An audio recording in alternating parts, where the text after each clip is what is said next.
Next on America's Day at the Races, she's got game. After got Stormy's sensational track record performance against males in the Grade 1 4-star Dave, she looks to go back-to-back against the boys in the Woodbine Mile. 3-year-old filly Blowout returns to the scene of her standout performance. Can the Wild Applause winner collect a second stakes win after back-to-back near misses in graded stakes company at Saratoga? And it's Win in Your Id weekend at Churchill Downs as the road to the Kentucky Derby and Oaks officially begins with 2-year-old stakes in the Iroquois and Pocahontas.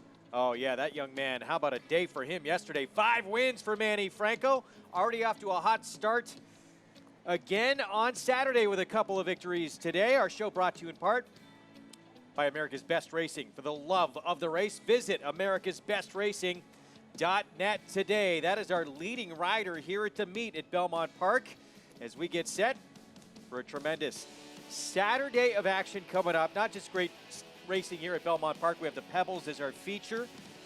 Fans enjoying the action here. We also have the Woodbine Mile, Win in Your Id for the Breeders' Cup Mile, and a couple of Win in Your Id races as mentioned for 2-year-olds for the Breeders' Cup Juvenile and Juvenile fillies. Greg Wolf alongside 4-time Major League All-Star Paul LaDuca and got Stormy. She returned off a week's layoff. Her owner convinced her trainer to run off a week's rest against the boys in the Grade 1 4-star Dave.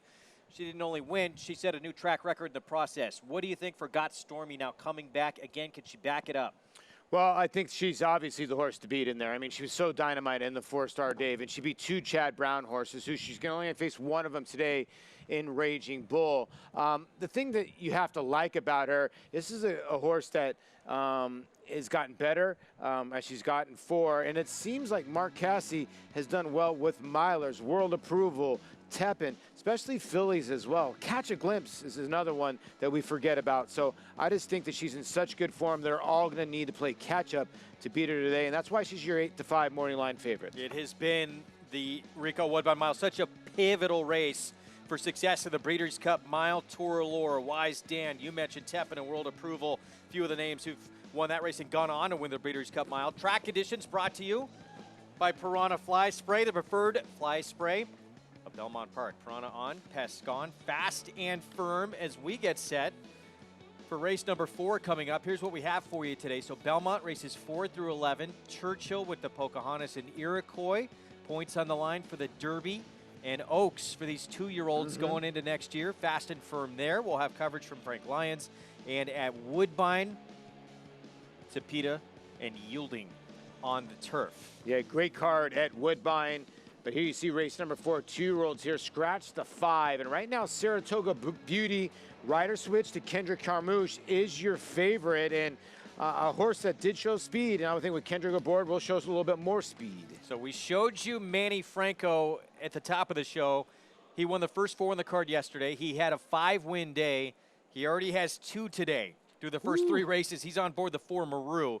But here is a look at the 6, our current favorite, Saratoga Beauty. And 2 starts, so start number 3 for Patrick McBurney, facing, for the most part, a bunch of inexperienced runners making their debut. Yeah, for a lot of people that don't know Patrick McBurney, very, very good trainer. Usually has a lot of his horses at Monmouth Park, but you can see this one is a New York bred, and that's why that Patrick has him down here. Jonathan Kinchin will be joining us here in a tiny bit. He puts his check mark on the 1 Graphite Duchess in here, who did not run well first time out, but she had a brutal beginning, and she didn't get dismissed at the window, so he's taking a tiny bit of a shot. There's a look at the 1. Daughter of Palace Malice for Bruce Brown. Yeah, did not show much, but did take some money. Didn't have a good beginning. Drifted out, 6 wide, all kinds of issues. Yeah. Very greenly run first out effort, which can be the case for 2-year-olds, and now we'll see if she got an education and grows up a little here. Yeah, you're right. You're like you said, and the fact that it was 6.5, it's longer than the race day. You get a little cutback, a little bit more fitness. Did she get anything out of the race? Remains to be seen. I'm against the 3, the Pletcher runner. This is a horse that broke very well, did not have any kind of trouble at all, and just completely backed out of it, this filly at 7-2. Now, she might improve, but not for me today at 7-2. I thought there was some way better options. You mentioned the 4 when Manny Franco was on fire. I also thought the 7 Bella Rose was actually getting played a tiny bit in the exotics. And the outside horse for James Ryerson. Considering he's 0 for 13 with his 2-year-olds, he's better than that. I thought that horse was getting sneaky played, but I just against the 3 in here. Well, this 2-horse moving in does have a start under her belt as well. Thomas Bush, second-time starter. Daughter of Bernardini. She debuted sloppy racetrack. She was almost 20 to 1 that day. So we don't know what we're going to get here on a fast track. Taking money. She's 5 to 2. Certainly could improve. And it might have like set off the light bulb for a little bit for her. Might break a little bit better today. And she's a daughter of Bernardini, so longer, better. There's the hot hand, Manny Franco. 5-win day yesterday to become the leading rider at the meet. He's already got 2 this afternoon. He is on quite a roll right now. On board that 4, Maru, first-timer for Rudy Rodriguez. We're going to send it upstairs to the voice of horse racing's Triple Crown for the call. Here's Larry Colmus with the 4th from Belmont Park. Dancing Kiki will be the last one to load here, moving into line. Steps forward and in. They're all in line.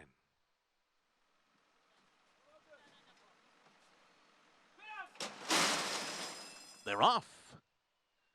Bella Rose was off to a slow beginning. It's Maru out the best, and Maru will grab the early lead as they head up the backstretch. Saratoga Beauty goes up on the outside. Graphite Duchess has the rail. Magnetique steadied a bit there in traffic in 4th, and a break of another 3.5 back to Dancing Kiki.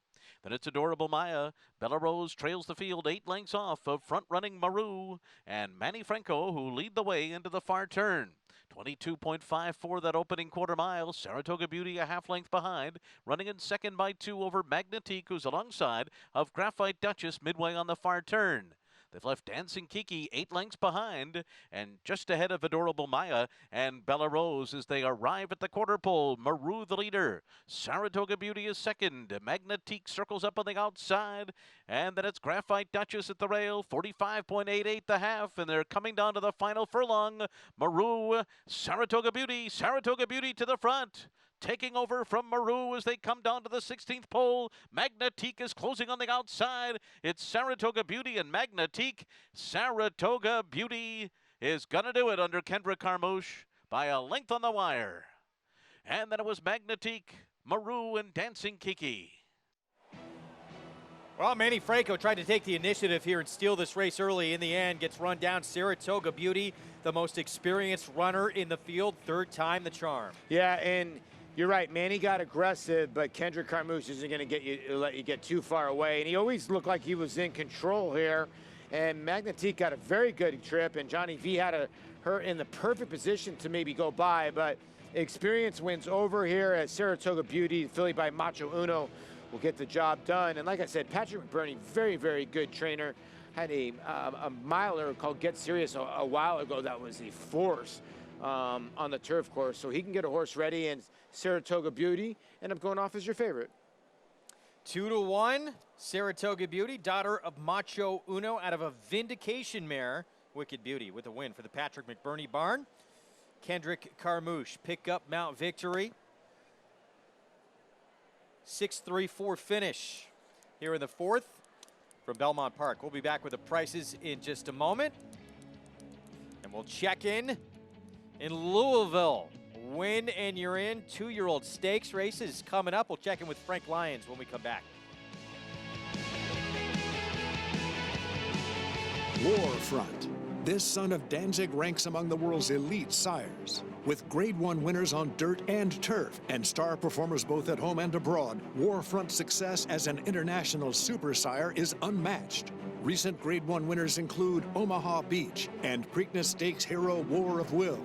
In the sales ring, his $2.4 million sale topper at Keeneland September was the highest price yearling sold in North America last year. Warfront, standing at Claiborne Farm.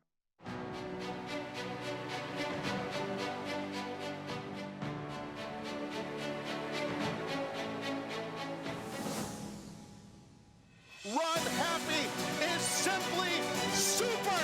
He polishes off an outstanding campaign with a dominant victory in the Malibu. No medication, no problem. Run Happy, standing at Claiborne Farm.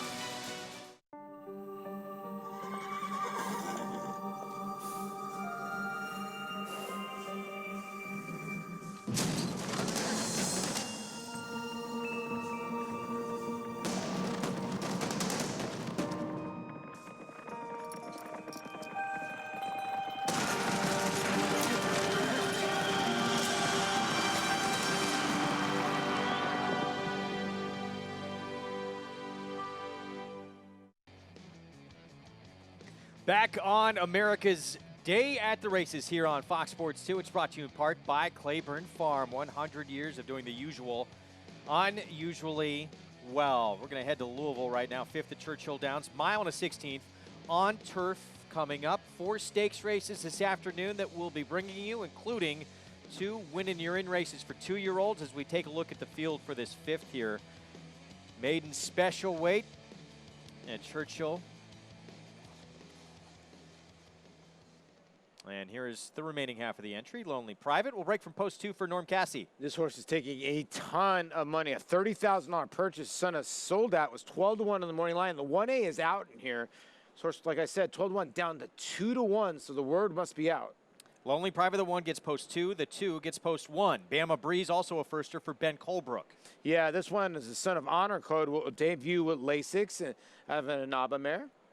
Godolphin sends out Achievable, firster by Medaglia d'Oro. Yeah, Brendan Walsh. Another one that's been working at Keeneland and Churchill and been working okay.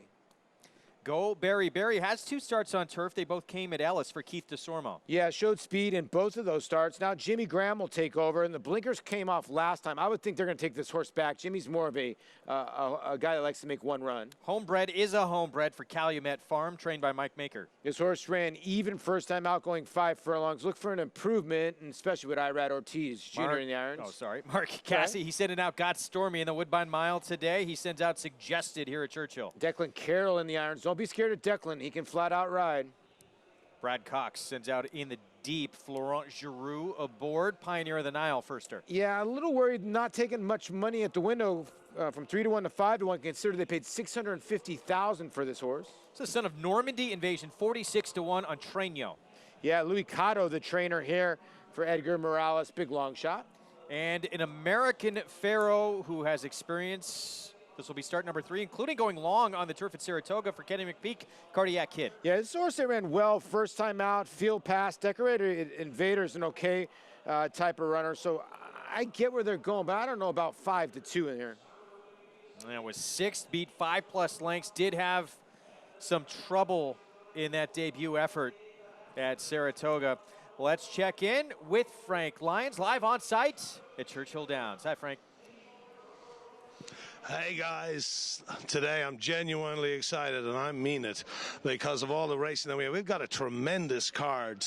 The 5th race about to come up. They're about to approaching the gate. We got the Open Mind, we got the Locust Grove, we got the Pocahontas, we got the Iroquois, and in the Iroquois at 5:30. Dale Romans is going to send out a horse called Dennis's Moment. Dennis's Moment, he's been telling me all summer, is the best 2-year-old he's ever trained. And Dale grew up right outside the gates here of Churchill Downs. His dream has been to win the Kentucky Derby. He's 53 years old. He's had 5 chances and hasn't really got close yet, but this is his best horse.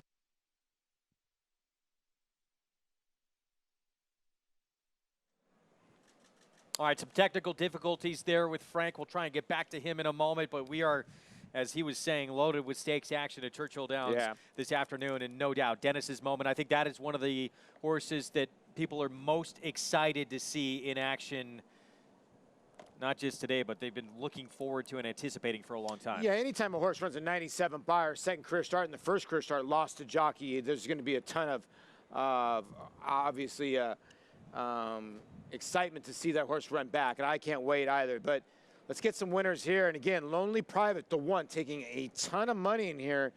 I'd have to think the 5-year homebred should improve for Calumet. That'd be my pick in here, but a lot of money going on the straight 1 in here.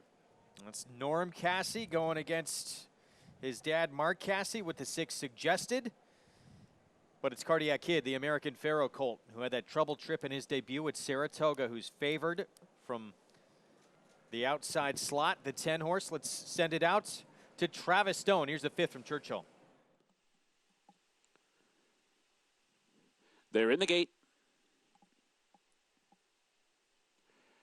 And they're off. Good start of the outside for Suggested, racing for the lead. Down inside, Lonely Private is there with Achievable. Go Berry Berry is up close as well. Those four right across the track. Bias for the first time. Cardiac Kid tucks in behind to be fifth in the early stages. And then it's Homebred Racing in sixth, followed by Bama Breeze in seventh. In the deep is eighth early on, and Toredo's at the back of the pack. And up top it is Lonely Private around the clubhouse. Turn with company from Achievable. Achievable just 3/4 of a length behind, moving for the backstretch run. Go Berry Berry perched out to the outside, 3 wide, running along in third.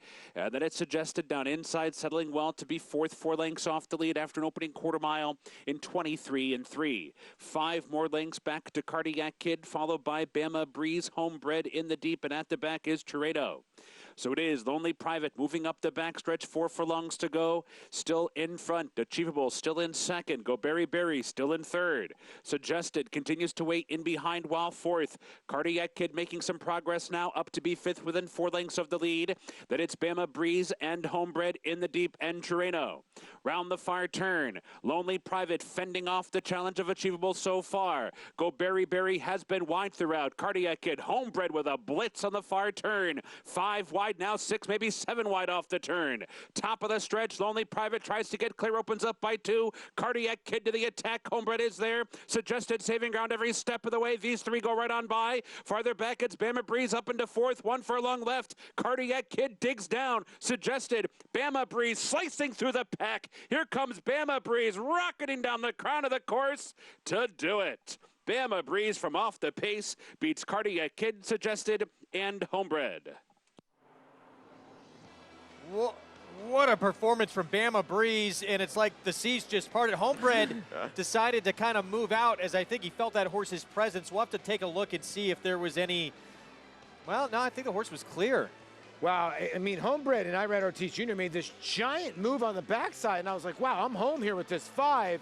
And then the 10 and the 6 started sort of taking over the race, and then boom, Corey Lannery unleashed the 2.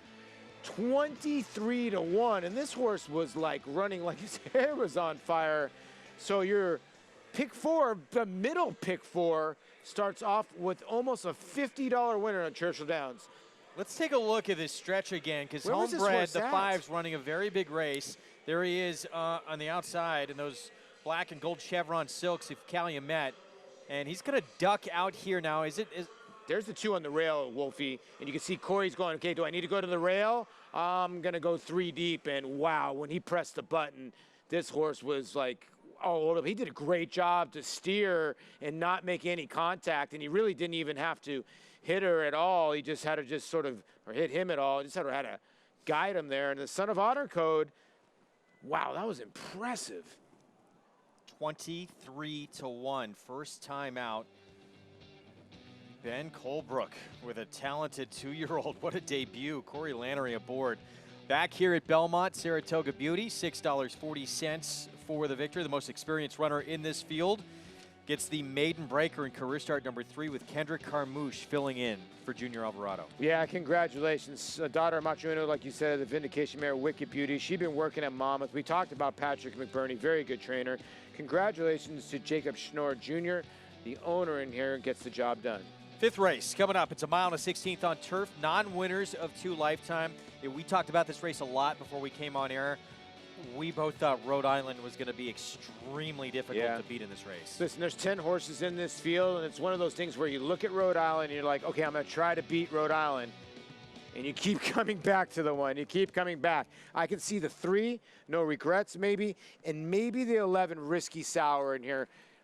But Rhode Island, I think, is going to be a handful in here, and is your lowest payoff in the pick 4 and pick 5. Yeah, 4 to 5 on the board right now. We'll get back to the 5th at Belmont in just a bit. Of course, the Rico Woodbine Mile live coverage coming up later this afternoon on our show, and it's all about the 4-year-old filly, Got Stormy. What an incredible performance that she put forth facing boys in the Grade 1 4-star Dave at Saratoga this summer off a week's layoff. Track record time, 132 flat. The question is now, did that take too much out of her, or is she going to have more left in the tank to go up against the boys again? And you made a good point yesterday that she's carrying 123 pounds, where there's a couple horses in here that are carrying a lot more than her. I mean, or a lot less than her, excuse me. She's carrying top weight in here. but she destroyed a good group of horses, including 2 Chad Brown horses in Raging Bull and Uni. And she's tactical. She's got to win at Woodbine. Mark Cassidy cut his teeth at that racetrack. Tyler Gaffleon back aboard. I just think it's going to take a lot to beat her today because tactically she's so good. But that long stretch might help some of the Chad Brown horses. She runs that race. No one's going to beat her. No. But it is very, very difficult to put together back-to-back races like what we saw when she put forth in the 4-star Dave. No, it's true. But when you look at the De La Rose, she basically jogged in that race, and she could have went faster. We've been talking the last couple days. Is she Tepin 2.0? We'll find out today. Well, she's coming into her own, no question, as a 4-year-old filly. And this is a horse who Kieran McLaughlin and Godolphin have had to be very patient with, who might be coming into his own here as a 5-year-old. He has returned off more than a year's layoff. We saw him at Belmont come back with a victory, and then he won the Lure at Saratoga. He's 2 for 2 now as a 5-year-old in his return. Yeah, at age 3, he was a neck from a grade 3. At age 4, he was about a length and a half in the Fort Marcy from a grade 3. He lost to Robert Bruce, very good horse. He lost to Yoshida in the Hill Prince. He's in the best form of his life, and I think Kieran McLaughlin's got to take a shot now. All right, so going into the 4-star Dave, everybody was talking about Uni. Got Stormy won it. Now everyone's talking about Got Stormy. There's another filly in the race, Awesome Tank. Could she spring a surprise? Well, to me, I thought she ran so giant. To chase a horse on the front end that's loose like that is so hard to do, especially when you have a horse named My Sister Charlie for Chad Brown, basically just waiting in the wings, ready to eat you up. What I love is she's so clear of the 3rd-place finisher. I would not be surprised if she causes a tiny bit of an upset or she's right in the mix. She's also a horse that's 10 for 15 in the exacta. And if you look at her form, that was her first race here in North America, and she showed some speed. 109 and change, she was up on a pace. A lot of Euro runners come here. They don't show that type of pace, so we'll see what happens today. 4 wins, 5 seconds in 13 starts on turf. So, yeah, 9 for 13 in the money on grass. She's a legit contender. She's 8-1 morning line. We'll see how she fares and how much money she takes, but obviously it is all about Got Stormy in that Rico Woodbine Mile. Can she stamp herself as one of, if not the favorites for the Breeders' Cup Mile? Meanwhile, back at Churchill Downs, what a debut. What? From Bama Breeze. Wow. 23-1. Look at that pick 3, by the way. 11-10-2. If you had the 11-10, you get back $9,000 for $2. But Bama Breeze, honor code gelding, out of an Anaba mare, Stella Blue. Mia Comet Farm, I guess that's how you pronounce that. Debuted with Lasix and, wow, roared home for Ben Colebrook. And you're right, it has a little bit of a future here because I thought this was a decent little group in here. And Corey Lannery did a tremendous job of navigating some traffic there. Back at Belmont. 5th race, mile and a 16th again on turf, Rhode Island. 4-5 favorite. Jose Lizcano will team up with Linda Rice. She claimed this horse off Shug McGahee a few starts back. And last time out ran for 50 non-winners of 2. Missed by a half length, now dropping in for 30. Repeat of that last out effort. Looks like picture time for Rhode Island. We'll be back with more America's Day at the Races right after a break. There's a power so selfless, it has the ability to heal, to inspire, to unite, to change your life.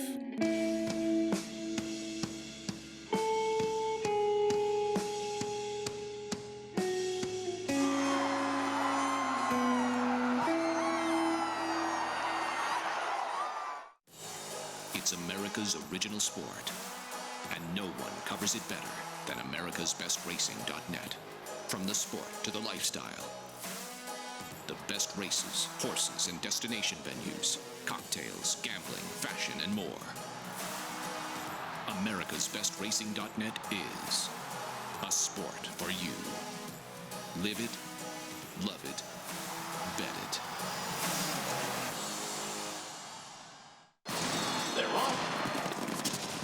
Bet the horses anywhere, anytime with Naira Bets.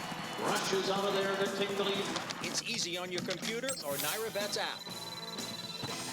Earn valuable reward points on bets. Play in our exclusive promotions and earn cash rebates. Off the turn with a length and a half lead. Sign up now. Bet $200 and get $200. Bet any track, anywhere, anytime.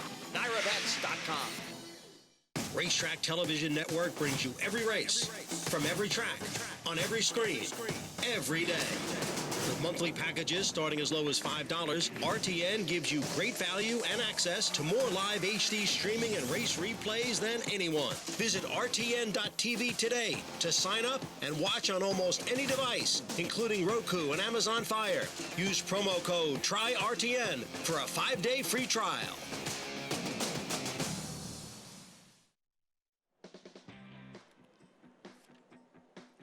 You're watching America's Day at the Races on Fox Sports 2, brought to you in part by the champion sprinter, Run Happy, raced his entire career, medication-free, and never lost while sprinting. He did it with a little flair, too, usually on the racetrack.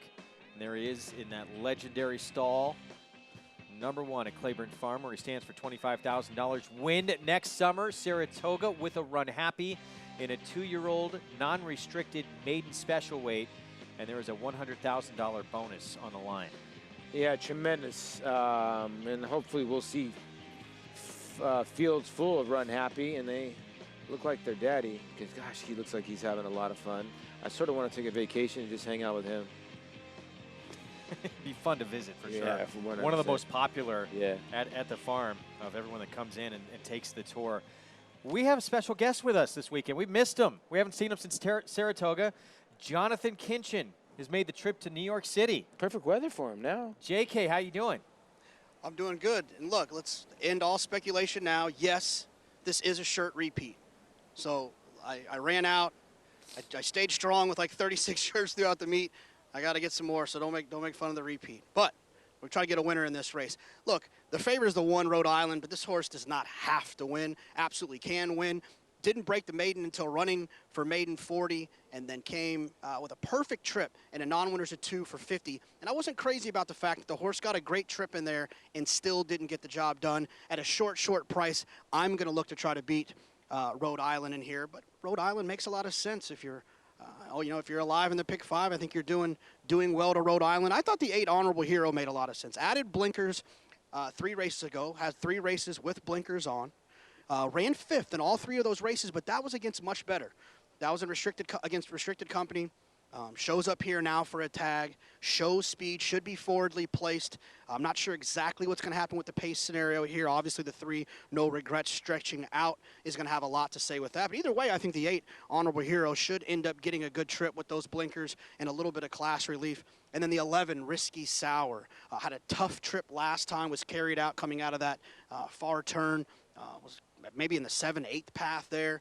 If you look at the race 2 back, that race can absolutely win this one. Those are the 3 that I like the most. I'm alive to 1, 2, 8, 11, and the pick 5. The 2 we'll talk about when we get trackside. We'll also talk about the pace scenario a little bit. Fellas, I missed you too. Good to have him back. Hey, listen. I always miss watermelons and mimosas. All the time. Those shirts were one of the big hits of the summer. They really were. But I'm a little disappointed he's repeating already. Yeah, I know. Get signed up, get started, play along with Naira Bets, $200 new member bonus. Use the promo code LIVE at sign up. Bet any track, anywhere, anytime. There we go, on repeat, the watermelon shirt. I wonder if it was good luck. Maybe that's why he wore it again. Well, I mean, if we're reading the tea leaves, he didn't purchase any new shirts, and the Saratoga meet was tough. So if he didn't buy any new shirts, yeah, how good a meet did he really have? Unless he hasn't gone to the dry cleaner yet. Rhode Island, 4-5. Jose Lescano, Lina Rice. Yeah, the horse to beat. I get what Jonathan's saying. Listen, you're always trying to beat a 3-5 shot, but I think this colt's going to be tough today. Time expired. Mitchell Friedman sends this one out. Yeah, this horse, last couple of starts, the gait has been the issue, but has a couple races to go to that aren't bad. Well, Jonathan said he's going to talk about the pace scenario, and maybe no regrets is going to be part of it. Stretching out from sprints on turf, Dermot Magner. Yeah, and you get Javier Castellano, who's been aboard the Son of Lemon Drop kid. So, yeah, I think the one to catch, definitely. Fleet Admiral, big price. We'll see next, eventually, at 36-1 for Leo O'Brien. Maybe we won't. Yeah, this is a horse that, run into Cross Border, who ran actually 3 in a row at Saratoga, but it was 104-1 last time out. Tough to get to. Yeah, he's been tackling some pretty tough company, so it at least does get class relief. 6 horse is Fotis Eduardo Jones, trained son of Wilcox Inn. I'll tell you right now, this horse is a ridiculous price at 27-1. He's got a couple races to go to that are not bad. The last time this horse ran for 39-2 was 3rd at 50-1. 49-1 on a horse who had only been on the turf one time before. Got on it again last start at Monmouth and got a maiden-breaking win by 3.5 lengths. Obviously improved big time. And a 3-year-old gelding, that a newly gelded horse in 2019. And there he is. Dylan Davis will get aboard. By the way, it was an equipment change. Blinkers came off last start and got that worth a look at 46-1. Maybe. Honorable Hero, 7-1 Eric Consell. Eric looking for a couple, and I agree with JK, a horse that does have a look besides your 4 to 5 favorite. I'm Elmer J. Fudd. Tom Amos gave you this winner at Saratoga back on August 16th. I'm not going to lie, I think this horse has got a shot, and first time Blinkers won on the turf. When you look at the rest of these runners, like the 11 and the 10 and the 11 are combined 2 for 71. Scrutinized 20-1. Rajiv Mirage, Edmund Pringle. Yeah, 1 for 24, and the one win was at Aqueduct on the dirt. He's only hit the board once in 9 turf tries. Here's the 11, Risky Sour. You could definitely make the case for this horse if you throw out that last effort. The 2 prior against Better was right there. I get it.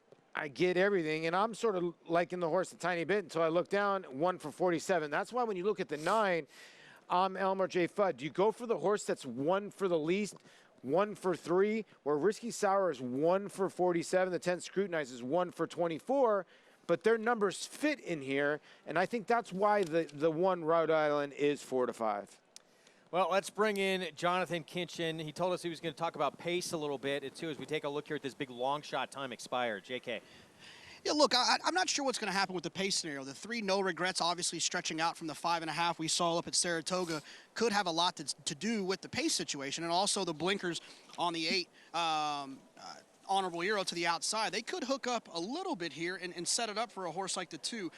The 2 is one of those horses at 60-1 on the board. Yeah, the horse is probably not going to win, but the kind of horse that you could hook up underneath in your exactas, tries, or supers to get a piece. But if he does win at 60-1, he's worth a couple of dollars at least to win on that horse. But like I said, the most important part of this race to me is what's going to happen with the 3 no regrets. Is no regrets going to be put on the front end? I ran into Dermot Magner, and I said, you go into the front? And he was like, I'm not sure. I'm going to leave it up to Javier. So that's going to be the interesting part. So when you watch the beginning of this race, I'd keep an eye out on the 3 no regrets. If he goes to the front, it could cook up a little bit. If not, my eyes are going to go directly to the 8 Honorable Hero, and hopefully that horse will get it done on the front end.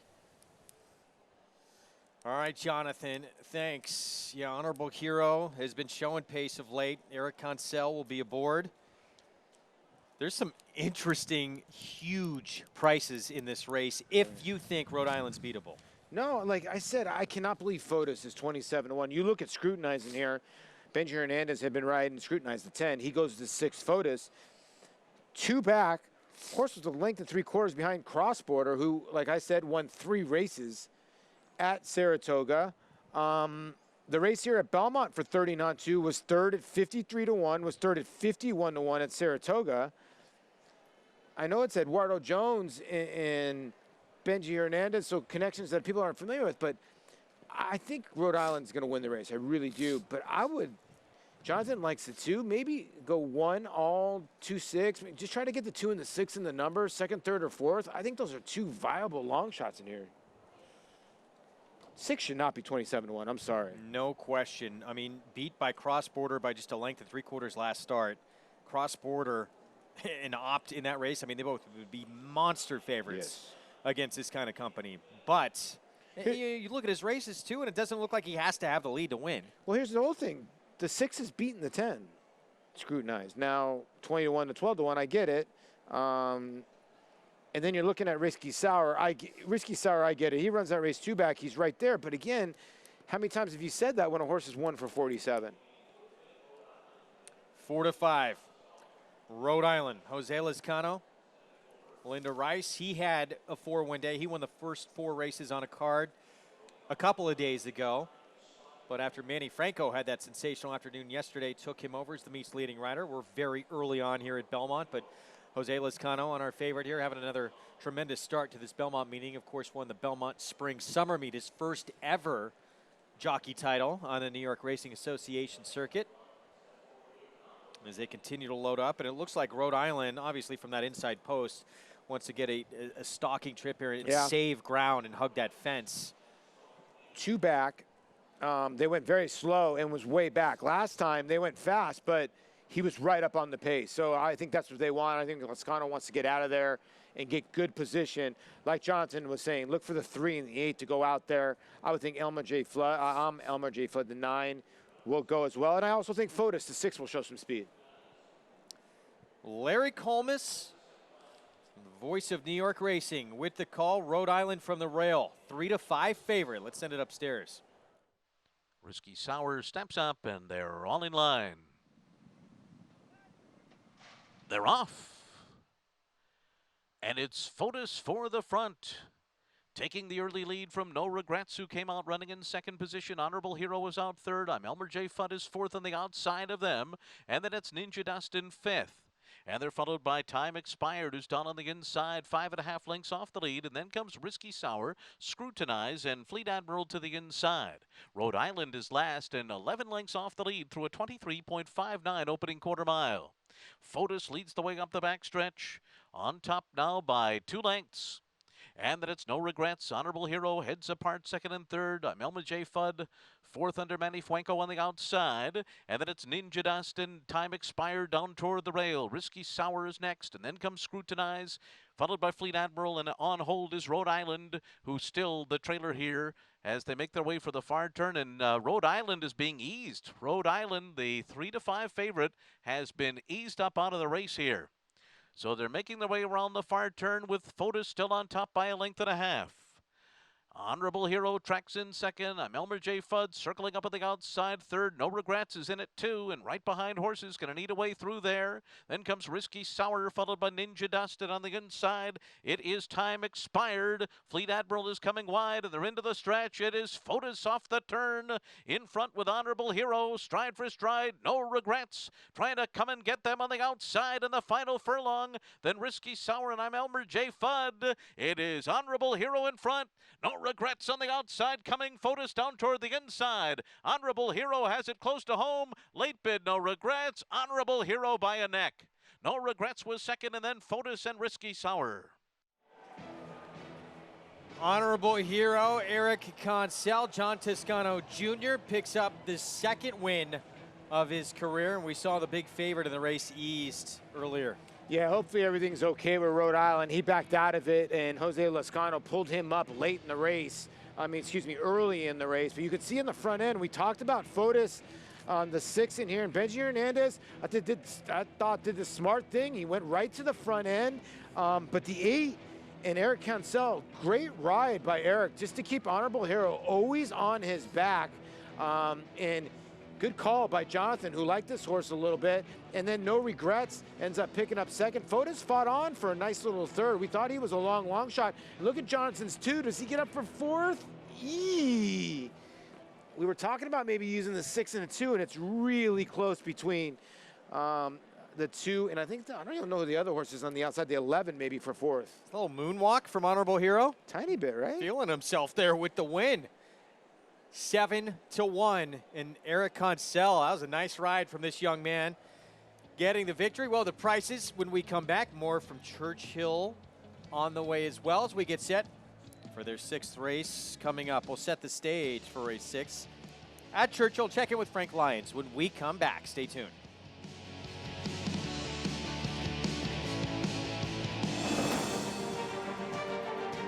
Not since Danzig has a stallion seen this much early success. He's not just setting records, he's making history. The best start at stud ever. Uncle Mo, the momentum continues. That time at Oaklawn when a home run made for a big night. Bet on your favorite teams at Oaklawn's new race and sports book. Oaklawn, a new level of action, a new level of excitement. The thermal spring waters our city is named after are known for their legendary healing properties. Their thirst-quenching properties are pretty nice, too. Hot Springs, Arkansas.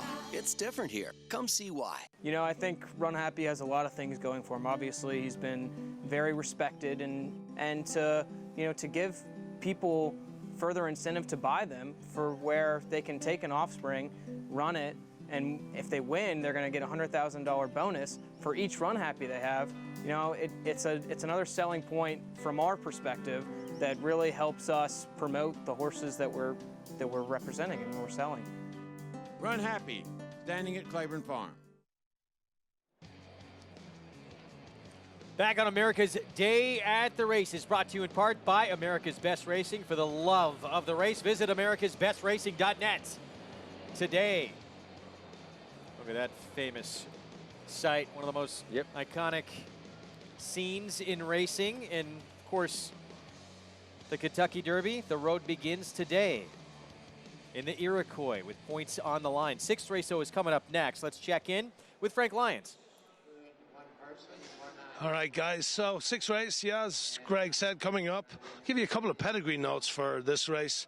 The one is out of a mare called Spun Out of Control, who was by Wild again.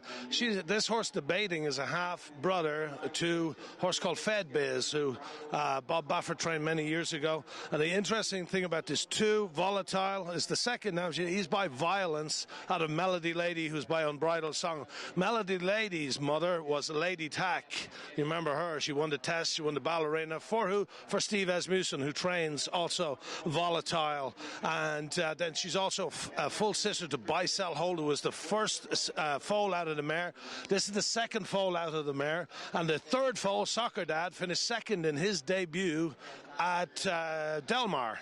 Then also we have the 4 Straight Shot, who's out of Izara, who's a half-sister to Fort Larned, and the third dam of that one is the Great Bayakoa. But the favorite right now, well, actually this moved from favorite, joint favorites, is the 6 Bourbon Calling, who was last seen in the Grade 2 Amsterdam, was probably overmatched there. I think maybe the owners just needed tickets to the Saratoga Turf Club, but previous to that was a winner at Churchill Downs going 6 furlongs. So wide open race, but I'm very interested in looking at this 2 Volatile.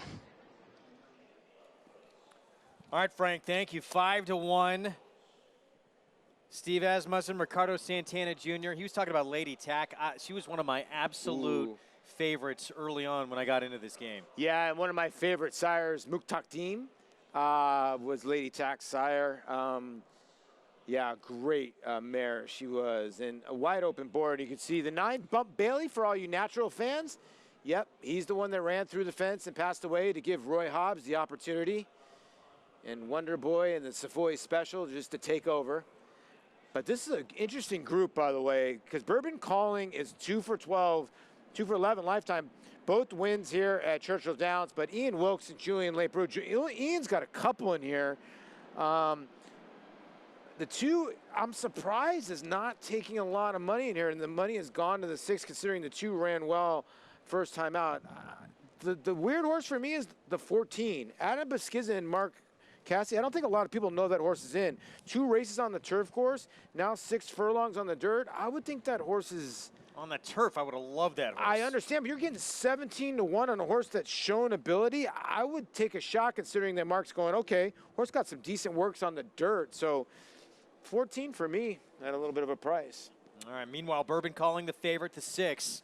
You just wonder, did going up against that one of the most monstrous performance we've seen all year, facing Chancelot in the Amsterdam, is that going to break this horse's spirit a little bit? You know, if you look at him, though, he didn't quit, right? 62-1. He kept on coming, at least. And it says past tired ones. I don't care if they're tired or not. At least he kept on coming, and he was trying, you know?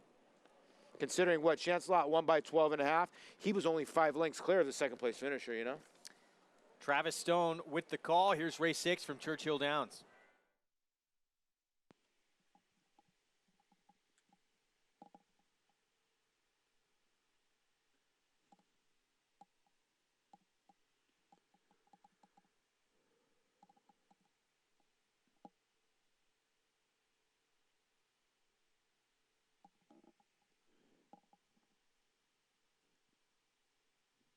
Waiting on Proliferate.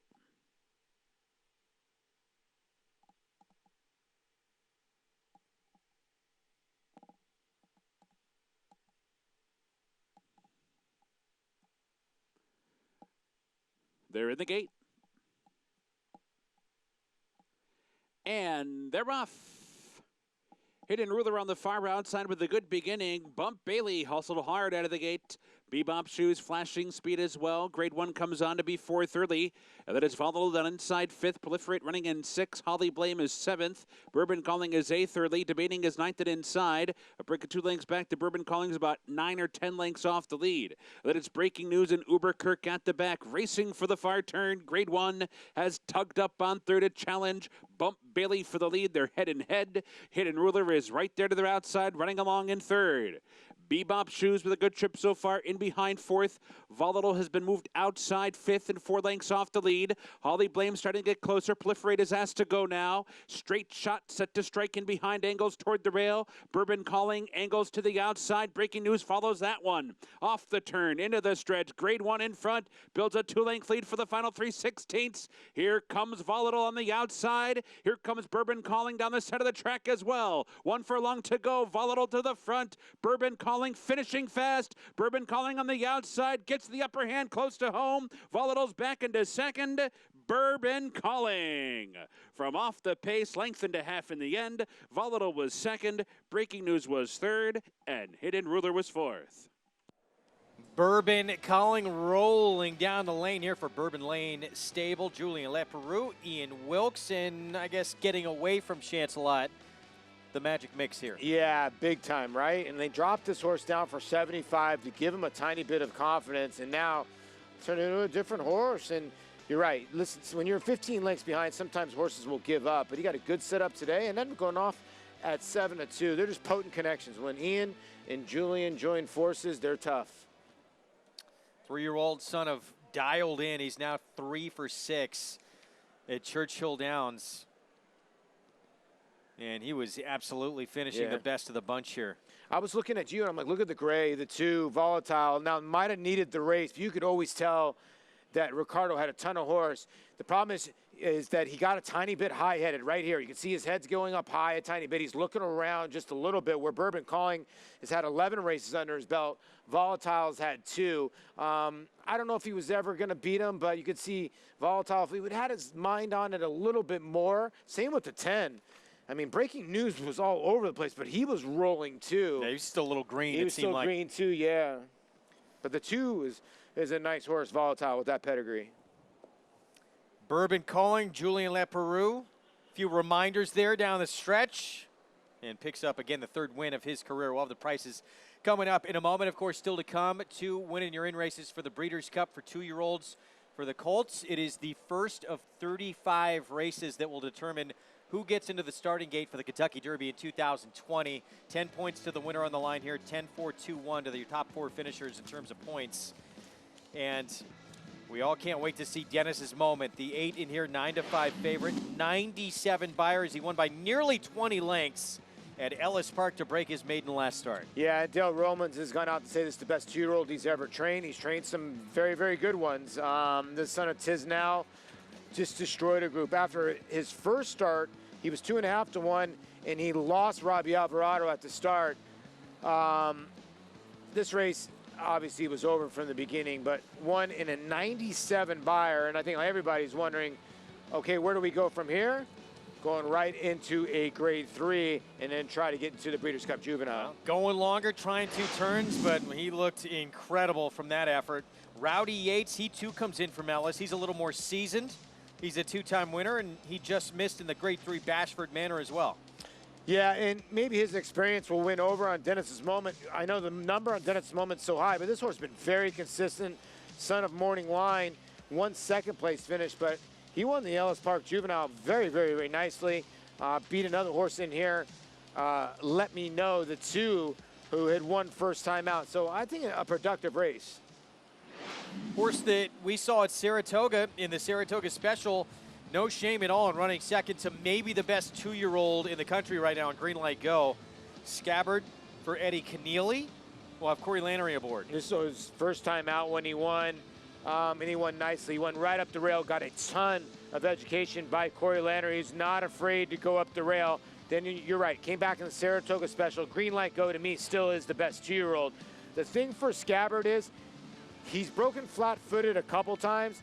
Needs to break a tiny bit better, especially in this big field of 10 that he needs to get out of the gate. Can't have any trouble because there's some talented 2-year-olds, obviously. This race, though, look, it's all about Dennis's moment. If he can even come close to what he ran last time, he doesn't even need to improve. But if he's as effective around 2 turns as he was around 7 furlongs at Ellis, that's a big question. But that was Ellis.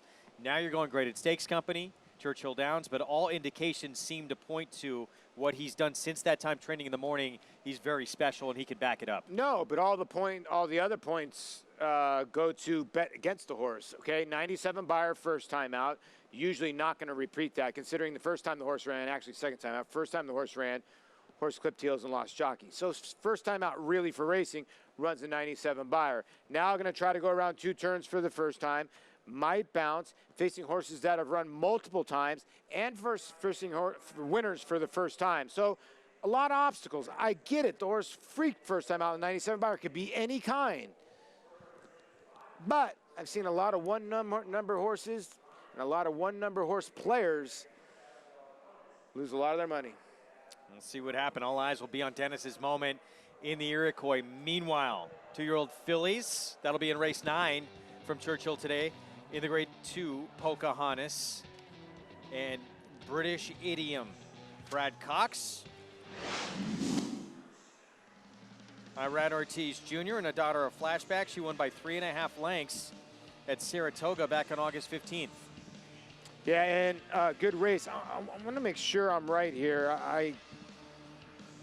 Hold on real quick, guys. I'm sorry. What race is that, Wolfie? British Idiom is scratched, guys. She's scratched out here. I had gone to the window, and I know that because I was playing a double. Yeah, she was scratched out of this, and I'm wondering now, you see Morning Gold now. This is a horse that was at Saratoga going long on the turf, and now is going to try the dirt. So was it going around 2 turns? Is that going to be a big plus for her? Or is the dirt? It remains to be seen. But when I look at this now, you see British Idiom scratched. You sort of go to the other Brad Cox horse in their Portrait for Sean Bridgmahan and him, who won by 12.25 lengths after putting the blinkers on at Ellis Park with an inflated Beyer. So what happens? This definitely seems like the more wide open race, but again, like you said, we never know. No guarantee Dennis's moment is going to repeat what he did in that sensational first out effort, but it's going to be riveting to watch. It's going to be riveting to watch. It really is. I want to see what's going to happen. I really think Scabbard's got a big shot in there, and there's some others in there that are very talented. Let's bring you prices from race 6. Bourbon Calling, 7-2 on a horse who was exiting the Grade 2 Amsterdam last time out, and no one had come close to competing in that kind of a race. Yeah, maybe he got his heart broken by poor Chancelot, but like I said, in the Amsterdam, he actually passed some horses, and like at least he kept trying, and he showed today he got a little bit of class in him. How about Breaking News at 40-1 to round out that try? And again, the pick 3s at Churchill Downs. Hopefully you're rolling those over. The other one was 1,900. This one 2,300 after we had a $50 winner in the last race? Yes, if I'm not mistaken. 7th at Churchill. We get into stakes action coming up. The Open Mind is next at 6 furlongs, $125,000 purse. Meadow Dance out, America's Tail out, 8-5 favor right now. Honey Bunny for trainer John Ortiz. Florent Giroux rides, comes in from Synthetic at Presque Isle. Source likes to win races at 14-34, but I don't know about your favorite 8-1 on the morning line. Now, I know there's 2 scratches in here of a 3-1 shot and a 6-1 shot, but I thought there's some other ones that you can land on in here. But Honey Bunny does like Churchill, 2 for 5 over the racetrack. Yeah, that's a win machine. Not even close to what we're going to see in the Locust Grove. Escape Clause running in that race, 20 for 34 lifetime. 20-time winner. Wow. For Don Schnell. And I still can't beat. She had one of the worst beats because she ran as good as anybody did. She got beat by Midnight Bisou by a nose in the Apple Blossom. It was a tough beat for Don Schnell. This is a mare by Going Commando out of a circulating mare. Yeah. Sixth at Belmont is next. It is a maiden special weight, 6.5 furlongs. That is Mrs. S for trainer Todd Pletcher. Reportedly, some very sharp drills in the morning for this first-time starter. I'm going to step out. Andy Serling stepping in for me right after a break here on America's Day at the Races on Fox Sports 2.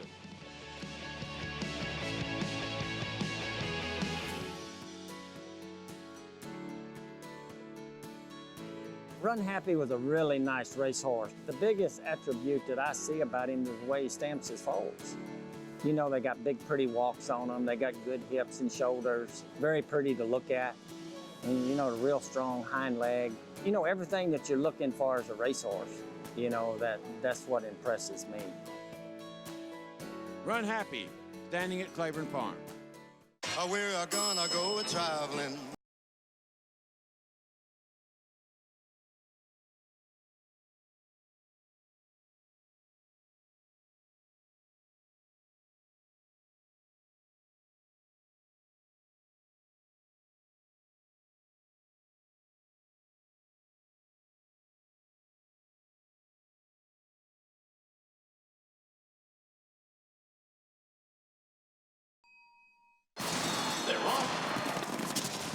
Bet the horses anywhere, anytime with Naira Bets.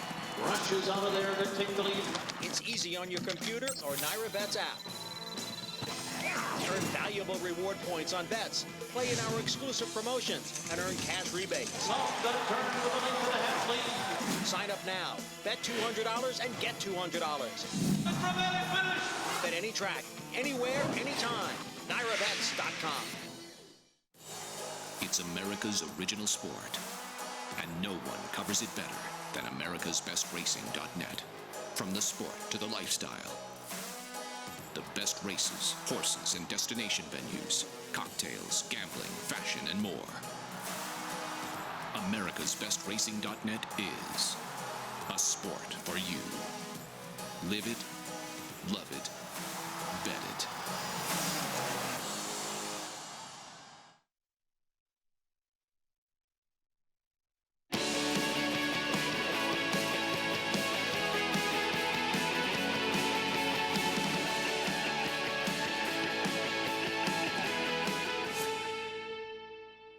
Welcome back to America's Day at the Races, and quite a lot of great racing awaits us, and we want to welcome our MSG Plus viewers to a broadcast that'll be seeing if Stormy can repeat her performance in the Grade 1 4-star Dave in today's Grade 1 Rico Woodbine Mile blowout.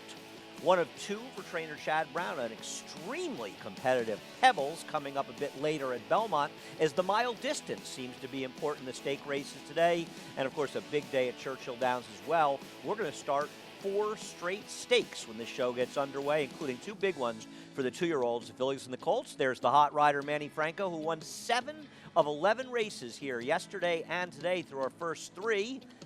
And America's Best Racing, they bring us America's Day at the Races on a beautiful, little overcast, but a nice day here at Belmont Park. Some good racing awaits us. I'm Andy Serling, very happy to be with my good friend Paul LaDuca. And of course, the FS2 viewers have been watching us as well all day, and 2-year-olds at Churchill, but 2-year-olds to be on display here at Belmont Park in just a few minutes. Yeah, we got a little bit of everything in here, right? 2-year-olds on the dirt. We got 2-year-olds on the turf in the next race at Belmont. And then, like Andy was saying, we're going to bring you the 2 races that we'll see one of those, both of those winners run in the Breeders' Cup Juvenile Filly and the Breeders' Cup Juvenile. You never know when we're going to see runners for Breeders' Cup racing. Yeah, it feels like we're going to see quite a few on today's program from different racetracks, including Belmont. The #1 secondary market, one of 2 with experience, goes for Clarvich Stables, Chad Brown and Javier Castellano. I thought the one to beat, I understand the 3 is working well in the morning, but this horse did not break well, and I thought ran on with some pretty good courage. Look for a better break, and with a better break, the rail could be the advantage. I agree. This horse had a monster trip and was likely best in her debut. Harlem Knights, the 2, has a big pedigree for the 5th stable, Shug McGay and Jose Lezcano. No, he does, and Bernardini's actually 10%. I maybe give this horse a start, but I would not really maybe next time, but this horse has got a pedigree like Andy's saying, and maybe look for this horse to show up. A lot of stories on the current even money favorite, Mrs. S. Manny Franco riding Jose Ortiz said some nice things on Twitter about this firster for Todd Pletcher. Yeah, debuts with Lasix. This horse got a couple bullet drills at Saratoga and was up there. No work over the Belmont track, though. The number 4 coming up. We're waiting for the number 4. This My Time. Bruce Brown, Dylan Davis. Yeah, Carpe Diem's gotten off to a slow start as a sire. 1 for 28 with his first-time starters. And, reportedly working okay in the morning, 19-1. Had a nice 10 of 2-year-old Breeze Sale workout. The number 5, another firster. This one goes out for Rodolfo Brissett. It's New Day Dawning. Kendrick Carmouche. Yeah, I would think this horse would show speed, right, Andy? I guess this Gray Filly and Kendrick aboard has a couple decent gate drills. The Dam was actually a winner on the turf and synthetic as a stakes winner. The number 7, Octava, 1 of 2 for Chad Brannon here. A Medaglia Duro first-time starter for Stone Street, John Velasquez. Yeah, very rarely you see Chad will debut a horse going 6.5 on the dirt, and he actually worked this horse over the turf, but maybe got a shot here. Another one experienced is the number 6, Gray Hayes, coming in from out of town for Jose Cameo. Yeah, and Aaron Cancel picks up the mount here. He's looking for a triple today, and I thought this horse had a chance. Not a bad effort last time out with a little trouble, so maybe if you're looking for a long shot at 11-1 to hit the board. Yeah, an interesting race coming up. And you know, secondary market, the horse in the rail that you were talking about. And you know, you've got experience versus obviously a well-regarded first-time starter, Mrs. S. But secondary market's one that really needed that debut. We're showing Mrs. S. But secondary market didn't break that well, shuffled back to last, down on a bad inside, had quite a trip and may have been best. But how strong was that race overall? Yeah, I guess you got to worry about how strong the race is because they went 1-10-3 and they blazed early. My thing with her is that I think she has speed. When she broke bad, she wanted to rush up into that fast pace and then had to back out of there, like you said, and then ran on with a lot of courage. If she breaks well today, I wouldn't be surprised if she's on the front end. I could not agree with you more. Expect her to break much better in her second start. Another person who always breaks well from the gate is Jonathan Kinchin. He's going to join us trackside. Andy, look, before you got here, the guys told me they missed me. I'm assuming that you also missed me. So when we come back to you, I need you to tell me it's good for my self-esteem and makes me feel good. As far as this race, I like the 3, Mrs. S. This horse has been working with a horse by the name of Alpha 66, who broke the maiden here on September 7th with a very wide trip on a day that I think you probably wanted to be inside. So Alpha 66 seems like a real runner. If you look at the workout reports up at Saratoga, Mrs. S was out working that one. That's why you're getting even money on the board right now. This is who I've singled in the Empire 6, the 3 horse right here, Mrs. S. Secondary market makes a ton of sense. Andy's right, did have a trip. The issue with me is drew the rail again. If this one breaks a little bit slow again, could get that same trip, was 7-1 that day. And it was a theme when we were up at Saratoga. We talked about it all the time. When Chad Brown horses are not bet, it's not a good sign. You're not getting 7-1 on a Chad horse, which I think some people might think. You're getting 7-1 on a horse that I'm not sure is one that they thought was going to run well that day. And at 2-1, I'm not interested here. The 2 Harlem Heights, a half to point of entry. I think that one's going to want to go a little bit further.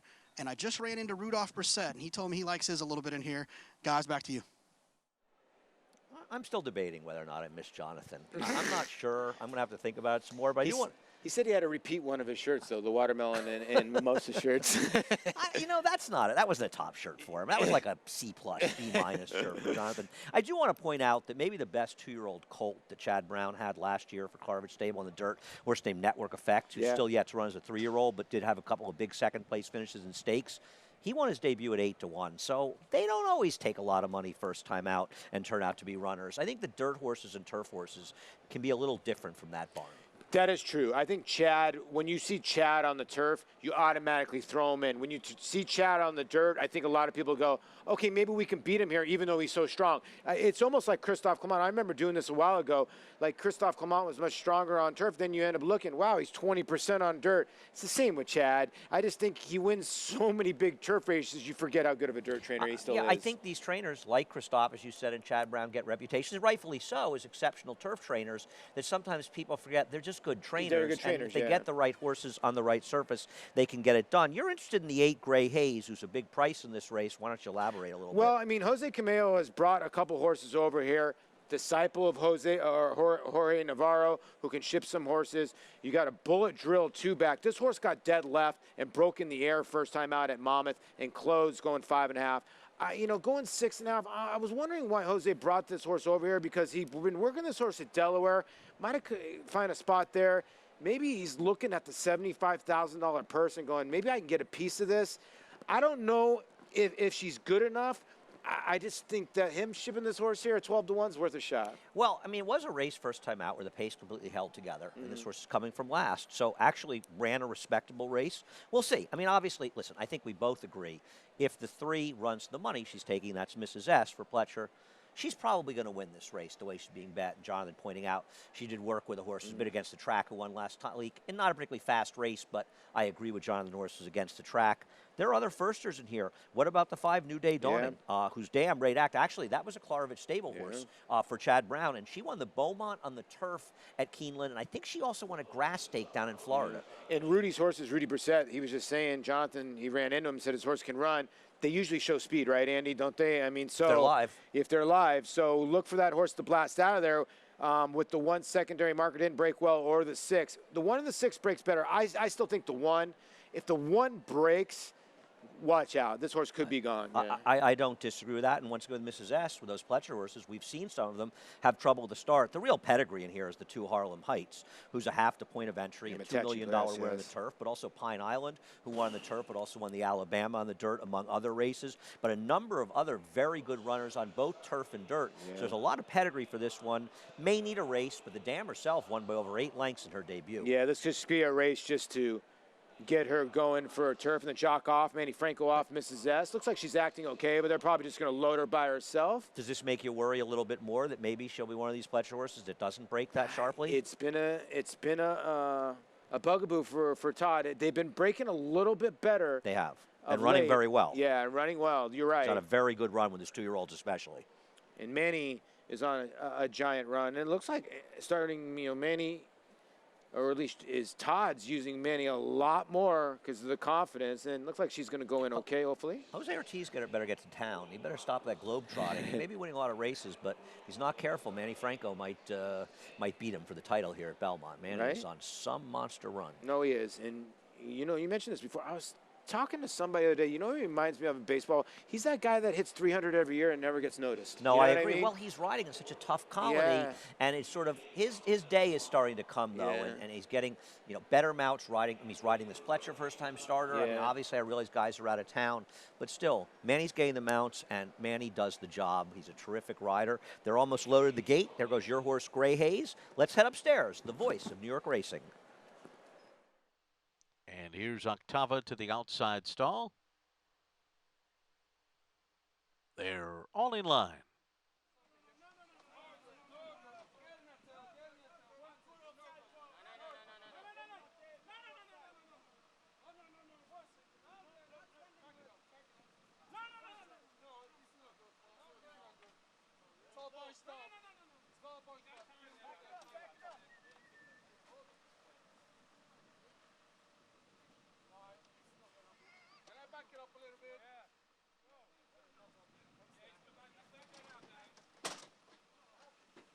Gray Hayes has been backed out of the starting gate here and will come forward once again. Goes back in. Ready for a start. They're off. And it's secondary market, and this is my time out to the front with Gray Hayes away running in third. Harlem Heights came out fourth on the inside, and then New Day Dawning, followed by Mrs. S, who was racing 6 lengths off the lead early on here and 5.5 ahead of Octava, the early trailer. So heading up the backstretch, it is secondary market on the inside, battling for the lead with This Is My Time, and now has a neck in front. Gray Hayes is third on the outside. New Day Dawning goes up between. Harlem Heights is down on the inside and squeezing through an opening at the rail. Meanwhile, Mrs. S is rolling up on the far outside after a 23:05 opening quarter mile. And here comes Mrs. S. She's going to come wide outside of the 3 front runners here. It's secondary market on the inside, just a narrow lead. This Is My Time. Gray Hayes, Mrs. S floated out there 4 wide behind them, and then New Day Dawning and Harlem Heights. Octava is the trailer as they come to the top of the stretch here. Secondary Market turns for home in front. The leader now by a length and a half. Here's New Day Dawning coming between horses. Mrs. S with a wide run on the turn continues to try to make up ground, but it's Secondary Market and Javier Castellano, and they're opening up late. Secondary Market comes storming home to a 5-length win. Mrs. S was second. This Is My Time was third, and Harlem Heights was fourth. Well, we talked about how important the break was, Paul, and you hit right on it. Secondary Market, much sharper as a second-time starter getting out of the gate, able to set an extremely slow pace. A different story for Mrs. S, who probably didn't run as badly as her second-place finish looks, but Secondary Market, this was a jog burger. No, it was. And broke well. I got to give the 4 credit. The 4 in here, This Is My Time, battled, tried to stick with the 1, got caught in between horses, and actually battled to run a gallant third and almost held off the 3, your heavy favorite, for second. So This Is My Time. Bruce Brown's got to be happy, that daughter of Carpe Diem. But Secondary Market, when the gate opened, I look at you, I'm like, race over. No, we both saw it, especially what happened to Mrs. S. A lot more terrific racing coming up. Open Mind won the Breeders' Cup Juvenile Fillies at Churchill in 1988. The Open Mind coming up after this break from Churchill Downs.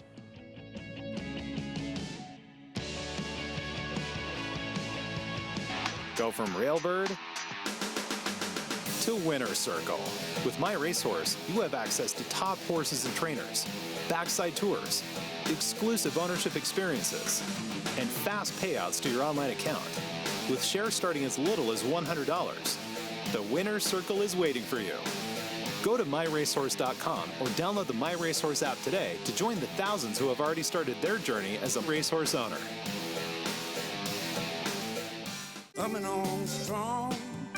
Minute to stardom. On top, coming down to the final 16th, opening up a 2-length lead. Feel my love for you. Wild About Star, shining big here in Berry 1. Oh, why did I wrong? Testing, 1, 2. The Star Guitar Filly leads Champagne Diva close to home. It's testing, 1, 2. Feel my love for you. Coming on strong.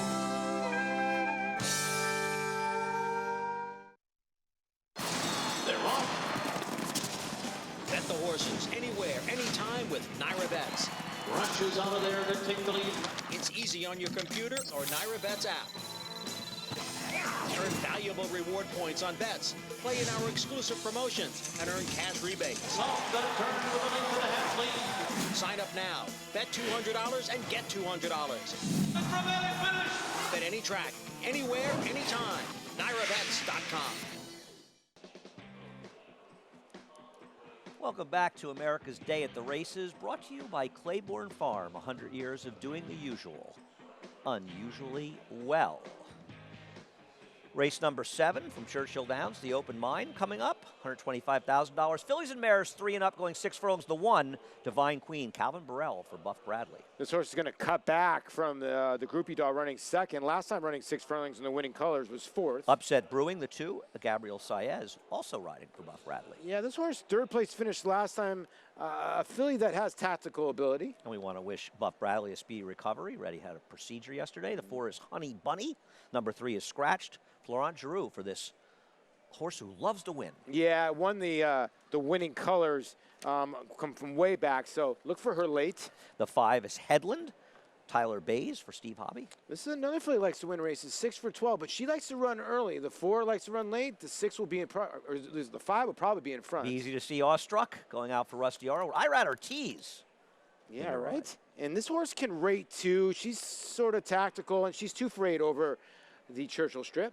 America's Tail is Scratched. We round out the field with the 8, Ascot Day, Danny Pites, and Declan Cannon. Yeah, Declan Cannon aboard. Win last time out. Beat a couple of these in here. And a horse that seems like that she's getting in decent form, 6-1. We've got people everywhere. We've got our main man, Frank Lyons. He's in Churchill Downs. Well, I'm sorry, guys, that I'm not going to be able to help you with this race because I'm as confused as anyone. The betting reflects that. Like the one Divine Queen, kind of like her, she looked well out on the track. She's 3 for 4 at Churchill Downs, but the only time she was beaten here was in the winning colours behind Honey Bunny, who is the 4-horse who adds front bandages. They're re-added. She hasn't worn them in her last 4 races, but she won 4 in a row before that. And this is her 11th race of the year. That's the 4 Honey Bunny. The 5 Headland, second off the layoff 3-year-old. I believe she's the one to catch, but I believe the winner is coming from the next hole, the 6th hole. And the rough. Alert start for Ascot on the far outside. Headland is also showing speed. Upset Brewing and Divine Queen down at the rail. 4 of them across the track. Awestruck backs off to be 5th in the early stages, and at the back is Honey Bunny. 5 lengths behind down the backstretch run. Divine Queen down inside comes on through to put a nose in front of Headland, running in second. Ascot Days keyed up on the outside, right on the pace, racing 3 wide while third. In behind them, it's Upset Brewing racing 4th. Awestruck over to the inside to be 5th for the far turn run. And Honey Bunny is at the back, 3 furlongs out. Ascot Days looking for the lead with 3 furlongs left, puts a nose in front. Headland in between horses, battles on. Divine Queen is there. Upset Brewing looming to the outside in 4th.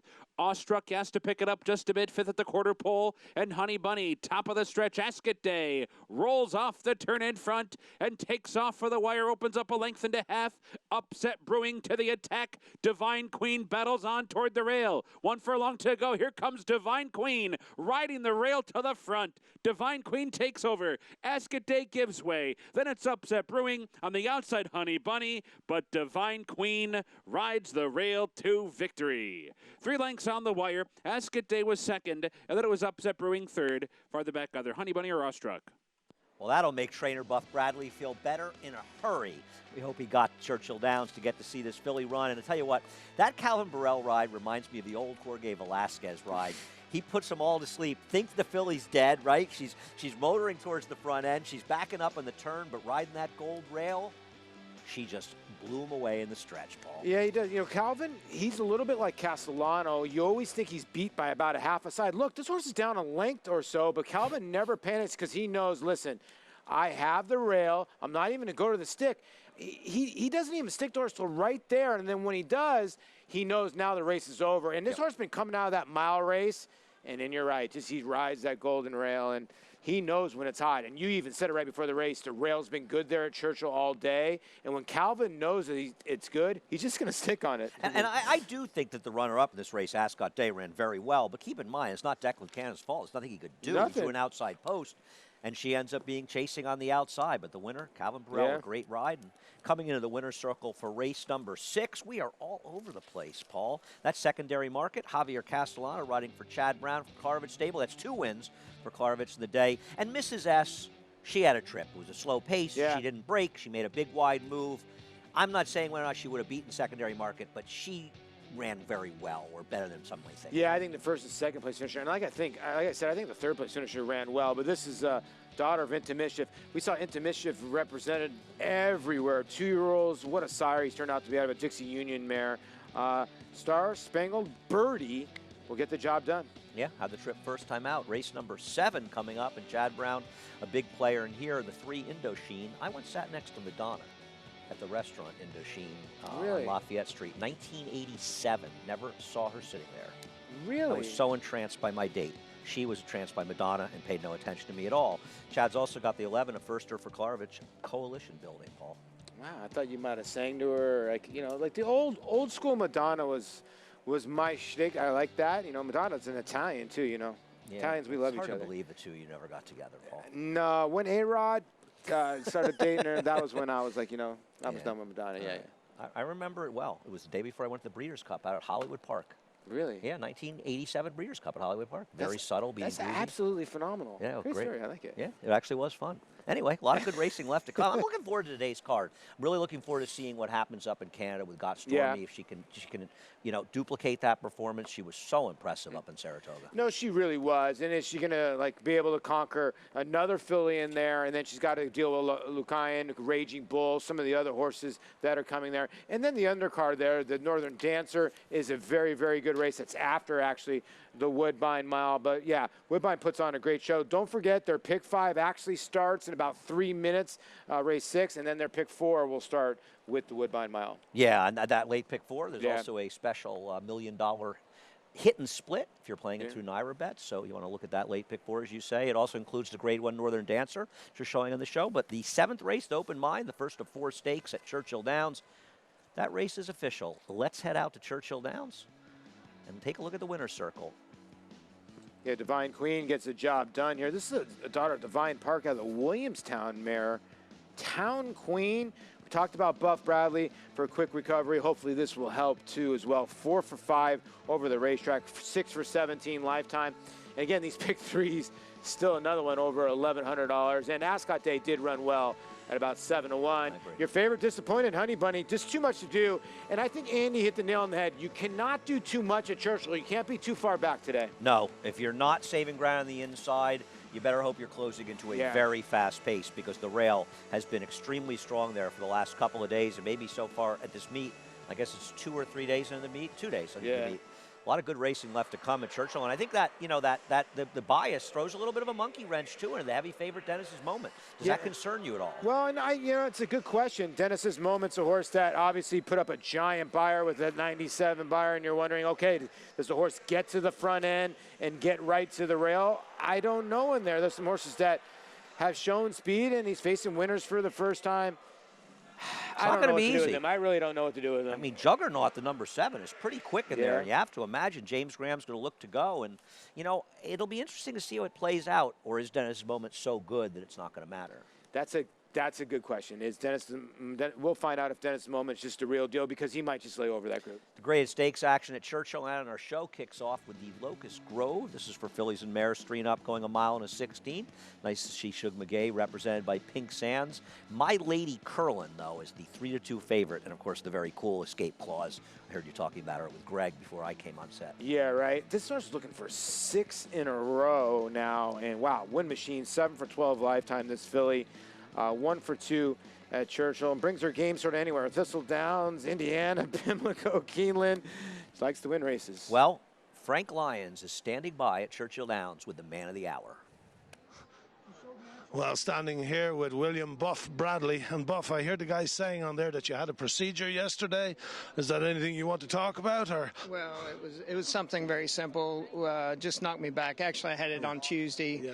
Ablation on my heart, but so I'm bounced back. Everything's good. This kind of helped the heart today, though. So it could help the heart, or it could hurt the heart, really. Right. Yeah. Right. No, it was pretty exciting coming down the lane and seeing her battle on back to win it. Now that she loves Churchill Downs, do you think that's what moved her up here? Or? Oh, that always helps. I mean, we cut her back from a mile last time. She ran second in the Group E also, and she's probably more of a middle distance filly between 6 and a mile, and. So that the cutback was good, and we got the rail, and you know what Calvin does on the rail. Absolutely, he's the best on the rail, right? Now, any kind of resemblances to Groupie Doll? Well, I wish she was that good. But I'm glad to have her. I noticed earlier that Groupie Doll's first foal won today at Gulfstream, so I was very happy for Mandy on that one.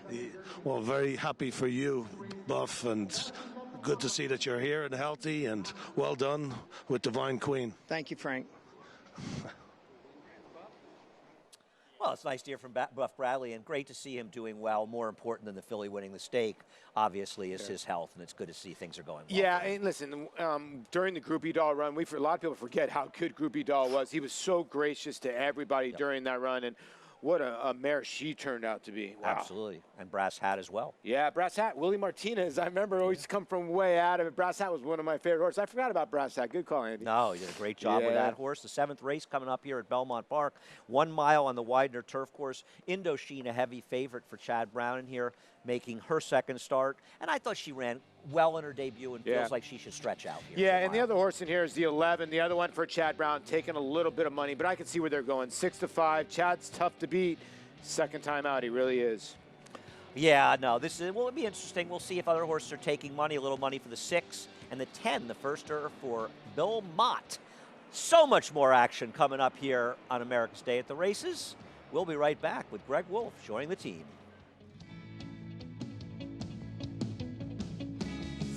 This proven son of Giants Causeway has sired 4 millionaires, including Claiborne Farm stallion Lee. Recent top runners include Cutting Humor, winner of the Grade 3 Sunland Park Derby, plus 3-time graded stakes winner Sharp Samurai, and international star Shamal Nibras. This year, his 2-year-olds have brought prices up to $310,000. First Samurai, standing at Claiborne Farm.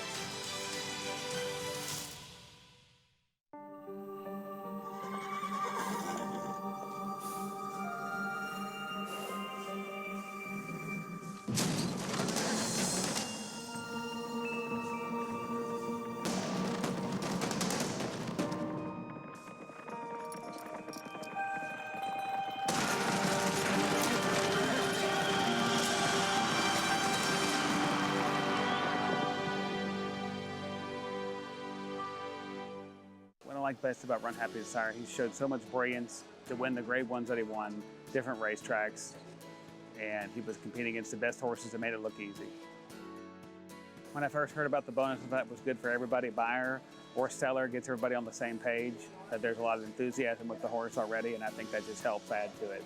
I think these Run Happies, the public already wants to like them. That's a great thing, and I think that's a little icing on the cake for the whole deal. Run Happy, standing at Claiborne Farm. Tom Durkin letting you know New York breds start with an advantage. At the sales, buyers pay up to 7 figures, and there's over $2 million in stakes money limited to New York sired horses in the New York Stallion Stakes series, like the Park Avenue for 3-year-old fillies. Newly minted wins it for fun. For fun and money. The winner's share generates an additional $55,000 from the New York Breeding Fund. Funny Guy's gonna do it. Funny Guy's win of the Times Square division generates the same money. So get with the program at nybreds.com.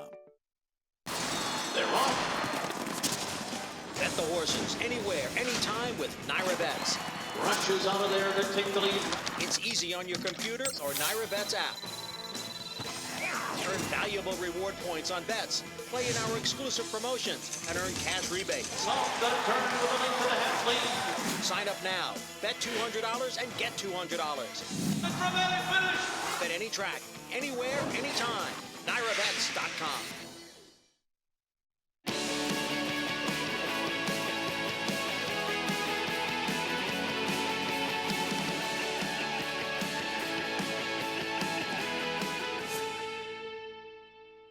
Back here on America's Day at the Races, and we have some tremendous action ahead. Our show brought to you in part by America's Best Racing, the go-to site covering the sport and lifestyle. Visit americasbestracing.net today. Our feature race still to come from Belmont Park this afternoon.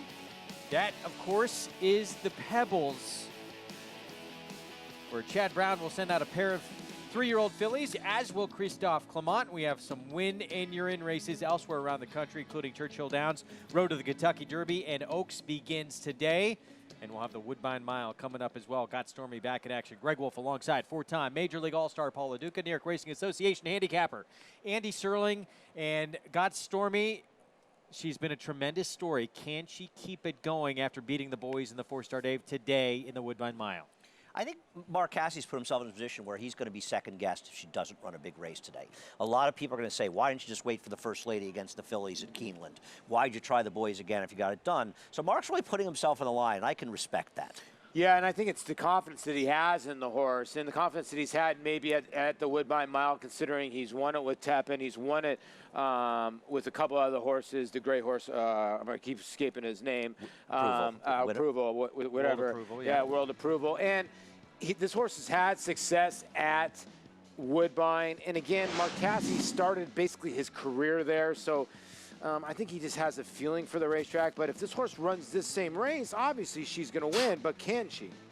Oh, I don't know. She was tremendous last time. She runs back. Listen, good horses are supposed to be able to consistently run well. That's what separates them from your sort of average talented horses. And, you know, Tepin did it. She showed up in all her races for Mark. Mark is aggressive. It paid off in this race. You can trust him again, but you and I'm going to try to beat her, but I'm not going to be shocked when she wins. Can she follow in the footsteps of the great Tepin and continue this tremendous run that she is on? Again, Mark Cassidy didn't want to be in the 4-star Dave. Gary Barber, his owner, forced his hand, talked him into it, and it paid off. And she ran so good, you almost have to try this spot. And you know, give Mark Cassidy some credit, because if she had lost, Mark would have taken the blame. Absolutely. Yet, when she wins, he gives the credit to his owner, and that's the sign of a very good trainer. Here's what we have still to come for you this afternoon. Races 7 through 11. There we go at Belmont. Fast and Firm. Churchill 8 through 11 ahead, including the Pocahontas. Iroquois with the first points on the line for the Kentucky Derby and Kentucky Oaks to get into that starting gate for 2020. And the Grade 1 Rico. Woodbine Mile with Got Stormy back in action. Grade 1 Northern Dancer as well. Here at Belmont Park, it is late pick 5 time. Mile on the turf to kick off our sequence.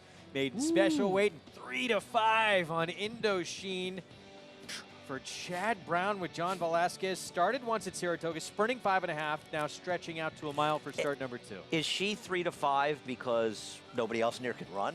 I mean, you're talking about a second-time starter that stretched for 5.5 furlongs a mile. I understand the connections are strong. 3 to 5 is a little bit ridiculous. Maybe even a lot ridiculous. Yeah, a little bit. I mean, Winfield Prophet, the 6th at 8 to 1. I don't understand why that horse. I guess. Well, she didn't do any running, but she's working well apparently. Yeah, she's working well. I mean, she's got a nice little pedigree. And then the Belmont runner, Rosario, takes them out. The surprising horse is the 11. The other Chad Brown at 11 to 1, first-time starter. That, you know, his horses usually get bet anyway, but maybe all the money so far on the 3 is making the 11 inflated. Here comes our post parade. Wow. Indochine getting hammered at the windows right now. We'll start off with Velvet Crush. This is start number 2 for the daughter of Tapit for Rudolph Brissett, but first on turf. We were worried about the secondary market race, right? Secondary market was 3rd in Velvet Crush's last race, and, no pun intended, just crushed. All the money on this one right here. Peter Brandt Silks of Sister Charlie fame. She was running at the end behind a very talented Chad Brown runner named Voting Agreement. If she can stretch out effectively, she is okay in here, but 3 to 5 is a short price. Revelment 74 to 1. Luis Reyes for Barclay Tag. 47 to 1. First time out is this filly by English Channel, and yeah, big long shot here for Barclay Tag. Bill Mott, he's got a couple of firsters in here. This is one of them. Scape, who's by Warfront. Second foal for Madame, who wasn't very good, but she comes from a gigantic turf second family. Homebred for Claiborne and Adele. Dill Schneider, Windfall Prophet, Shug McGahee, Malibu Moon Filly. I think this horse will improve second time out. Dylan Davis will be aboard. Showed a little bit of speed and just sort of backed out of a really fast pace last time. Dirt debut sprinting for Inveterate for Dermot Magner. Now turf stretches out. Yeah, I mean, doesn't really have much pedigree, but did take some money first time out in the dirt. Make or break. Jose Lezcano, Mark Hennig, and a daughter of Flatter. This horse is 40 to 1? Yeah, 41 to 1, and exactly the same odds she was first time out in an off-the-turf event. Trash Panda was sprinting on the turf at Saratoga for her debut for Gary Contessa. She was fouled in her debut. I'm not sure it really makes her a major player here, but it's quite a funny name, isn't it?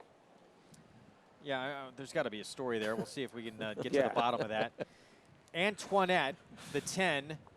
We will see next another Bill Mott, first-time starter, daughter of Hard Spun, who is taking money at the windows when we see her eventually. It's 6 to 1. Still don't have her on screen just yet. Yeah, she's betting. Yeah, she should be in the Might be at the window. There she is. Dolphin Brew, and Joe Bravo will be aboard. There was confusion whether Rosario was on this horse or Bravo. A couple times was listed, but Joe Bravo aboard. Well, Joel is up in Canada, so he would have to be exactly. He'd have to really be Superman to get down to ride this one. Javier Castellano, Coalition Building. Chad Brown firster, big price. Looking to win back-to-back. You know who the dam is after? The Pamplemousse. Really, my favorite restaurant down in Del Mar. Pretty good racehorse as Yeah, well. you can get a $75 grilled cheese sandwich, and that's the truth. The lobster grilled cheese. How many of those did you with actually truffle. pay for? Unreal. Maybe one. Wicked Amber rounds out our field. Randy Persaud, Ghost Zapper filly. You know, this filly actually ran a lot better on the turf, going 5.5 furlongs for Randy, and now going to stretch her legs out to a mile. All right, we need to check in with Jonathan Kinchin. Hopefully he got a bag of that. If he did, please bring some to the set. It's late pick 5 time, JK. What do you got? Well, first of all, I got to agree with Andy. Trash Panda is a very funny name. So, well, you know, I don't agree with him very much, so when I do, I got to at least point it out, right? I like this pick 5 sequence. I think that this pick 5 is very approachable. I'm only going to use the 2 Chad Brown runners in this first leg, the 3 and the 11. In the next race, I'm going to use the 5 and the 9, Kyoto, in connectivity. I like Asmussen off the claim. This horse was aggressively dropped at Saratoga and then obviously ran back for 75, and Steve Asmussen came in. I think this horse could move up the 5 and the 9 in the second leg. On to the third leg. I think a lot of people might single Lutsky. I'm going to use the 2, 5, and 7. I like Amundsen in that race. Was wide in a fast pace last time. The pace figures were very fast. If they can find a way to redistribute that energy a little bit better, not use it so much early, save a little bit for late, I think that horse could be dangerous in there. And then on to the Pebbles and the Stake, I'm going to use the 2, 6, and 8 Blowout.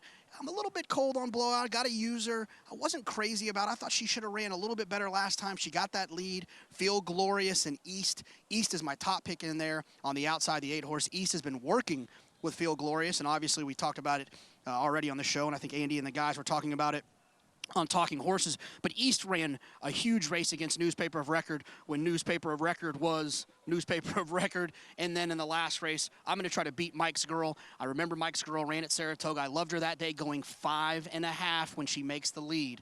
Going 6 is a completely different game. I'm going to use the 2, Something Joyful, in the 7, and Dretta. Fellas? All right, Jonathan, thank. There is his late pick 5 ticket. Paul, what'd you come up with? Well, I went a little bit deeper to start. Obviously, you got to use the 2 Chad Browns. 3, 6, 10, 11, 4, and 9 in race number 8. Augusta Moon, I think the 9's the horse to beat in there. Kyoto. Race number 9, 2, 3, 5, 6. In the Pebbles, I'm going to go 2, 4, and 8. I actually like Seek and Destroy. I think East is a dangerous horse. And then in the last race, Jeremiah Englehart and Mike Luzzy going to team up for Something Joyful. I think that's a horse to beat in the last, the 2. 243,000 and growing in the late pick 5 pool. Chad Brown, a super strong hand here in the opening leg to kick it off, and he should have a strong hand as well in our feature in the Pebbles with 2 fillies in there in Blowout and Seek and Destroy. But there's a lot of interesting 3-year-old fillies in that group. Honestly, I think you can say every horse in that race has some kind of chance.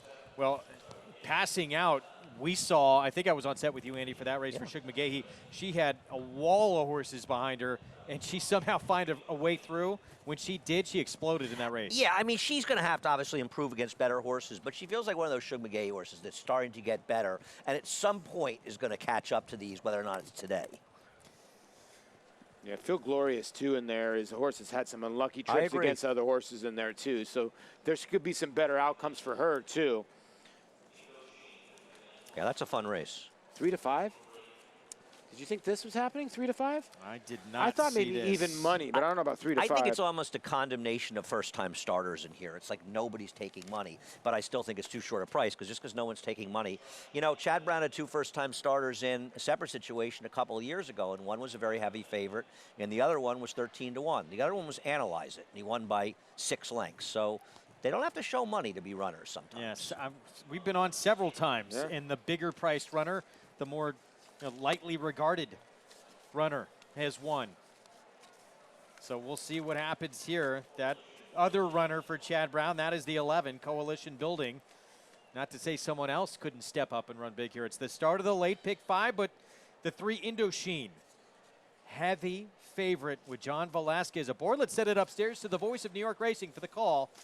Here's Larry Colmus. And next one to come up here is Coalition Building, who moves into the starting gate. Windfall Prophet will be second last, and Wicked Amber to the outside stall will be the last to load. They're all in line.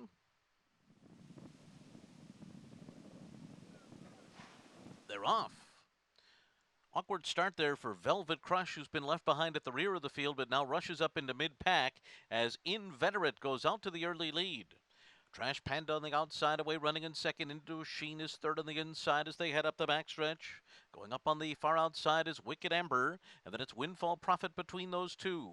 Break of another two back to Velvet Crush, who now races along in sixth position early on, in behind horses, alongside of Antoinette, and then comes Scape, followed by Coalition Building, and then it's Make or Break and Revelment on the inside. 23.61 was the opening quarter mile for front-running Inveterate and Kendra Carmouche, who lead by 3/4 of a length. Trash Panda, second on the outside. Indochine and Wicked Amber heads apart, third and fourth. Moving for the far turn. Windfall Profit between those two. Follows in fifth after a half mile as they move into the turn in 48.03 seconds. And then it's Antoinette on the outside of Velvet Crush. Coalition Building 6.5 lengths off the lead, one off the rail. Farther out, Make or Break is next, and then comes Scape and Revelment. Around the far turn, Inveterate, still out there in front by a length and a half. Wicked Amber on the outside, up into second position as they make their way toward the top of the stretch here. And one off the inside, Indochine begins to move, but Inveterate still in front as they arrive at the 8th pole. Indochine is coming after her now. These two, 1-2 behind them. Velvet Crush is going to try to split them. And farther out, it's Antoinette on the outside. Down to the 16th pole, Indochine in front. And then Inveterate, followed by Velvet Crush and Antoinette. It's Indochine by a length. Velvet Crush was second, Inveterate and Antoinette. Well, the public was right. 3-5 on Indochine for a while. It looked like we might have an upset here with a 17-1 shot on the lead. In the end, Chad Brown. Yeah, the 10 got a tiny bit unlucky with Joe Bravo. Watch the gray just take this horse out to the parking lot. You can see right here, Dylan Davis trying to create room with the 6, and they're playing bumper cars with each other, the 6 and the 10. The 10's trying here, but Indochine just going to grind away the win. In the 2, Velvet Crush ran a good race. Yeah, Velvet Crush, as an argument, might have been the best horse in the air because I actually got left in the air. And I got a very good trip and ride thereafter, but John Velasquez sat in the pocket with Indochine, made that run when he got clear. But I'll tell you something, she did not win like a 3-5 shot should. And I think this is one of those races that you're going to want to watch a couple of times because you mentioned the number 10 who got bet, Antoinette. The other first-time star, Coalition Building right at the end. 2 broke horribly, yeah, and runs big there, 12-1. So, yeah, definitely, you're right. One to keep your eyes on here. Next time out, I wasn't listening. That's all right. Churchill Downs. No, but you covered it pretty well. You could have pretended. I tried my best. We're getting back to Frank Lyons coming up. More stakes action ahead from Louisville. Locust Grove next. Stay with us.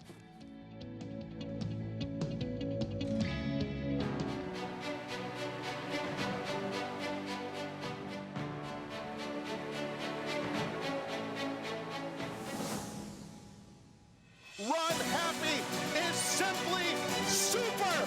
He polishes off an outstanding campaign with a dominant victory in the Malibu. No medication, no problem. Run Happy, standing at Claiborne Farm. It's America's original sport, and no one covers it better than americasbestracing.net. From the sport to the lifestyle, the best races, horses, and destination venues, cocktails, gambling, fashion, and more. americasbestracing.net is a sport for you. Live it, love it, bet it.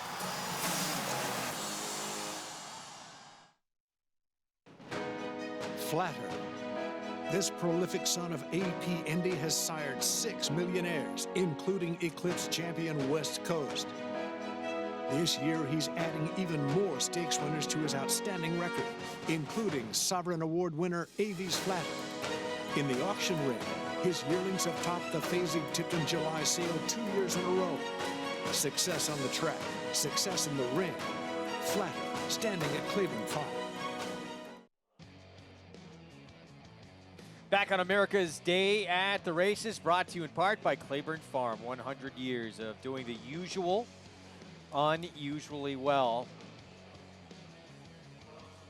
As we get into more stakes action at Churchill Downs, Grade 3 Locust Grove coming up, mile and a 16th, as we look at Pig Sand Shug McGahee. She has improved a bit for Shug, but she may be a bit pace dependent. Moonlit Garden 7-1 currently for Brad Cox. Yeah, and a horse that was third last time out at 70 cents on the dollar needs to turn it around in this 5-year-old mare. 5 consecutive wins for My Lady Curlin for Brad Cox as well. Yeah, it'd be interesting to see how aggressive Sean Bridgman is to take advantage of the racetrack, because there are faster horses early, but she's good. Skeptic for Rusty Arnold. She's quick early. She's a 2-time winner at Churchill. Yeah, look for her to flaunt her speed, at least early. She couldn't get to the front end of the summer colony at Saratoga, but she's got good success at Churchill. Escape Clause gave Midnight Bisou all she could handle in the Apple Blossom. She's a 20-time winner. This would be a good time for Tyler Bays to be aggressive with this filly, or mare, I should say. An excellent horse. Her last race disappointing, though. Cosmic Burst, Donnie Von Hemel sends out. Not bad race, considering she was behind Midnight Bisou last time in the Molly Pincher. Another one that likes to win here. Go Google yourself for Paul McGee. Love the name, coming off her best career effort. Brian Hernandez Jr. rides. Yeah. Red Dane. Charles Lopresti trains this 5-year-old mare by Red Rocks. What pretty crazy. A Red Rocks out of a Dane Hill Dancer mare, and Charlie Lopresti decided to put this horse on dirt, and she's turned around her career. She's a big long shot here at 46-1, though. And John Court on Rosa Malibu, 27-1 on the outside. She'd be a major upsetter. Only try at Churchill was a win. That was an entry-level allowance win, though. These are deep waters. Let's check in back in Louisville with Frank Lyons. All right, guys, so very nice race coming up here, Grade 3, Locust Grove. The 2 Moonlit Garden made a very positive impression in the paddock. She's a very nice filly, beautiful walker. She looked great in the paddock. And she was third, beaten 9 lengths at 70 cents on the dollar to 1. Paul just said that about that filly. But I was talking to the connections in the paddock, and they reckon that she bounced last time out. She reckoned coming off that big win in the Prairie Meadows, shipping back to Ellis Park. It was just a little bit too much for her, a little bit too quick. She'd felt so good going into that first race, and then she bounced a little bit there.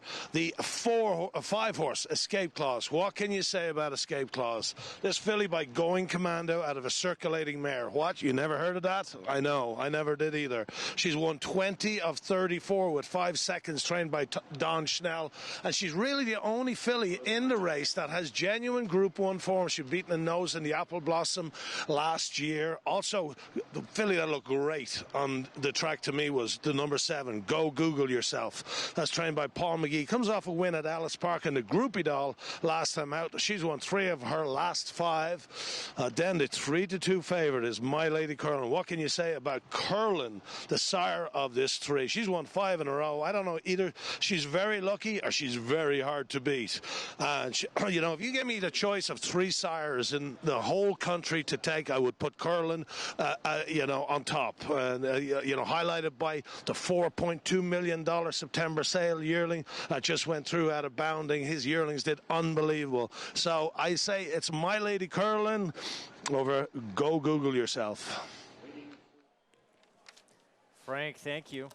Loading up. Grade 3 Locust Grove. My Lady Curlin looking to make it 6 consecutive victories from post 3 here for trainer Brad Cox. We send it to Travis Stone for the call of the Locust Grove.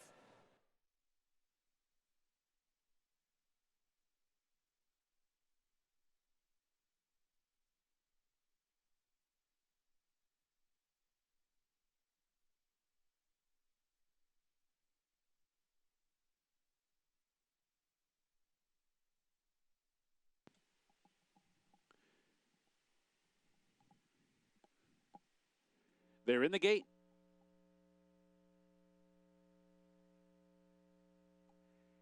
And they're off. Escape Clause with a good start at mid-pack. Go Google Yourself on the outside is up there. Skeptic comes through toward the inside. So it is Skeptic and Escape Clause into the clubhouse turn together. Go Google Yourself on the outside is racing 3 wide in third. My Lady Curlin is covered up in behind horses and bottled up inside 4th in the opening quarter mile. Cosmic Burst is racing in 5th. And then it's Red Dane in 6th. Moonlit Garden down inside 7th. Rose of Malibu and Pink Sands at the back. Moving for the backstretch run. And pace-making Skeptic showing the way. Half length in front. Negotiates an opening quarter mile in just 24 and 2/5 seconds. Escape Clause is right alongside. Running in second with 5 furlongs to go. Go Google Yourself remains in the clear, racing in third with 4.5 furlongs to go. My Lady Curlin is continuing bottled up in behind horses, racing in fourth and opening at the inside for Moonlit Garden, and she's sent up on through to grab fourth for the far turn run. Cosmic Burst is also there. Red Dane's in the thick of it while 4 wide. Farther back, Rose of Malibu and Pink Sands wide open round the far turn, tight pack, and it is still Skeptic in front. Escape Clause still second. Go Google Yourself is poised on the outside. Moonlit Garden set to strike. My Lady Curlin's been in traffic throughout. Red Dane is only 2.5 lengths off the lead. They're off the turn. They're into the stretch. And it is Go Google Yourself in front. And just like that, she's in front by 3. Moonlit Garden emerging from the pack now second and closing in quickly. Farther back, My Lady Curlin trying to get on track very late in the game. 16th to go. Here comes Moonlit Garden after Go Google Yourself. Go Google Yourself digs down deep. Here's the wire. She got it. Go Google Yourself. Fended off Moonlit Garden. My Lady Curlin was third, and Escape Clause was fourth. Go Google Yourself. Game to the finish here. Wins at 7-2 in the Locust Grove. Another Into Mischief winning on the show. And I love how Brian Hernandez went down to the rail after he cleared to get that good ground. But, Paul, I'm going to say it. Sean Bridgman's riding the favorite. My Lady Curlin was not good, especially given the racetrack. Yeah, he lost position. He was always sitting in great position. He lost position, and who did he lose position to? He lost position to the 2 on the inside, and it cost him the race. Why come off it? Yeah, should have never came off the rail. We'll take it to Woodbine when we come back. Group 2 Canadian is coming up. Holy Helena, competition of ideas going head-to-head. We'll be back.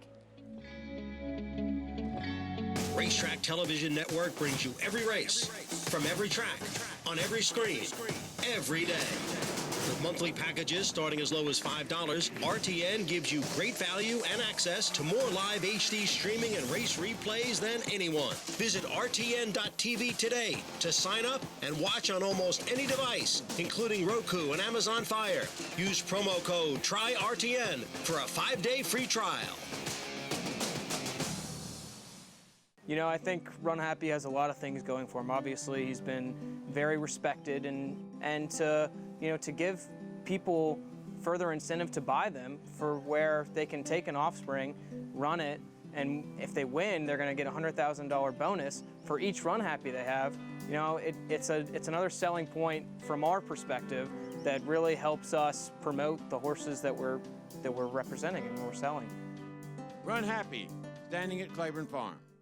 Piranha, the leader in fly control and wipe and spray products, now has premium equine grooming products. Introducing Aloe Pro Shampoo, an organic concentrate enriched with vitamins A, D, and E, and silk protein. Piranha Detangler, a dry comb-through detangling spray that conditions, moisturizes, keeping tail and mane manageable. And Shine Baby Shine, a water-based coat conditioner that leaves a show ring shine every time. Visit PiranhaEat.com to see our full line of equine products, and for a limited time, use promo code NYRA to receive a 10% discount on your order. Piranha on, pests gone. Into the final furlong of the Claiborne Breeders' Futurity, and Classic Empire wins it in style. Here's the wire. Classic Empire. He's a champion 2-year-old. Here's the champ, Classic Empire! Classic Empire!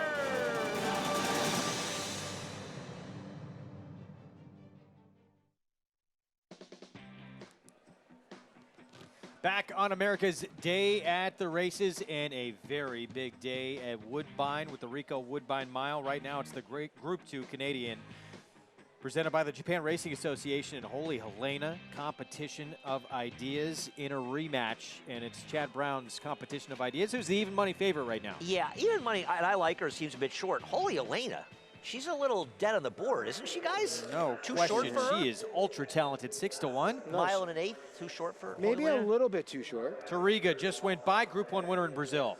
Yeah, Tariga for Grand Motion, I think, has got a big shot. Holy Helena just won last time out in the Dance Smartly. We saw Holy Helena. She is an 8-time winner of over $1.5 million as we look at Magnetic Charm. Shared the plane trip with Awesome Tank, who's running in the Rico Woodbine Mile. Dixie Moon for Catherine Day Phillips. Yeah, this horse had a brutal trip last time on the synthetic. We'll get on turf where she does have 2 wins. Winner of the Grade 1 American Oaks, competition of ideas for Chad Brown. Joe Rosario gets back on board in this filly. He'll get some needed class relief.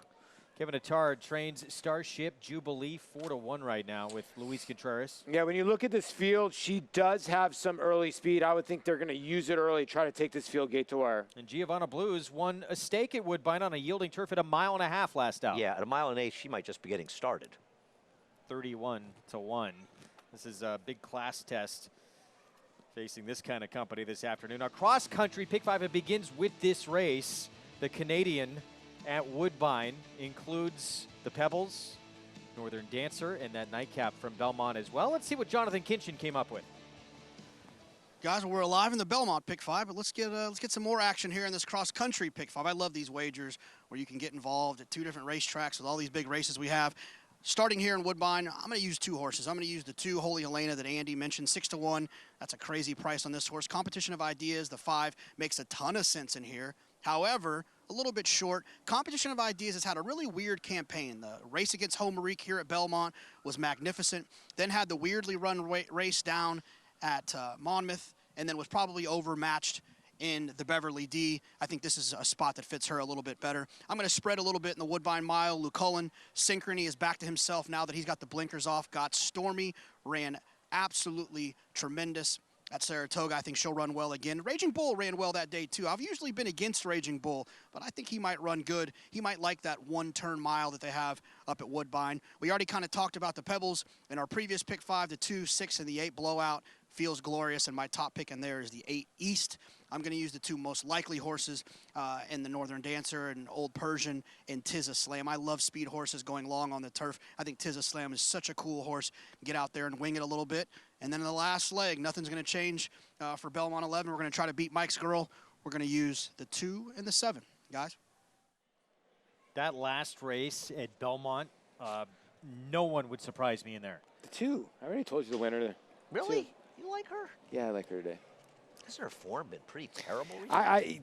That last race is confusing. I get it, but you can look at the 2, the 7, Andretta. I'm going to try the 5 Shanghai Bonnie. 5, I don't know if she can that. get the 6 furlongs, but I like her chances. I can see and her. Price. There's not a Greg, speed you in look that like last you race. like her a little bit too. Shanghai Bonnie, a little bit. I do not.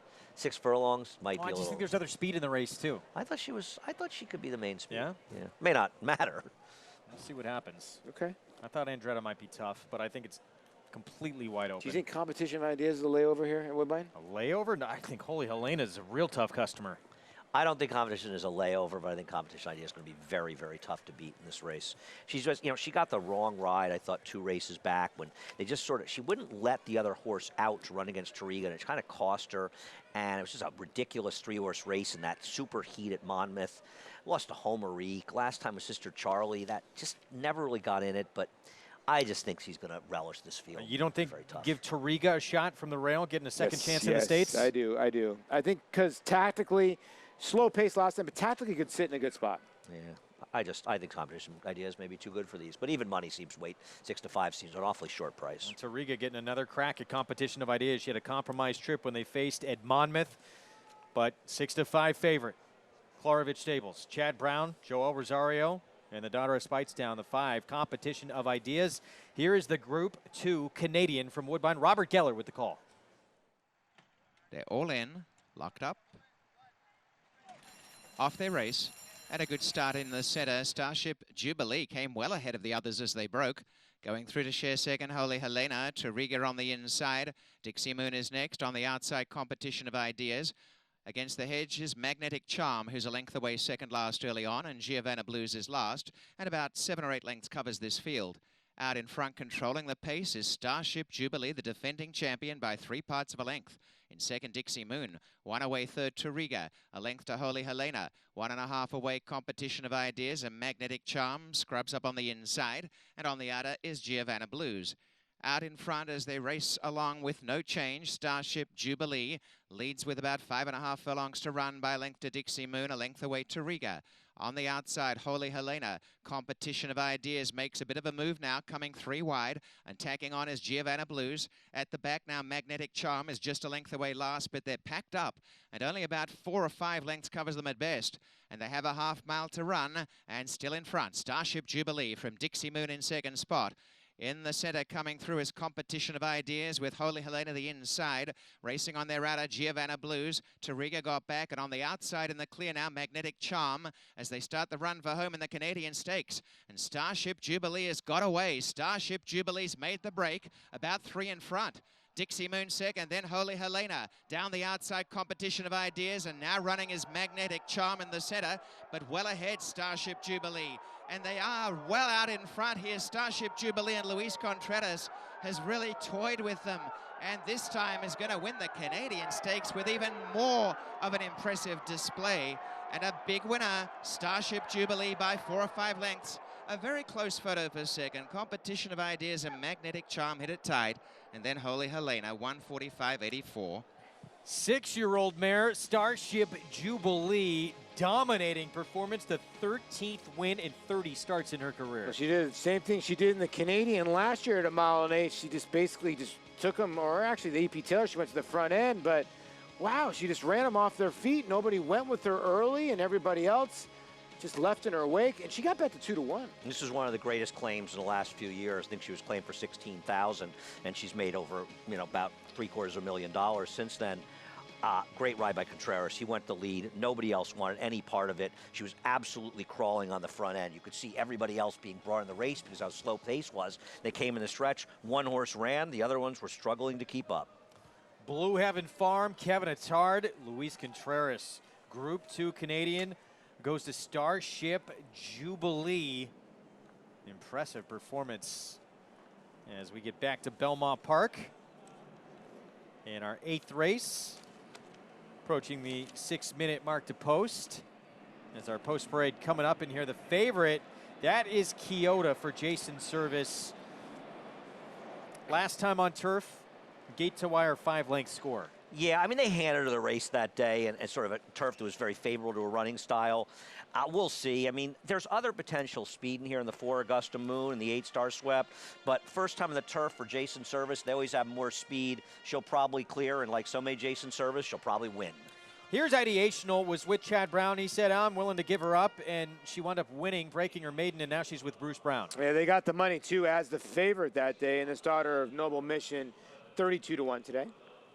Taz at 9-1. Kendrick Carmouche aboard for James Lawrence. Yeah, she's getting back to the dirt. Her maiden win not good enough to beat these.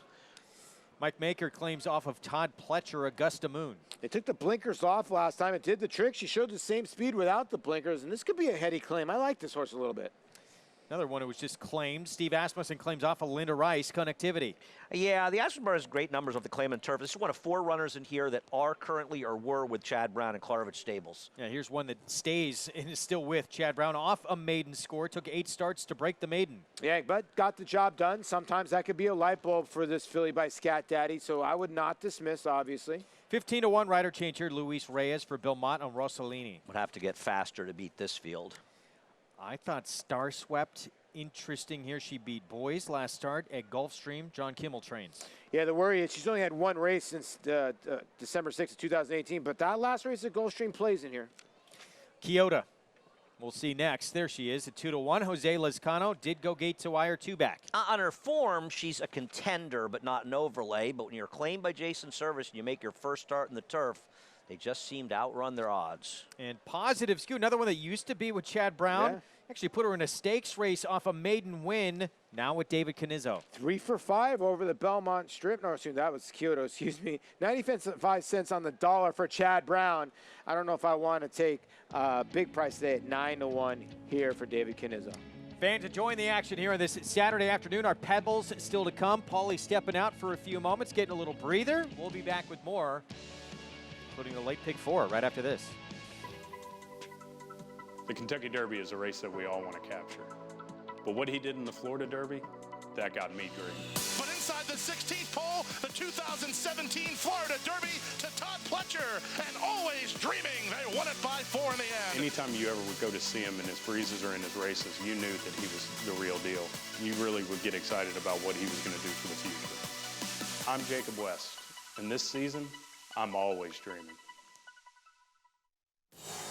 It's America's original sport, and no one covers it better than America'sBestRacing.net. From the sport to the lifestyle, The best races, horses, and destination venues, cocktails, gambling, fashion, and more. America'sBestRacing.net is a sport for you. Live it, love it, bet it.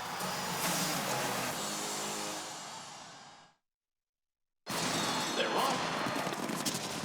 Bet the horses anywhere, anytime with Naira Bets. Rushes out of there to take the lead. It's easy on your computer or Naira Bets app. Earn valuable reward points on bets. Play in our exclusive promotions and earn cash rebates. Sign up now. Bet $200 and get $200. Bet any track, anywhere, anytime. NairaBets.com. Back on America's Day at the Races, brought to you in part by the champion sprinter Run Happy, now standing at Claiborne Farm for $25,000. And wow, has his offspring been well received in the sales ring so far. As we get set for our 8th race coming up, we're just a minute to post. Mile and a 16th over the inner turf. Let's check in again with Jonathan Kinchin. We're looking at the 4 right here. Augusta Moon was a horse I thought was interesting. Anytime Mike Maker claims a horse, I pay attention. He's actually got a horse running on our show here in a little bit at Churchill Downs, Shady Lee, that he claimed off of Todd Pletcher. I would keep an eye out for as well. My only issue with this horse is this horse ran maiden 40, and he's going to be facing a horse in Connectivity who won a race for Open 50 at Saratoga and ran extremely well, ran a winning race in an Open 75. Claimed, I love Asmussen off the claim. I think that he's one of the best horsemen in the country. I think that he can get you a sprinter, turf, dirt, long. He doesn't just midnight BC you.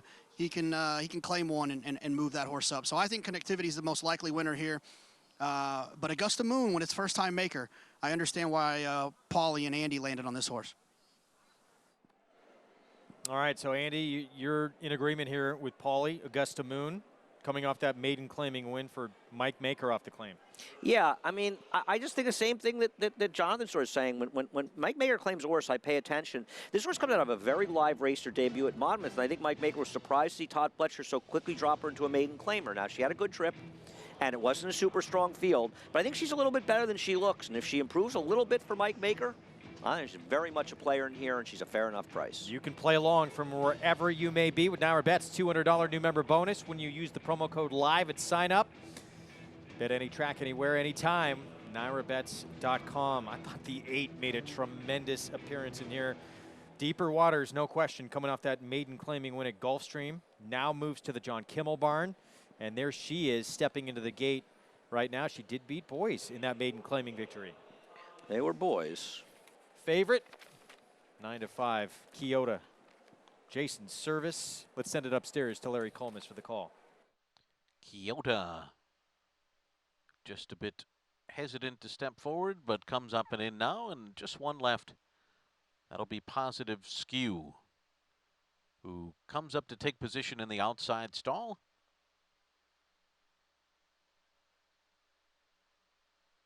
Positive Skew goes in. And they're all in line.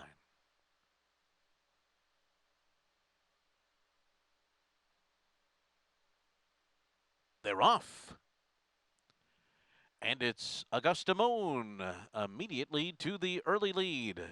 On the far outside, there goes Kyoto into second position. Then Rossellini tasks on the inside. Farther out, Positive Skew. Star Swept settles in behind them as they make their way to the backstretch. Then Connectivity, followed by Ideational and More Likely Than Not.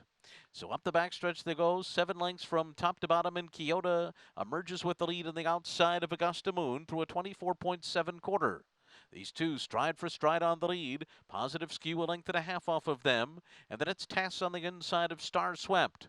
Connectivity is outside of them, 5 lengths from the front. Then Ideational to the inside. Rossellini is second last, ahead of More Likely Than Not, who is just 8 lengths behind. They continue the run up the backstretch, a 48.38 half mile. For Augusta Moon and Manny Franco have the lead now, 3/4 of a length. Kyoto to the outside keeps Augusta Moon company as they race for the far turn. Positive Skew 2 lengths off of them, sent along from third. Tass on the inside, saving ground in fourth. Connectivity is on the outside. Then Star swept in between horses. Toward the inside comes Ideational. More likely than not, 5.5 lengths off the lead going outside. And then Rossellini. They're into the stretch, and it is still Augusta Moon and Kyoto. These two down to the 8th pole. Kyoto on the outside. Augusta Moon tries to hang in there. Connectivity is taken third. Then Tass on the inside. More likely than not is gaining in the middle of the course, and here she comes too. Still wide open here, but it's Connectivity who comes charging. And Connectivity's gonna get the job done. Winning it over Augusta Moon third may have been more likely than not in a photo with Tass and Kyoto. Connectivity, John Velasquez, Steve Asmussen claims this one off. Linda Rice, who had claimed off of Chad Brown. Yep, it was a battle of horses that had been trained by Chad Brown previously and currently, and Connectivity got it done. Nice ride by John Velasquez. Proved best at the end. Very game performance on the inside with the hot riding Manny Franco for Augusta Moon. Battled away with Kyoto. Put that one away, but Connectivity was able to get her towards the end and draw away. Game effort from Augusta Moon trying to dig in there. Hold off this run from Kyoto, but then to the outside of both of those two, here comes Connectivity. And winds up best of the bunch here, and John Velasquez, the Hall of Famer, with the victory. Yep. By about a length. Yep, getting the job done. She got it done. I don't know. Nice win, nice claim. Pace was honest, right? Not that fast. They're never fast paces, right? Third win from 7 starts. Usually not seen a lot of that of late. We'll have the prices from this when we come back. We will continue along in the late Big Five at Belmont. And winning your in races for the Breeders' Cup coming up. Stay with us. 2-year-olds in the Pocahontas next for the 2-year-old fillies.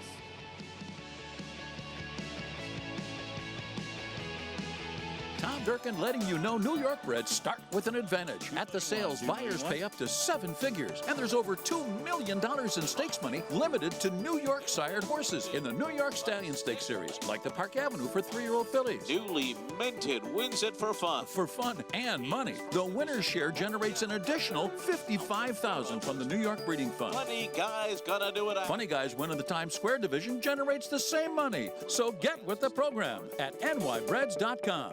Coming on strong. Minute to stardom. On top, coming down to the final 16th, opening up a 2-length lead. Feel my love for you. Wild About Star, shining big here in Berry 1. Oh, why did I wrong? Testing 1, 2. The Star Guitar filly leads Champagne Diva close to home. It's testing 1, 2. Feel my love for you. Coming on strong.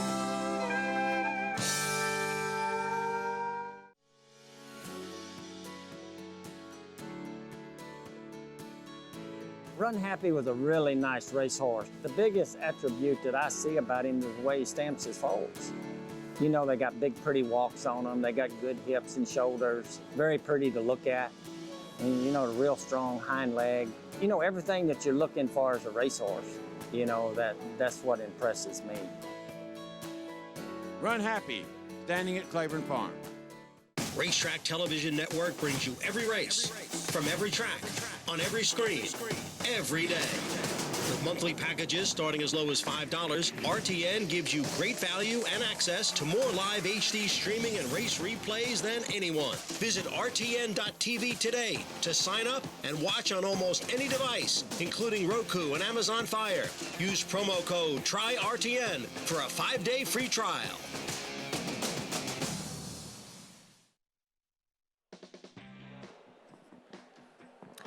Back on America's Day at the Races, brought to you in part by America's Best Racing, the go-to site covering the sport and lifestyle. Visit americasbestracing.net today. The road to the Kentucky Oaks, it begins right here. And in this race last year, Serengeti Empress going to win the Kentucky Oaks out of this race. By 100, like a 13 it lengths. It was incredible performance for trainer Tom Amos. Here is Shady Lee. Mike Maker claimed this one off a maiden claiming victory first out. She did come up the rail to get the victory on a rail that wasn't good the rest of the day. Speaking of Tom Amos, he sent out Longshot, his glory, trying to win this race back-to-back years. She is no Serengeti Empress, but we'll root for Tom anyway. Brad Cox sends out Portrait. She was impressive breaking her maiden and is one of the major players in here. West Coast shipper Lazy Daisy 5-1. Yeah, I don't know. She's coming back 14 days after a bad performance at Del Mar. Not for me. Blood Curdling, trained by Dane Kobiski, won a Colonial first out by 11 lengths. Yeah, it was a small field. She did beat a 1-5 shot in that race, though. Nobody has run back. A big price, though. 2 turf starts so far for Morning Gold for Kenny McPeak. She can win, but I think she's the wrong favorite, and Portrait with the dirt race should be favored. A lot of odds. Tapiture, filly for Steve Asmussen with Ricardo Santana Jr. Well, she won the race that Secondary Market ran third in last time out, though she had a troubled trip for what it's worth. And Adeline, 26-1 on the outside, a daughter of Palace Malice. Miguel Mena rides. She would have to improve coming from Gulfstream. That is your field for the first of the qualifying races for the Kentucky Oaks. Let's check in with Frank Lyons. Thank you, guys. So in this favorite, Morning Gold is your current short price favorite. It was 3-1 on the morning line. Has had 2 races, both on the grass at Saratoga, both around 2 turns. So she has had 2 races at 2 turns, and she gets a Lasix for her 3rd race. She finished second first time out, won by 5 1/4 last time out. Very impressive. Kenny McPeak has a very good record in this race. He's won 2 of the last 3 runnings, and I know that he really wouldn't have liked them as much as he liked Morning Gold. So I'm going to put Morning Gold, say she's going to come away with the win here. The filly that I think looks very well, that's a little bit of a price in here, is the 1, Shadowly. She was claimed from Todd Pletcher first time out by Mike Maker, claimed for 75,000. Now runs, she won by 3 1/4 lengths, runs second time out in the Pocahontas, so that's going to be a real gifted claim if she should win. Also then the 8, a lot of Ott. She looks very well in the paddock. She's out of a forestry mare, so I'm not sure if she really will love this distance, but she looks very well. And also then the 3, Portrait. She's a daughter of Tapazar, as is Monomoy Girl. She's trained by Brad Cox, as Monomoy Girl is. Sean Bridgman rode her last time out. She added blinkers for her second start, and she went off, won by 12 1/2. She stopped the clock at 1:22 3. Then Dennis's Moment in the next race, who's supposed to be the best 2-year-old ever, stopped the clock at 1:21 4. So that's not that much difference, you know. So she could be expected to run a huge race also. But I'm going to go with 6, Morning Gold on top of the 1, Shadowly, just for a little price. Frank, we appreciate it. Yeah, they're talking about Dennis's Moment, which we'll see next in the Iroquois, like he could be the best 2-year-old ever. Very anxious to see him in action. This race seems a little more wide open.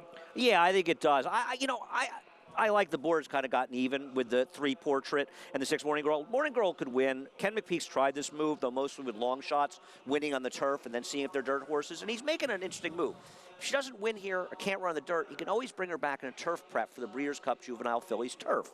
So he's doing it early enough, whereas Portrait has the win over the dirt, and you have to respect that. But he's coming back in just 20 days. Does that bother you at all, Greg? Coming back on a short rest? A little bit. Yeah. But how taxed was she, do you think? She did that pretty easily, didn't she? She did. I just, sometimes, one of the hardest things, now she's not a second-time starter. It's her 3rd start. But sometimes getting those first-time starters back after a big maiden win is a very tough thing for trainers to do. And you could say the same is true with Shadowly on the rail. But Shadowly's an awfully big price in here. And I agree with Frank. I think she's the interesting long shot in the race. And don't forget, she's also got that coveted rail position. And what if she ends up being the inside speed in here? That's not a bad thing at 8-1. Started out with Todd Pletcher. He dropped her in for 75,000. Not sure if he thought anyone was going to dip in. Well, but Mike Maker said, yeah, I'll take, thank you. There was a horse, something Commando, maybe the one Paul was thinking of, that owner Michael Dubb got away with in the $75,000 claimer first time out at Saratoga. That horse ended up being a major stakes horse. So we've seen them take that chance before with horses that turned out to be real runners. You don't expect to get claimed first time out for $75,000. No. There's Blood Curdling. Moving in, daughter of Fed Biz, won by 11 lengths first time out, but at a lower level track at Colonial. Can she jump up here to the big leagues? Graded stakes competition, start number 2 under the Twin Spires, and win in the first of the preps for the 2020 Kentucky Oaks. It's not that far away, Greg. It's just about 7.5 months. It's really not that far away. When I heard it was only 7 months away. You know, it's only 19.5 months to 2021 Kentucky Oaks and Derby. We're practically there. We're like at the top of the stretch. 7 months is going to fly by. We're already through Saratoga.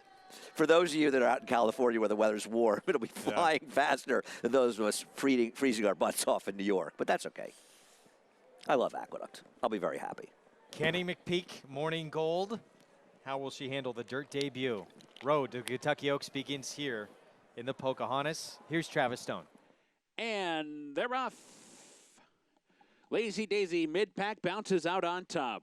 Blood Curdling is there. Lotta onto the outside. Portrait in behind early. His Glory over to the inside to save ground as they race into the clubhouse turn. Lazy Daisy out to set the pace, running a bit off the rail. Joined on the outside by Blood Curdling and at the inside by His Glory, who's in a bit tight, but nonetheless squeezing up on through to apply some pressure to the top spot. Farther back in the field, Portrait moves over to the inside, and she's saving ground, racing in fourth. Lotta Ott is fifth. Shady Lee back in sixth.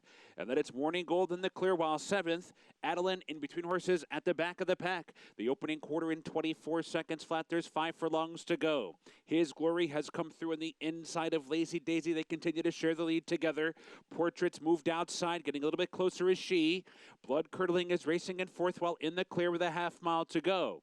4 lengths back to Lotta Ott, who's asked to pick it up. Morning Gold is on the move from the back of the pack, going past Shady Lee.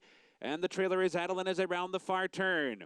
Lazy Daisy comes away with the lead 3 furlongs out. His Glory trying to keep pace in second. Portrait is winding up on the outside. 3 wide and coming on. Farther back, it's Blood Curdling. And then it's Lotta Ott. Under pressure at mid-pack is Morning Gold, not gaining ground yet. They're off the turn. His Glory's re-rallied down inside. His Glory is back in front. His Glory has taken over the lead at a big price and 1 furlong to go. Lazy Daisy right back at it at the outside. Portrait a little bit awkward there at the 8th pole, back in third, down to the final 16th. Lazy Daisy's re-rallied. His Glory's dead game toward the inside, but it is Lazy Daisy in front coming for the wire, and Lazy Daisy won it. Lazy Daisy beats the big long shot His Glory. Portrait was third. Blood Curdling was fourth. Lazy Daisy, Doug O'Neill, West Coast shipper with the win, outdueling Long Shot His Glory for trainer Tom Amoss. Well, now I knew what Doug O'Neill was doing, bringing her back 14 days after a poor performance last time. She ran a much better race today and got the money. Congrats to him. But there was a little rooting on the set for our friend Tom Amoss. Trying to win this race back-to-back years after he won it with Serengeti Empress, but wow, did she surprise. Well, you know, and that's the other thing about Tom. Tom knows that it's a good inside, and Tom clearly told James Graham, you've got the horse that could be in front. You go to the lead and you go to the rail and take your chances from there, and that's why Tom is Tom Amoss. In the end, it's Lazy Daisy. She won first time out, distant fourth when she tried company in the Grade 1 Del Mar debutante. But she liked to stretch out here to a mile and a 16. I got to tell you, I'm looking at her now. I couldn't have her. Wise move by trainer Doug O'Neill. His Glory, not a good ride once again. I'm sorry, Portrait. Sean Bridgman needs to understand how good the rail is, but she was disappointing in here. And I think Ken McPeak, the experiment with dirt for Morning Gold, it's over. I would think so after this performance. Lazy Daisy, Doug O'Neill, ERJ Racing, punches her ticket to the Breeders' Cup Juvenile Fillies should they decide to go. You would think off that performance, why not? Why not? You know, the truth is, especially the stake side, we have not seen super impressive 2-year-old fillies so far. I thought Mrs. Danvers in Saratoga maiden winner was impressive. We've seen a couple others that look pretty good, but the stakes for 2-year-old fillies so far have left us wanting. So there's no reason these connections shouldn't feel like they're in the running at this point for the Breeders' Cup Juvenile Fillies on dirt, but there's a lot of racing left to come. And I mean, as you just saw with that performance too, these 2-year-old fillies, they can improve by leaps and bounds, start to start early on in their career. Well, especially stretching out, right? Maybe she wanted to go longer, all as it was. Now, I don't know how strong the race was. I don't know how fast the race was, relatively speaking. But right now, what we've seen so far, there's no Songbirds out there who was arguably one of the best 2-year-old fillies I've ever seen. I mean, she's up there with any, as far as 2-year-olds of all time. Big one still to come at Woodbine with a Rico Woodbine Mile, and 4-year-old filly got Stormy trying to continue her incredible run that began at Saratoga. Back-to-back wins in the span of a week, including a win over the boys in track record time in the Grade 1 4-star Dave. She was like a blur going by on the stretch. It's a funny race that featured a wicked fast pace, and the race was basically collapsing. You see Major Look, who makes that first move, who's back to play today, but Got Stormy wasn't that far behind, and just Get Stormy, she just rolled by this field. Repeat that performance, she's winning. Should be noted, Ricardo Santana Jr., he was filling in for Tyler Gaffleon because he was already committed to ride March to the Arch in that race, but Tyler Gaffleon back on board today. Synchrony, meanwhile, taking a look at her last performance in the King Edward Group 2 win at Woodbine. 9-time winner in her career of close to $1 million. I mean, this is obviously a talented horse who's kept some pretty good company. Lost to Almanar 2 back, who's a Grade 1 winner, was second in last year's Arlington Million. Lost 2 races to Bricks and Mortar, including a 3rd place finish. There's nothing wrong with Synchrony. And this is another horse who, like Got Stormy, seems to really be coming into his own right now. They've had to be patient. He went to the bench for over a year for Kieran McLaughlin. It's a 5-year-old. He's come back very good. And he's a rare horse that's coming off 2 wins, Greg, that I think are both better than they look on paper. Was forced to be closer to the pace, and he wanted to be 2 races back because of slow pace, wide the whole way on the inner turf. Never easy. Last time out, he probably was too close to too fast a pace and ended up collapsing, and he still was able to hold off a very highly regarded Euro Sacred Light for Chad Brown. This is a horse, Luke Cullen, who's good and may even be better than he looks on paper. Yeah, it seems like a horse who's on the rise, too, and just getting better, even though he's 5 years old. No, I agree. I mean, coming off that long layoff for Kieran McLaughlin, you know, we think of Chad Brown with Bricks and Mortar and some other horses coming off long layoffs. Well, Kieran McLaughlin is doing the same thing with Luke Cullen. He's come back off a 14-month layoff, and he has been better than ever. He always showed flashes of talent, but right now he's really coming into his own, and today would be a huge coming out Seems party. a little bit like the turf version of Preservationist. Yeah. Took a little time to come around and layoffs. Getting really good right now. Agreed. That is still ahead. Got Stormy, 4-year-old filly for Mark Casse. Of course, one with Tepin, one with World Approval, trying to do it for a 3rd time as we head back to Churchill Downs. And our price is in. Lazy Daisy, $16.40 for the victory, holding off his glory at 43-1. That exact of $446. Did not have it, Greg. Did you have it? I did not. But we were rooting for Tom Tom Amos might have had it. Got to give Doug O'Neill a lot of credit, because the truth is, shipping this horse in off a subpar effort 2 weeks ago, he kind of looks like a fool if she runs badly. Well, he was no fool here. He was very, very smart.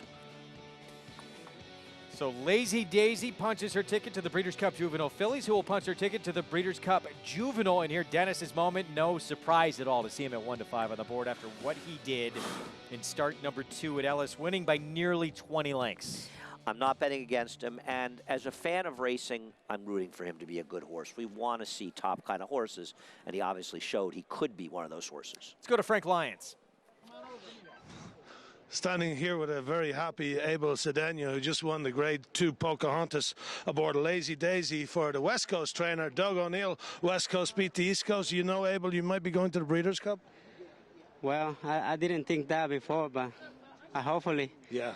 And the first time I said, I said thanks to God and Doug O'Neill, owner behind him. They give me a lot of opportunity. And thanks to them. So this is your first time aboard this filly. Had you ever worked her in the morning? No, I didn't. I don't think so, because I've been work a lot, but I don't think I work her. Have you dreamt about going to the Breeders' Cup? That's my dream. Okay. That's my dream. So your dream's about to come alive if they want to, okay? Win on your end. Lazy Daisy, winner of the Pocahontas. Thank you. Oh, what a moment for that young man, Abel Cedillo. He's got a real good one who he is now just guided to a graded stakes victory and has booked a ticket to the Breeders' Cup aboard. And he got a post-race interview from Frank Lyons. Well, that's the true highlight, of course. But what a moment for that young man. Yeah, it's great. It's cool. There's so many great stories in racing, right? And you know, you hear a lot of stories and you hear names of trainers. Obviously, Doug O'Neill's had a lot of experience in big races with the 2 Derby wins. But seeing a rider get a chance to go to the Breeders' Cup, it's great. Paul LaDuca, close with that barn mentioned. This young man's been galloping for Doug O'Neill for a long, long time. Now getting an opportunity and to rise to the occasion on the big stage like that. And he certainly great to see. Did nothing wrong there. Iroquois coming up next, and Dennis's moment, 97 Beyer speed figure in the first race that he was able to finish with a rider because he actually clipped heels, lost his jockey in his debut, winds up doing this next time out at Ellis. I mean, I don't know what to say. It was obviously a devastating performance. You run that fast, you get those kind of speed figures. It's been backed up by other speed figures. Now, it's 2 turns today. May end up chasing towards the outside. It's a different ball game. But these are the kind of horses you root to see, the kind of horses that might be extremely exciting and catch the public's imagination. That was the kind of performance that makes you think this could be an absolute superstar. It's one start. Yeah, Let's not get ahead of ourselves. We've seen these horses not prove their greatness over time, but potential isn't a bad thing. No, it is not. He showed a rare amount of talent that you don't often see in that Ellis maiden special victory. Dennis's moment, back in action, the favorite in the Iroquois.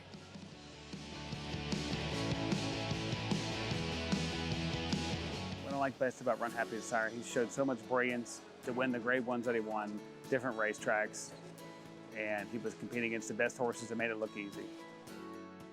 When I first heard about the bonus, I thought it was good for everybody, buyer or seller, gets everybody on the same page, that there's a lot of enthusiasm with the horse already, and I think that just helps add to it. I think these Run Happies, the public already wants to like them. That's a great thing, and I think that's a little icing on the cake for the whole deal. Run Happy, standing at Claiborne Farm. That time at Oaklawn, win a home run. Made for a big night. Bet on your favorite teams at Oaklawn's new race and sports book. Oaklawn, a new level of action, a new level of excitement. The thermal spring waters our city is named after are known for their legendary healing properties. Their thirst-quenching properties are pretty nice, too. Hot Springs, Arkansas. It's different here. Come see why. Mastery retired undefeated, winning his 4 starts by a combined 20 lengths. A 6-figure September sale purchase, he won impressively in his 2-year-old debut at Santa Anita. From there, he captured the Grade 3 Bob Hope Stakes and completed his juvenile campaign with a dominant performance in the Grade 1 Los Alamitos Futurity. At 3, the top-rated son of Candy Ride sizzled in the San Felipe. Now his much-anticipated first crop has arrived. Mastery, standing at Claiborne Farm. Back on America's Day at the Races, and you can honor your fellow firefighters who died in the line of duty. This is the official FDNY National Stair Climb in partnership with the National Fallen Fighter Fires Foundation. It happens tomorrow. Go to firehero.org to get involved. Join hundreds of FDNY firefighters, as well as firefighters from around the country, to honor America's fallen heroes. Greg Wolf, Paula Duca, Andy Serling, Jonathan Kinchin with you as we're back here at Belmont Park getting set for race 9 coming up. 6.5 furlongs, New York bred, first allowance condition. And Invest, one of a couple in here for Gary Contessa, favored at 2-1. Well, there seems to be speed on paper, so Invest could get a good setup. And one of 3 straight new geldings, by the way, 5, 6, 7. Yeah, 5, 6, the question is, and I feel like it's on your mind as well, Paul, I'm not trying to knock Gary Contessa, but he does not have the numbers that Linda Rice has. And you've got a horse getting a trainer change from a higher percentage trainer to one who's winning a lower percentage. And I think that always has to be a bit of a cause for pause. 100%. You got to be honest with the people. And here's the other part. This horse has lost at 70 cents on the dollar and at 2-1 under Linda Rice's care. And like Andy said, I respect Gary Contessa, but Linda Rice is a superstar. The last 2 races were both on sloppy sealed tracks. Okay.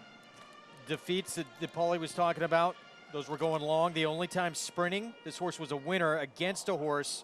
Came back to win a stake at Finger Lakes for Jeremiah Englehart. Here's Foolish Ghost, 17-1 Manny Franco aboard, the hot hand on the grounds right now. Going to be the inside speed near first time for Tom Morley, but there's other speed that may be more talented. Amundsen, we will see next at 5-2. Horatio DePaz and his son of Curlin. Yeah, you know, 2 back, I thought the horse ran a better race actually than last time. Was hung out wide, but the blinkers has obviously helped his son of Curlin. Share Frank's sentiments about Curlin? Great Fred Amundsen, actually. Baseman Dave, 5-1. Dylan Davis, Scary Siaka. Another forwardly placed horse in this race. And listen, his recent form's okay. Charlie Baker bringing True Gold back, who was off from December to July and won that first start back. I'm waiting for Charlie Baker just to go on a big run, and I thought this one had an outside shot. How long have you been waiting? Every single day for months. Lutsky, blinkers off, gelding for Jorge Navarro, and he's quick. He's the horse to beat in this race, and I'm shocked to see. I haven't looked at Will Pace. I got to think he's going to be favored by post time. Right now, a little chilly on the board, though. Yeah.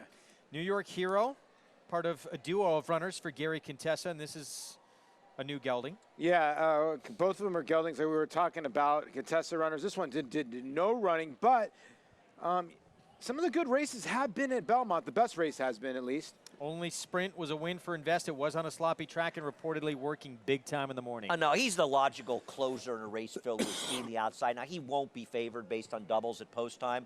Probably going to be the second choice, and I think he's a big time player. Approaching the 5-minute mark to post for the 9th at Belmont Park. And of course, still to come, we saw Lazy Daisy punch her ticket to the Breeders' Cup. Can Dennis's Moment do the same? Punch his ticket to the Breeders' Cup Juvenile. Nearly 20-length win to break his maiden at Ellis. Now comes his 2-turn debut in the Iroquois next. With the exception of Frankel, Air Force Blue is Timeform's highest-rated juvenile in nearly 20 years.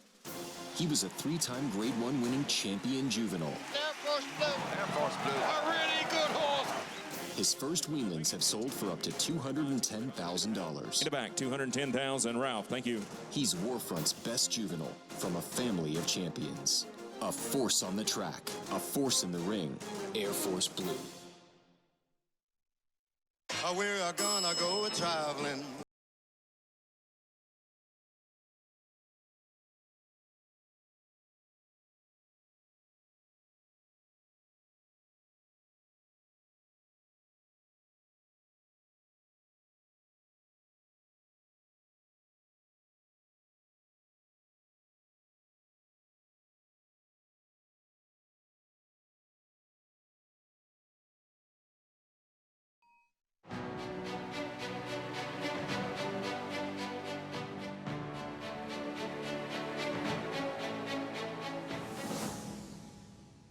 Run Happy is simply super.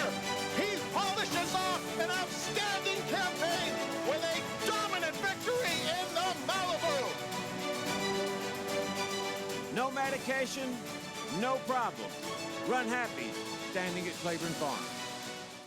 Whether you have Derby dreams or Midsummer Derby dreams, this is Tom Durkin to tell you a registered New York bred can take you there. Diversify. That New York bred Exact and the Whitney by multimillionaires Diversify and Mind Your Biscuits shows the kind of quality that allowed New York breds to earn more than $93 million on the world stage last year.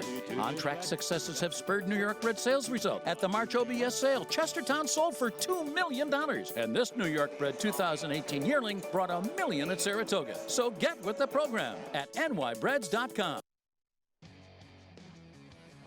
You're watching America's Day at the Races, brought to you in part by Claiborne Farm. 100 years of doing the usual unusually well. We have the Iroquois coming up next at Churchill Downs.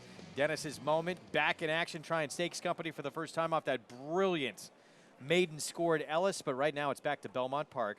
6.5 furlongs coming up in this New York bred first allowance condition. Let's go to Jonathan Kinchin.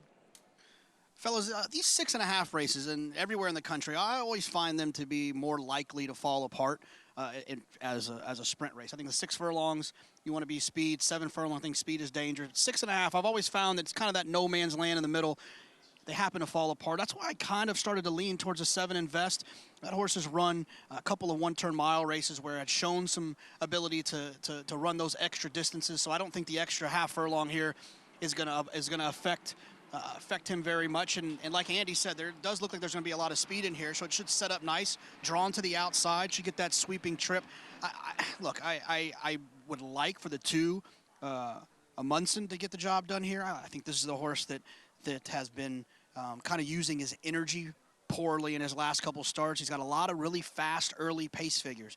If you can somehow find a way to redistribute that energy and not use it all early, save a little bit for late, the 6.5 might be good for him as well. And Johnny Velasquez obviously riding really well today. And then the 5, Lutsky, first time gelding, takes the blinkers off. It's Jorge Navarro. This horse had a really kind of a coming out party at Belmont when he broke the maiden, and then just kind of tailed off and never really could find his form, and has been bet the 2 times that Jorge's had him after he claimed him off of Dermot Magner, but hasn't really done the job. So I think 2-1 is probably a little bit more fair than the 4-5 on the morning line. But for me, I'm going to land on the 2 Amundsen, but I do think the 7 Invest is going to get a great setup. JK, thanks. And, you know, the pace is the interesting question in this race.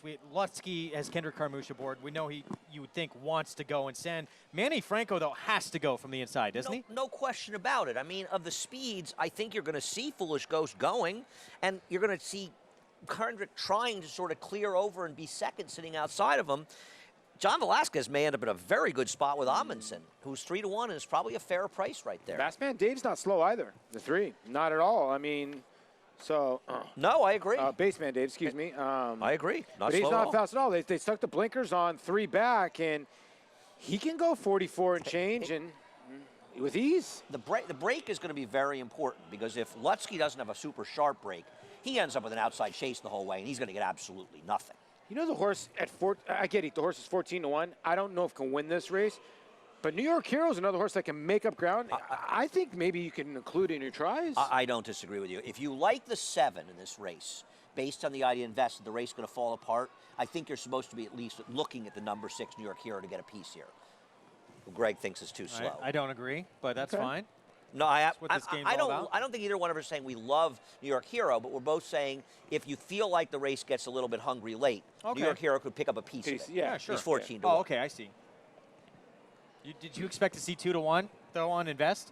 No, I did not. I didn't think the morning line was accurate. And to be fair, David Aragon is not doing the morning line. I think the guy who's filling this week is doing his best, but is finding that making morning lines is a lot tougher than people realize, and you don't want to beat up on somebody who doesn't have the experience doing it.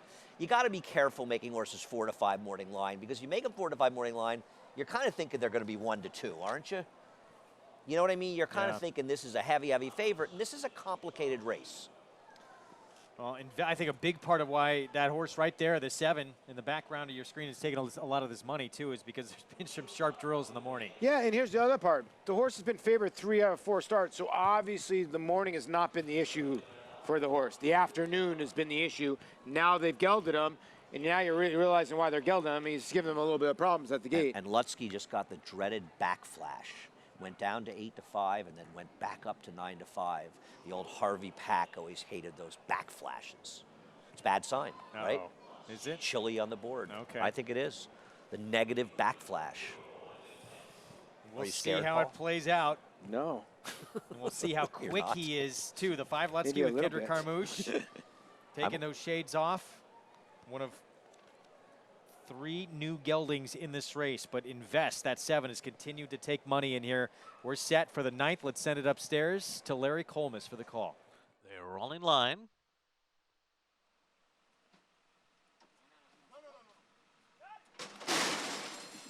They're off. Lutsky quick out of the gate. Baseman Dave came out running in second. Amundsen is out third. Farther out, New York Hero, Foolish Ghost. And between those two, it's True Gold. The trailer Invest is racing 5 lengths off of front-running Lutsky, who leads it by 3/4 of a length over Amundsen up the backstretch. And True Gold tracks them from 3rd position, 1.5 lengths off the lead. The New York Hero on the outside. Baseman Dave is next through a 22.53 opening quarter mile. Invest is now racing 4.5 lengths from the front, midway on the far turn, and just ahead of a hustled Foolish Ghost. So around the turn they go. Lutsky with pressure from Amundsen. These two nose to nose on the lead. Baseman Dave tracks them, now 2 lengths behind. 2.5 to Foolish Ghost, who's up into 4th now. And then it's Invest, who's dropping out. And then True Gold and New York Hero. 45.43 the half. They're into the stretch. Lutsky on the outside and neck in front. Amundsen continues to fight. These two nose to nose now. Lutsky on the outside. Amundsen at the rail. Amundsen pokes ahead in front. Lutsky goes right with him. They are stride for stride and well clear of their competition. Amundsen just digs in. Lutsky keeps going with him, but it's Amundsen, and Amundsen wins that battle a 1/2 length. Lutsky was second. It was a long way back to Invest and Foolish Ghost. Amundsen outduels Lutsky in a pretty fun stretch duel here. John Velasquez for Horatio de Paz. Yeah, and I really thought it was very interesting. Kendrick Carmouche was not quite as aggressive as maybe he could have been in trying to clear, and John Velasquez sensed that, and he just said, no, no, no, I am not giving up the rail with Amundsen. And he held on to the rail, he kept that position inside of him, and while Lutsky looked like he might draw away top of the stretch, you kind of knew that John Velasquez Paul was going to catch him. Yeah, and sometimes the easiest way home is to stick to the rail. More times than not, you see jockeys take back, take to the outside, and take the momentum away from the horse. We've seen Johnny V do this a couple times where he's ran up the rail. Iroquois, Grade 3, first race on the road to the 2020 Kentucky Derby. Post parade coming up. It's brought to you in part by OCD Pellets, celebrating over 10 years of supporting the equine industry with their 2-in-1 bone and joint supplement. For more information, visit OCDpellets.com. Here comes our group for the Grade 2 Pocahontas Mile and a 16th at Churchill Downs and a purse of $200,000. We're going to start with Shady Lee for Mike Maker claimed. Sorry.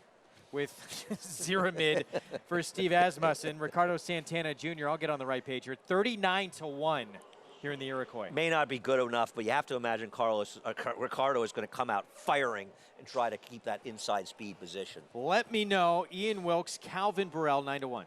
Yeah, horse ran a good second in the Ellis Park Juvenile and getting dismissed. Oh, not really. 9-1 at the window. Scabbard, he ran second to Green Light Go, maybe the best 2-year-old in the country in the Saratoga Special. Yeah, no, he's done nothing wrong in his 2 races. Will he be effective stretching out is the question. Rowdy Yates, he ran big at Ellis as well. Not quite as big as Dennis's Moment, but it was a stakes victory. I would think he's going to run big again today because I just love the works. Very slow maintenance, telling me that Steve Asmussen has this sun ready morning line. Automate, Keith DeSormo, son of New Year's Day with Florent Giroux. Yeah, this one seems to be a bit of a long shot. The one dirt race was a win, but not fast enough to beat these. 16-1 Flute Maker. It's Kenny McPeak, Jose Ortiz. Yeah, very rarely you get 16-1 Jose Ortiz, but this horse freaked on the slop. Needs to run good on a dry surface. Big long shot Juggernaut, a son of Golden Sense for Keith DeSormo. Yeah, this one was impressive first time out. Is obviously meeting a very tough field, but Juggernaut looks to have some real talent and could be the speed. All eyes on potentially a superstar in the making here. Dennis's Moment for Dale Romans. Listen, I understand this horse could be the next big thing, but at 2-5, maybe a bad bet, but won by 19 last time. Lebda.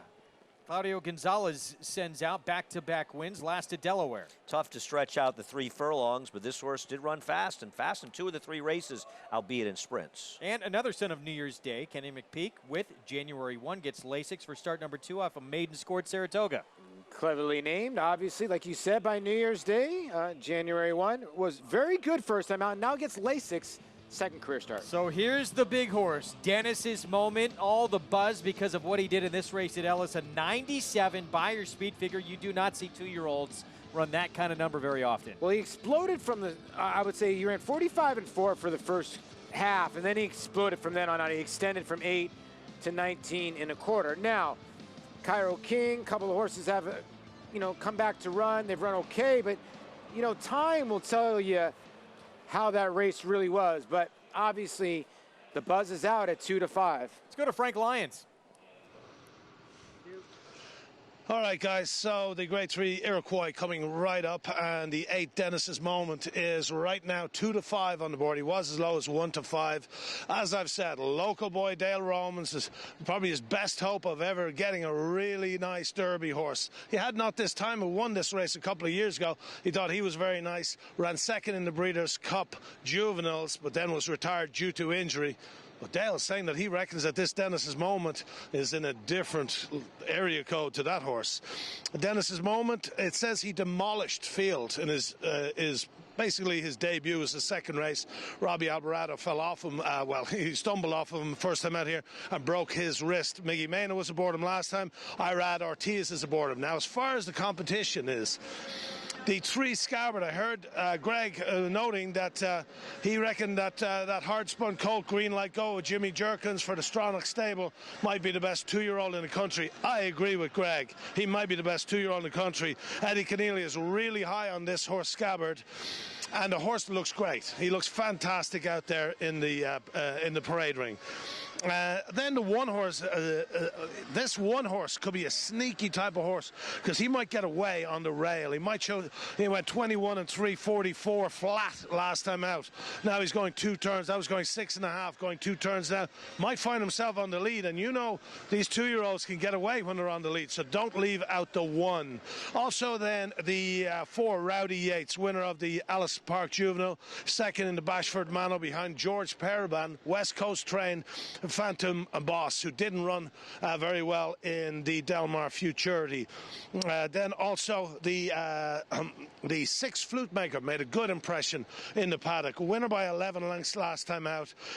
Son of Sky Mesa, trained by Kenny McPeak, who got the favourite beaten in the last race.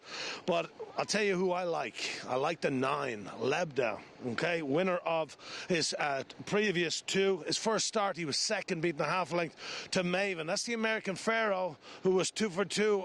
Well, in his second start, went over, won the Puy du Bois, a grade 3 at Chantilly. So Lebda's done nothing wrong, and I know he's going to love the 2 turns. He ran 4.5 furlongs, 4.5 furlongs, then 5.5 furlongs at Delaware Park. Who does he think he is? A Fleet Alex?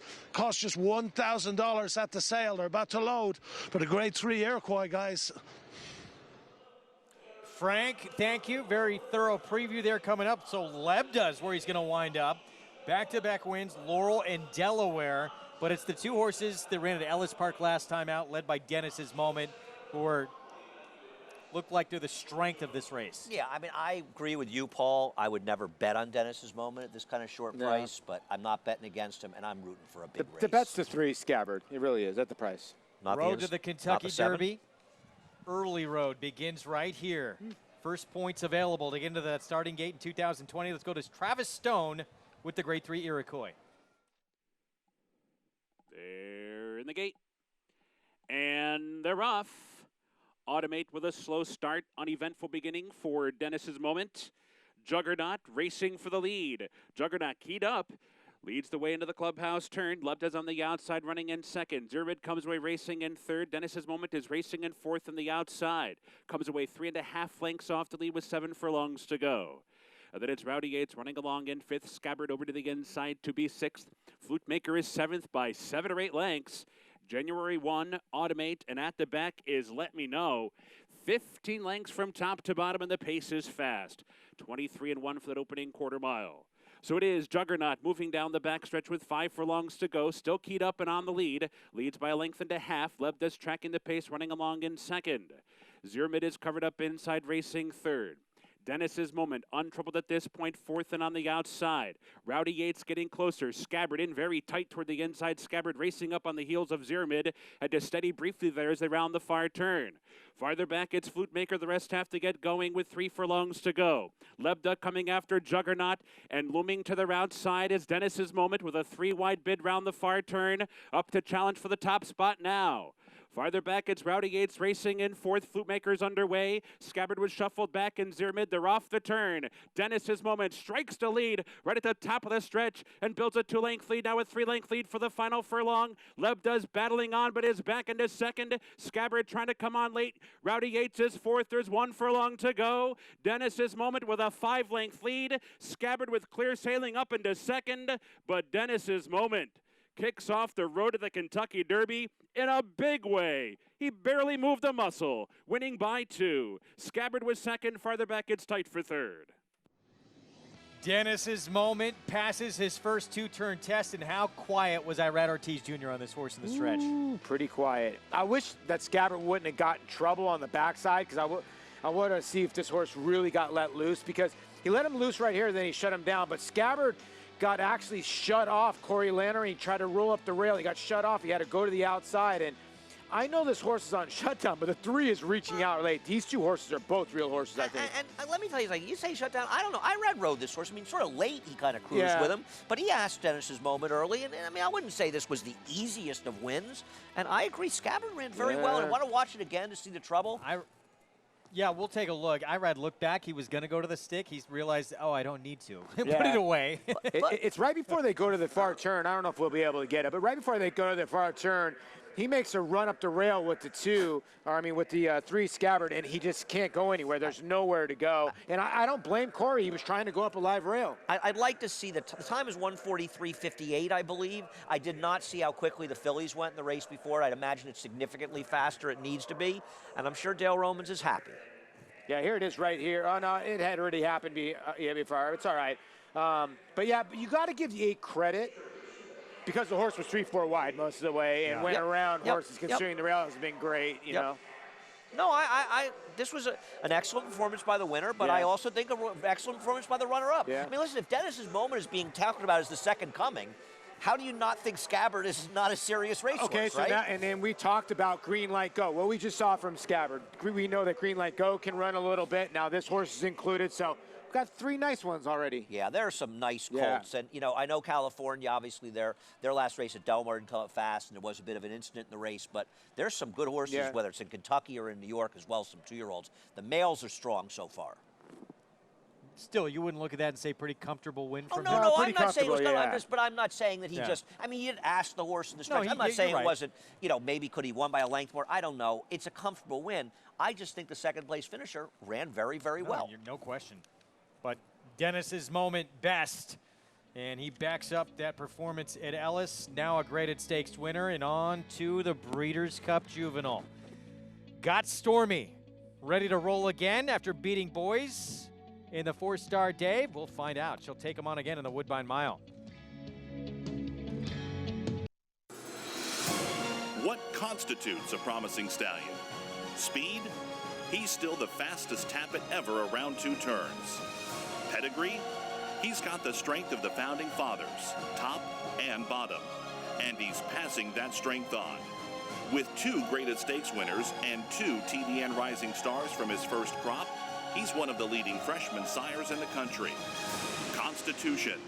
He's the son of Tappet we've all been waiting for. Racetrack Television Network brings you every race, from every track, on every screen, every day. With monthly packages starting as low as $5, RTN gives you great value and access to more live HD streaming and race replays than anyone. Visit RTN.tv today to sign up and watch on almost any device, including Roku and Amazon Fire. Use promo code TRYRTN for a 5-day free trial. You know, I think Run Happy has a lot of things going for him. Obviously, he's been very respected, and to, you know, to give people further incentive to buy them for where they can take an offspring, run it, and if they win, they're going to get a $100,000 bonus for each Run Happy they have. You know, it's another selling point from our perspective that really helps us promote the horses that we're representing and we're selling. Run Happy, standing at Claiborne Farm. Racing in the Rico Woodbine Mile, and Tippin won the break. Can they turn in the Rico Woodbine Mile? Tippin comes up leisurely, and she is going to make this her own personal playground. Tippin going on to win the Rico Woodbine Mile.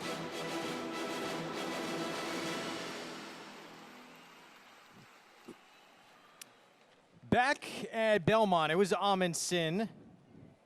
$7.40 for the victory. Yeah, good job there. What a race, and an important race the Woodbine Mile has been on the road to the Breeders' Cup Mile. Look at some of the notable winners from the past. Tepin, Wise Dan. They'd go on to win the Breeders' Cup Mile as well. Lawada Zanimo would not win that race. Had those foot problems, though, going into the race, but he was incredible as a turf miler. Now keep in mind, Skip Away, Dan Smartley, and Prize, that was on the dirt. Though Prize went off that race, and not long after that, he won the Breeders' Cup Turf. And I think his turf debut at Gulfstream Park. That's an unreal list. It really is. Killers in that field. Used to be the Used to be a big 3-year-old race, Yeah, right? I think so, mile and yeah. a quarter, 3-year-old Yeah, dirt race. Skip yeah. away. Got Stormy, 4-year-old filly, beat the boys in the 4-star Dave at Saratoga. She is 7-5 on the board right now, and Tyler Gaffleone, her regular pilot, reunited after Ricardo Santana Jr. filled in very nicely in that track record time, basing the boys off a week layoff. Now back in action again. Here's El Tormenta, 49-1 for Gail Cox. It shows how good this field is. 49-1, and actually it's pretty talented.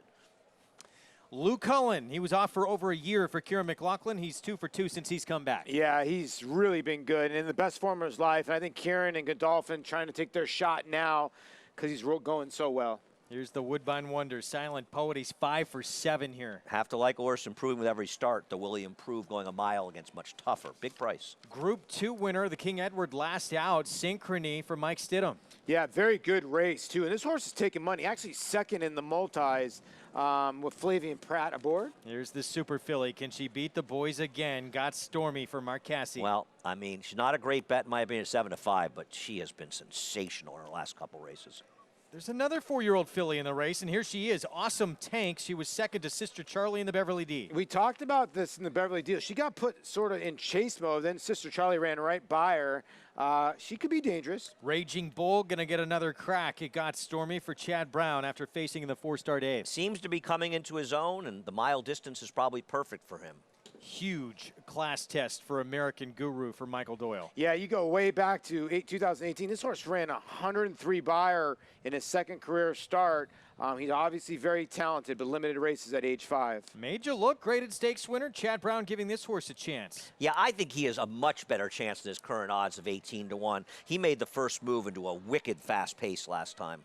Emmaus for Connor Murphy, Channing Hill aboard. Yeah, been a little unlucky in their first 2 career starts, and then last time out ran 4th to Synchrony. The 98-1 Admiralty Pier for Barbara Minshaw. So this horse is not that bad. It is almost 100-1. Stakes winner, graded stakes placed in nearly 100-1. What a race we have coming up. Got Stormy trying to go back-to-back against the boys coming up in the Rico Woodbine Mile.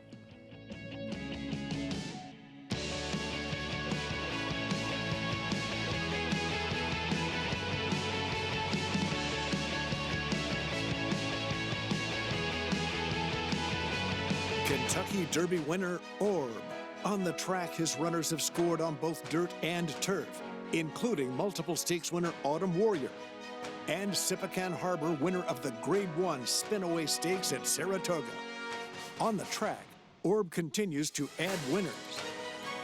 And in the sales ring, his 2-year-olds have sold up to $250,000 in 2019.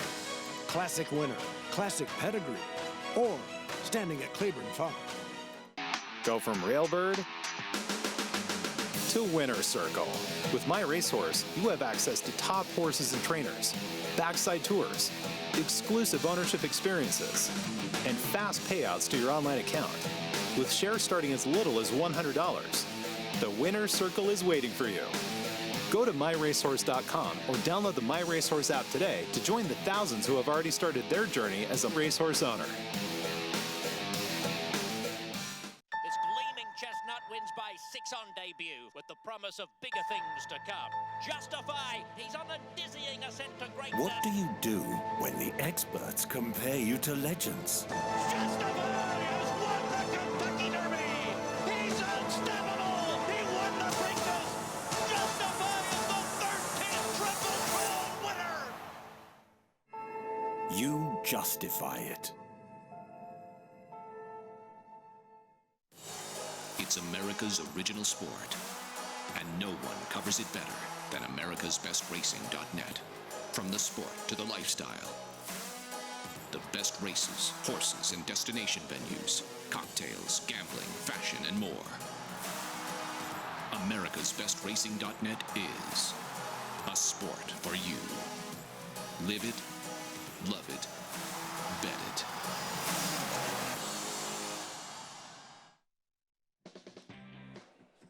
Back on America's Day at the Races, a sensational Saturday of graded stakes action. We have already seen 2 win and you're in races for the Breeders' Cup. We have a third coming up with the Group 1 Rico Woodbine Mile.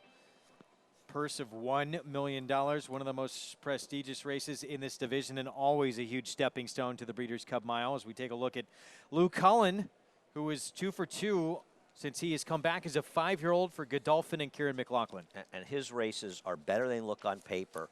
He had to get closer than he wants to be, 2 back, and his return off a long layoff. And last time out, he was probably too close to a fast pace, and he was still able to hold off a highly regarded Chad Brown Euro. I think he's a big-time player at 8-1. So there's got Stormy. The target now obviously is on her back. Of course. In this race, so there's a lot of pressure on Tyler Gaffleone. Yeah, there is. I'm in agreement with Andy on Lucayan because when you look at his races, his 1-turn mile 16th and 1-turn mile races at Belmont are sensational, and he's always right there. Mile and 8's just a little too far, so I think he's going to love the 1-turn straight mile here at Woodbine. But he's going to have to improve to beat God Stormy because her last 3 races, or at least last 2, she's jogged. Has it taken a lot out of her?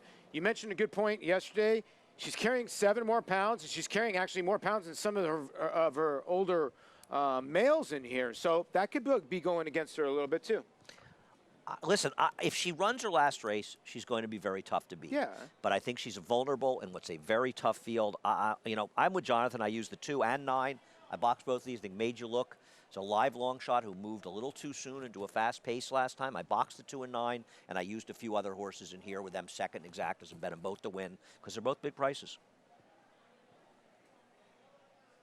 I mean, she was very far back in that 4-star Dave. Well, they went blazing early. They went 108 and change, so she got, you know, she was far back. But if you look, Raging Bull was just behind her, about 4 or 5 lengths behind her.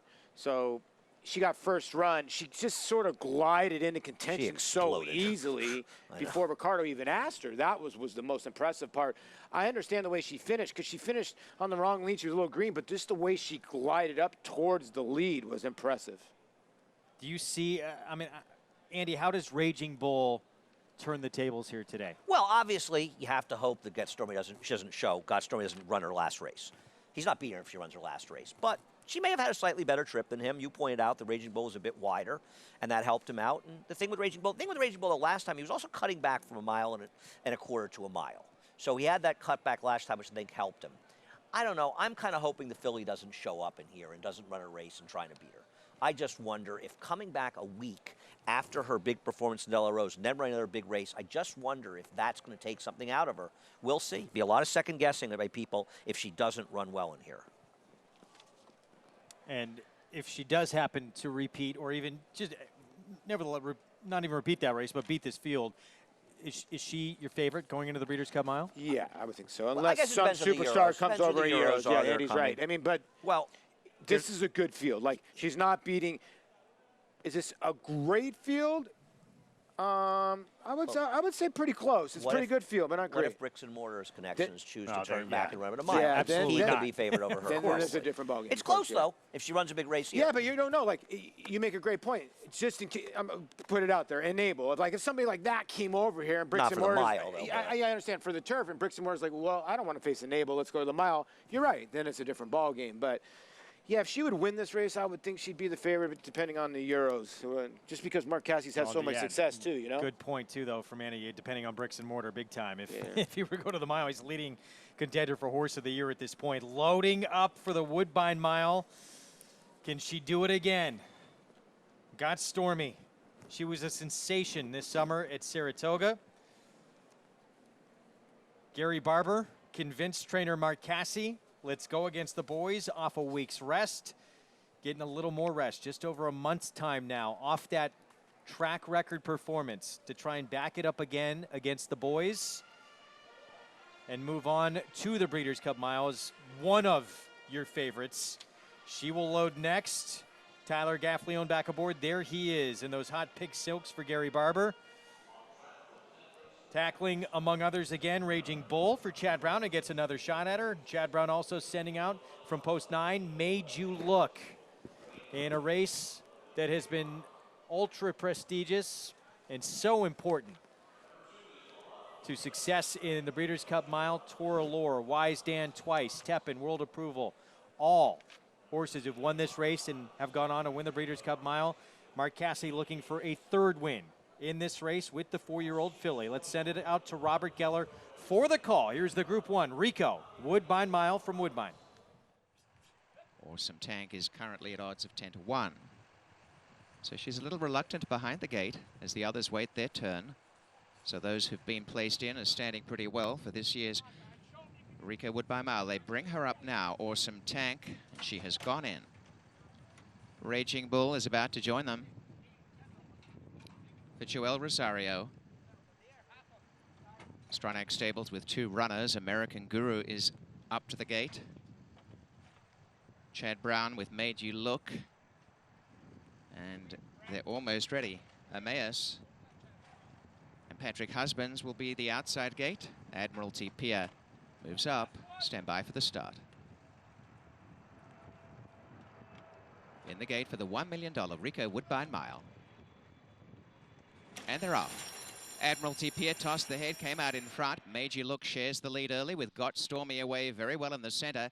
And Silent Poet is handy on the inside to make a line of almost 4 with Awesome Tank coming up in the center to take a narrow lead with Silent Poet. And it's 3 across the track.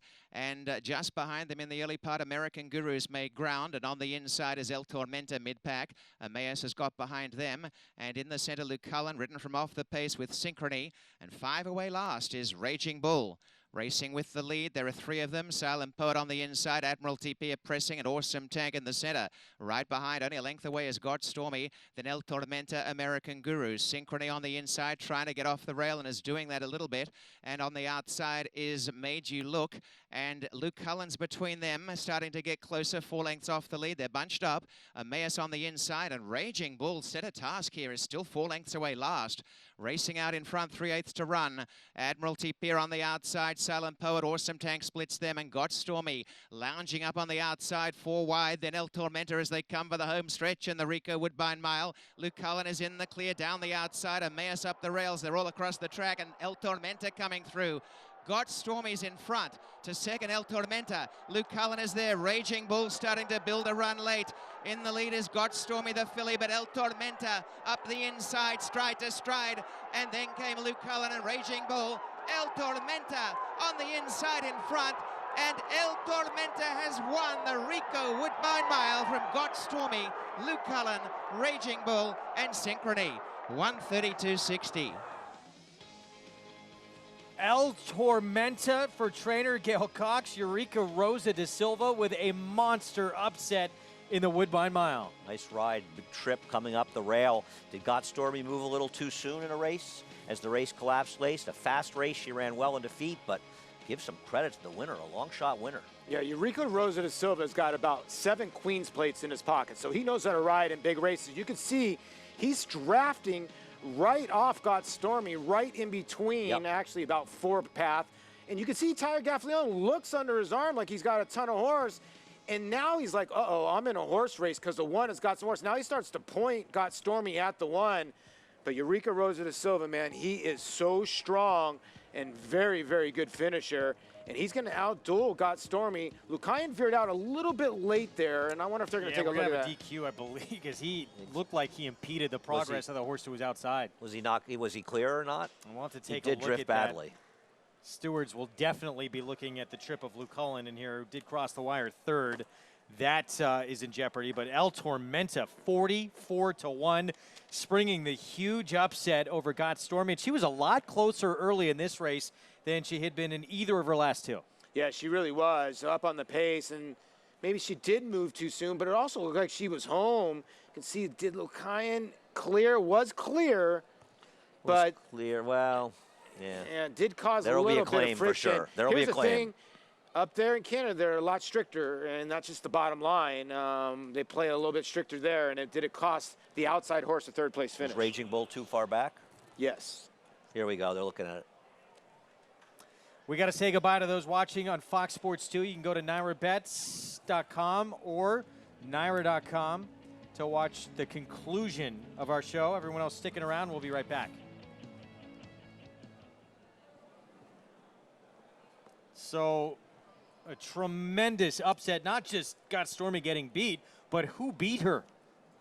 At 44-1, El Tormenta. Yeah, Gail Cox, you got to give credit to. This is a Samson Farm homebred, and they just won the Woodbine Mile, 4-year-old son of Got Stormy. But, you know, Andy had mentioned, listen, Stormy Atlantic. Andy had mentioned there were so many good horses in that race. You could see a big long shot winning. Here comes our post parade for the Pebbles. Alasail, winner last time out against entry-level Allowance. I don't know if she's good enough, but at 19-1, I think you're going to see some snatching and grabbing, and she's going to be the controlling speed. Or blowout, I should say. Wild Applause winner moves by for Chad Brown, and here's Eye in the Sky. Mark Cassie, Gary Barber. Blowout. Oh, I'm sorry, Eye in the Sky. Well, she's a crazy price at 11-1. I don't trust her going a mile, but she has improved dramatically. Seek and Destroy went by for Chad Brown. Here's passing out the 5 at 4-1. Must improve to win. Feel Glorious, Kendrick Carmouche. Yeah, a horse that ran against Frank and Regal Glory in that great finish that Saratoga ended up in a dead heat.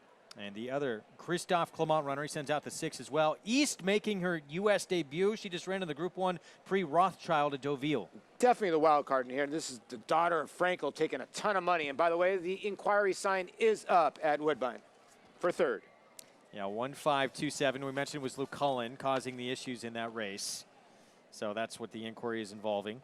And I believe it was interfering with the 6 horse. Awesome Tank. Well, also, yeah, maybe, yeah. Did he interfere with Raging Bull, too? I think what the stewards are going to look at was Raging Bull going to run third. Now you're going to see the Godolphin Silks, the blue, about all the way on your outside, about 3 from the outside, is going to veer out. Look at the 2 horses to the outside. Look at the horse with the blue silks. Now going to hit left-handed, the 2, and is going to veer out and impede the 4 in this other horse. But is he clear? Or does it matter? No, he interfered with both of these horses. This horse is definitely coming down. And it's Louis, Raging Bull third. It's Louis Saez, by the way, on Luke Cullen. Point that out. Gosh. Been that kind of year. Who, of course, well, it's another sharp drift DQ'd out, right? in that Kentucky Derby victory on Maximum Security. What Andy is alluding to there is another look here. See if we can back this up, take another look again. And Johnny V wasn't happy with him on Haskell Day, on VE Day. King for a Day. Or King for a Day, excuse me. But I would think I caused Raging Bull third the more I look at the pan. I like East, by the way, at Belmont. I know she's 2-1, and I don't want to bet her at 2-1. If she runs back to her French Guineas 3 races back, this whole field is running for second. 2-1 on East. She is your favorite in her States debut. Manny Franco on board. The Pebbles, the feature on this Saturday afternoon for Belmont Park. Chad Brown with a pair. Christophe Clement with a pair, including East, the daughter of Frankel from that outside post, the 8 filly. Here's the Pebbles. We send it upstairs to the voice of horse racing's Triple Crown for the call, Larry Colmus. East is the last one to load here, completing the line, stepping in, and they're all in line.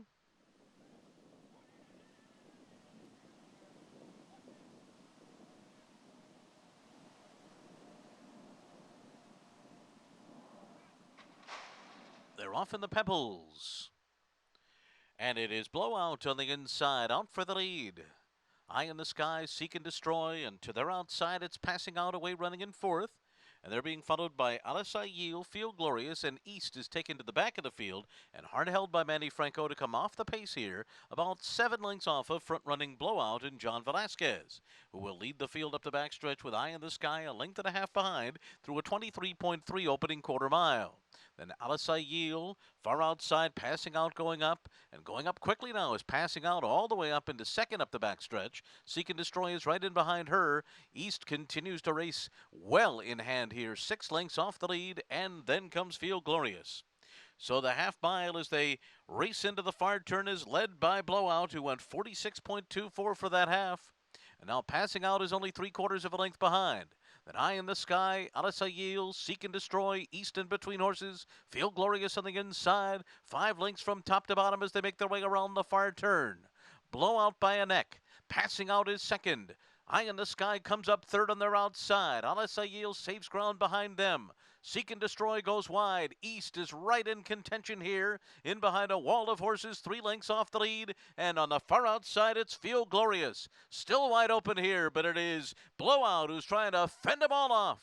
Blowout the leader by 2 over Alasayil. Seek and Destroy. On the far outside, Feel Glorious. East did not go on. Blowout gives Johnny V another win. Winning by 3 lengths over Seek and Destroy in a photo with Feel Glorious and then Alasayil. Blowout, and yeah, it has been a tremendous day for the Hall of Famer John Velazquez. Wild Applause winner, backs it up with a win here in the Pebbles. That's 4 wins for Chad Brown today as well, and this race was over in the beginning. The one had no interest. I don't know why Al Sail didn't want any part of the lead. Dylan Davis was strangling back high in the sky, and Blowout and John Velazquez went a very slow 23-1, a very firm turf course. Paulie, it was all over. Yeah, I think what they do is they read the race form and they see 26, 51, 115. This horse got passed. Oh, by the way, there's no Varenka or Regal Glory in this race. And that's the reason why the horse got passed. You just can't let a horse walk around the racetrack trained by Chad Brown. This racetrack's been paying fast. And also, this was a one-turn race where she won before doing exactly. it. I mean, she was just right. The turf is extremely firm. She came home in 23:36. Tough to catch her from behind, Paul. I'll tell you what, the 6, I got to give the 6 a little credit. Phil Glorious had to swing all the way on the outside. Kendrick had nowhere to go. At 12-1, I thought ran okay. I agree with you. Ran third. 4 in a row for John Velazquez. So we've had a lot of 4 in a rows around here. That's 3 days in a row, right? We got 5 in a row. Wait, 5, not, but 4 in a row. 4 in a row for Manny and 4 in a row for Lescano on Thursday. That's never happened before, right? That is incredible. 3rd day in a row. We've had someone win 4 races in a row. It's pretty amazing. 3 Churchill different guys. Downs, 3 different guys, yeah. 11th race. Coming up on the card, we'll check in with Frank Lyons. All right, guys, we had a great day's racing this afternoon. I mean, that was a really big thrill, and to see Dennis's moment win the Iroquois, just like his trainer predicted, was very special. In this race here is the last race. It's a mile maiden special weight, and I'll tell you who stands out to me is the 2 horse here, Maxfield, trained by Brendan Walsh for Godolphin, the son of Street Sense out of a Bernardini mare. I talked to Brendan. Jose Ortiz rides him.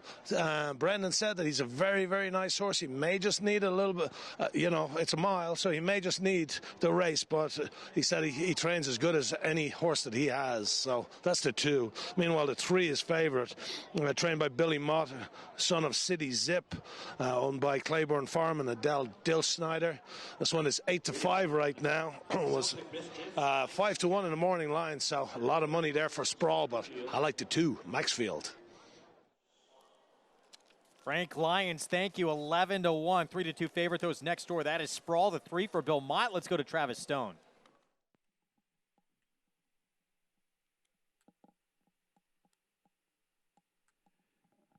Last one, Strike Appeal.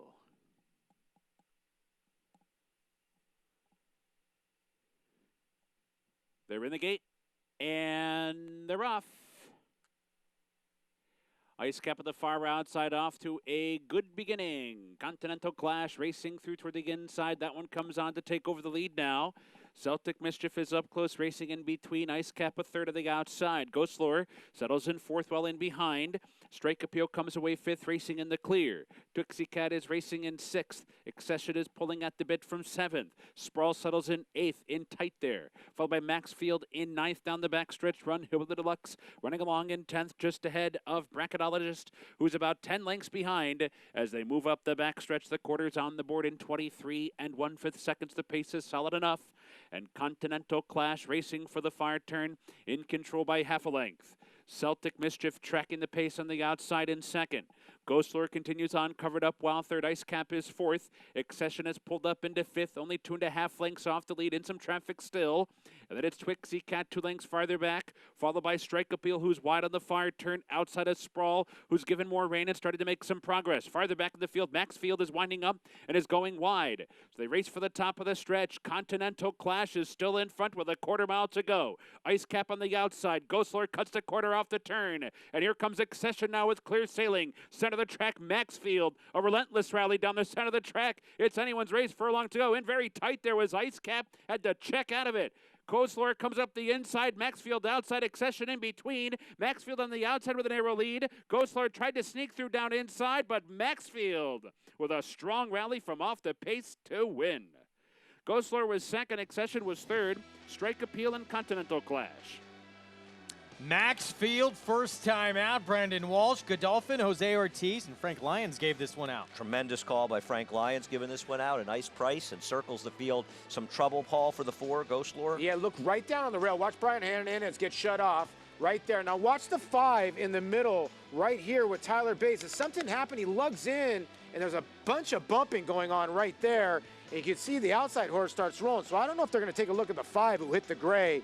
But the 4 wouldn't have got shut off. He probably would have won. The 5 caused problems, but the 2 got home for Frankie Lyons. Good call. Great call. And I want to point out that the 3, the favorite, is yet another horse to come out of the Godzilla race and not run well. Yep. That is a negative key race. Back to Woodbine. Change was made, by the way, with Luke Cullen, who crossed the wire 3rd, interfered, however, with Raging Bull. And Raging Bull moved up to 3rd. Luke Cullen placed 4th. Can we figure out why it took so long?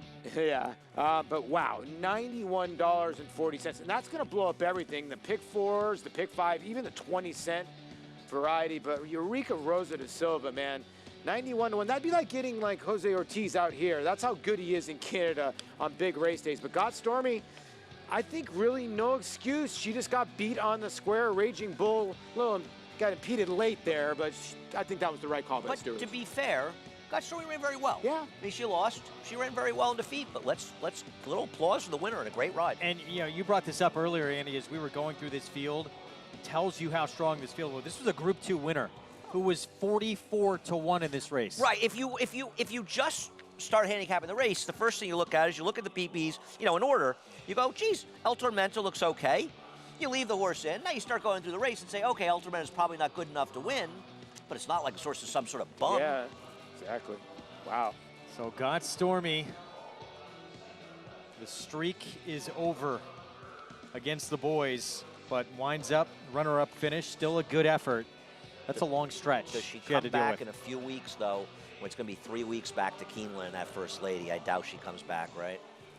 You saw quickly there, those odds for the Group 1 Northern Dancer. It's a 1.5 miles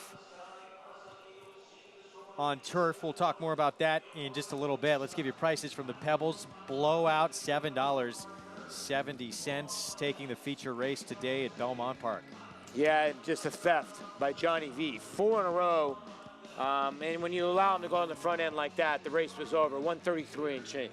John Velasquez has been on some run over the last 5 weeks of racing. I still maintain he looked up one day and he said, I cannot believe I am 3 for 60-something. And he said, it's time for me to remind people that my career is a long way from over. And I think he's been riding as well as I've seen him ride in a long, long time, if not as well as he's ever ridden. We saw a huge surprise. We saw a race back at Churchill Downs where we might see bigger and better things still to come from Dennis's moment. That monster maiden special weight win. Gets a very nice victory here in his first try in graded stakes competition, going 2 turns. Frank Lyons had a chance to catch up with the trainer of Dennis's moment, Dale Romans, after the win. Well, I'm standing here with winning trainer Dale Romans, who sent out Dennis's moment to win the Iroquois. Pressure off. Pressure's off. I felt it today. I'm not much on pressure. Usually I handle things pretty well, but walking on the racetrack, I was wondering why I run my mouth so much about this horse and made him 1-5. Well, you were telling me all summer that this was the best 2-year-old you've ever trained, and I mean, he lived up to that expectation today. I told him after he broke his maiden, I'm going to quit talking about him. He's doing all the talking himself, and he said a lot today. So you washed out a little bit before the race, but he certainly didn't. He is as cool as any horse that I've ever seen. That has to help him in the long run. He does everything right. That's the problem. I keep looking for this flaw in the chink in the armor, and there's just not one. You're right. He was cool before the race, much cooler than I was, and after the race, he was much cooler than I was. Absolutely right. Yes. Now, the plan will be going forward, the Breeders' Cup? Straight to California. I mean, he bought his ticket today, and we'll go straight there. Straight there. Now, how cool is it for a local lad to be going to sleep tonight and wake up tomorrow morning knowing that you have a favorite for the Kentucky Derby? You've tried it 5 times, hadn't had any success so far, but you have to feel like this horse can bring you the whole way. 9 times. 9 times. No success, but we're going to try it again, and you know, going to sleep tonight, there might be a lot of sleepless nights between now and next May. I got you. All right. Well done, Dale Romans and Dennis's moment. We got a long way to go until May 2nd, 2020, but this horse, if he continues to progress, I think everyone thinking we're going to see him in that starting gate that first Saturday in May, but baby steps. Breeders' Cup next for Dennis's moment off a victory in the Iroquois. We'll be back with more America's Day at the Races next.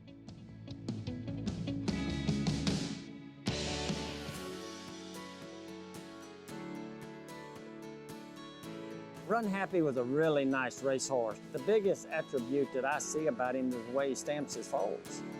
You know, they got big, pretty walks on them. They got good hips and shoulders. Very pretty to look at. And, you know, the real strong hind leg. You know, everything that you're looking for as a racehorse. You know, that's what impresses me. Run Happy, standing at Claiborne Farm. Each year, a new dream begins. To achieve that dream, you could never rest on past success. Audible, no doubt about it. He won it by 2.5. Yoshida storming home in the center. Yoshida! Yoshida has won the Woodward. Wake up, little one. It's time to dream big.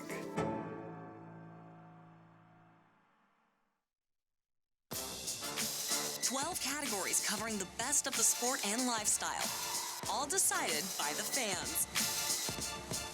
It's the America's Best Racing Fan Choice Awards. Back on America's Day at the Races. And you can make your voice heard in the ABR's Fan Choice Awards and all these categories. Best Racing podcast, analyst, race call, cocktail to racetrack, food, a lot of cool categories. So get involved. You can vote November 6th through the 20th in the America's Best Racing Fan Choice Awards. Yeah, know anything about those? Yeah, I know a little bit about them. I'm going to vote for myself. That's terrific. I'm going to vote for you, too. I love that. Yeah, because I always say this all the time. Everybody goes around in the locker room, and when you played baseball, you would vote. Players vote for the guys. And I know guys would vote for themselves. Like, and you used to see your name on there, and it's anonymous. But you know you're circling your name, Greg. Stick it in the ballot, anonymous. That's those days at baseball when they used to have the actual ballots at the ballpark. Right? Yeah. Those were the real days. Stuff the ballot Now box. everybody stuffs in like 29, emails on the internet. Well, fortunate enough for me, my stepmother got me into the 2006 All-Star Game that way, so it was good. Really? Yeah. She kept peppering that internet like none other. Group 1 Northern Dancer coming up next at Woodbine, 2 to 5 on Old Persian for Charles Appleby. Group 1 winner, as classy as they come, is won over $4 million in his career. This horse at all, guys. They were talking originally about bringing him over for the Arlington Million. They ended up running in a Group 3, I think, or a Group 1, I'm sorry, in Europe, where he finished 3rd. Has he really run well since he went to Dubai? 1 to 5? Yeah, he's 1 to 5. He gets LASIX, I guess, for the first time in his career. It's his first time he's come over to the States. He's got $4.2 million in the bank. I think everybody's looking at that. I understand, but not 1 to 5. Here's the other part. You got Chad Brown with a 3, and the 6 right now is in unreal form and is going great guns. And if the 1 has any kind of hiccup, like some Europeans do out of the gate, 6 could be leading this field for a long time. I agree. This is an underlay. Yeah, 9 to 2 is intriguing on Tiz Slam for Roger Atfield. More on the Group 1 Northern Dancer when we come back here on America's Day at the Races with live coverage from Woodbine.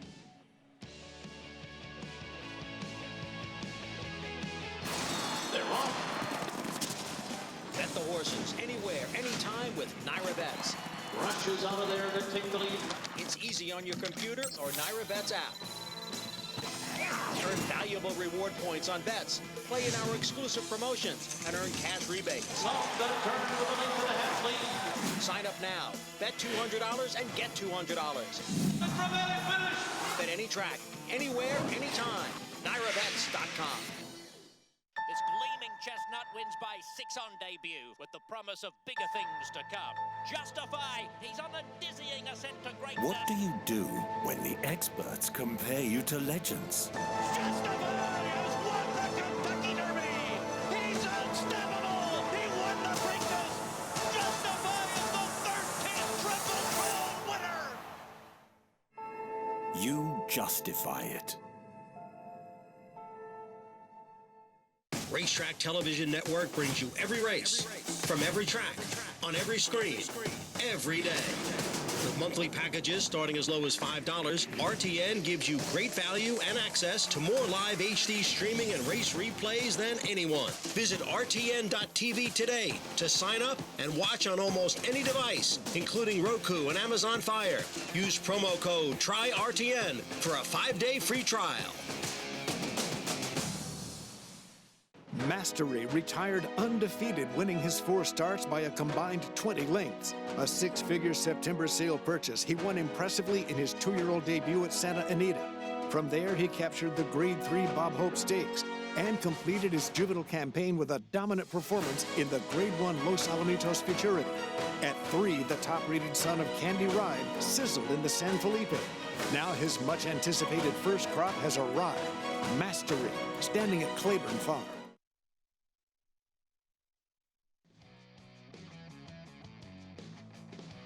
Back on America's Day at the races, nightcap at Belmont. We still have to come here, and some of us need it. Get a W anyway. 6 furlongs, inner turf, non-winners at 2 lifetime.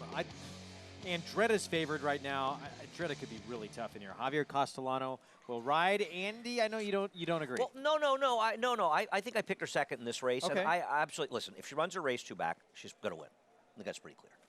Her last race was atrocious. They were better horses than these. I do not disagree with that. She was awful in there. So I don't want to take a favorite coming an awful race. I'm using her defensively in there and think she's the horse to beat. But still. That's kind of, it's kind of been her pattern. Good race, bad race, good race, bad, at least the last 4. Yeah, but here's another one, though. Those Jimmy Bond horses were running very well at Saratoga. They were? Let's see if they can keep it up. Yeah. You know, that's something that concerns me. It's like they were very sharp early, tailed off a little bit late. You can't just keep getting to run race after race after race. They don't have that big, strong a barn. We'll see. I think she's horse to beat, but I'm going to try to beat her. Let me ask you this, okay? You know, everybody thinks, oh, she's dropping. She lost for maiden 40. Yeah, maiden New York State bred races and maiden claimers and maiden specials sometimes are not as far apart as opens, especially as horses get older. Yeah, I hear you. I mean, there's no killers in this race, and especially we all agree Mike's girl will probably win because none of us like her. Because I don't like her.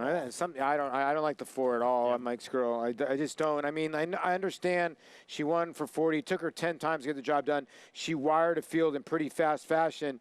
I just don't see it. All right, let's go back to Woodbine. Still a Group 1 to come before our time is done here.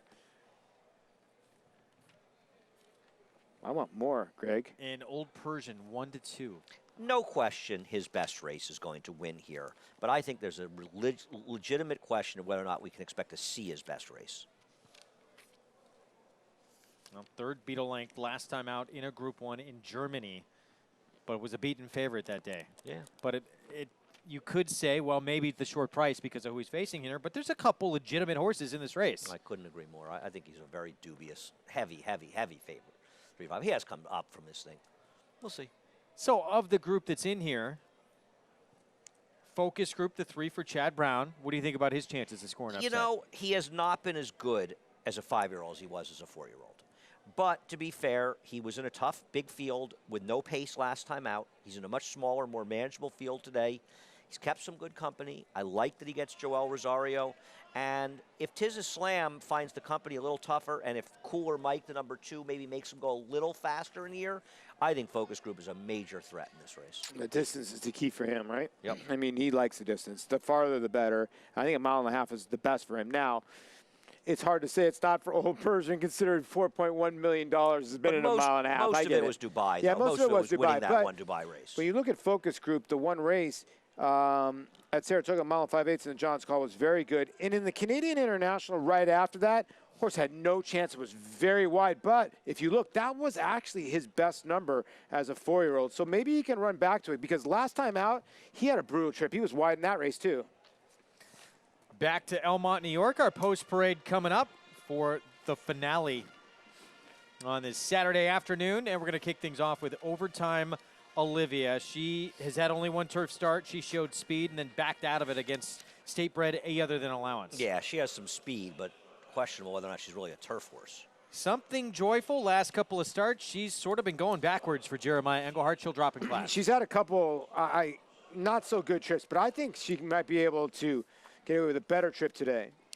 Mike Skrull, 10th time she broke her maiden. She did it on the lead throughout gate to wire. There's plenty of other speed near, and that was against maiden 40. Yeah, that's the worry. She was going 22-1, 45. The filly to her outside, I don't think that's going to let that happen. Shanghai Bonnie is that one who's very, very quick with Jose Lizcano. Taking her as the speed of the speed. First time in the turf since she was claimed.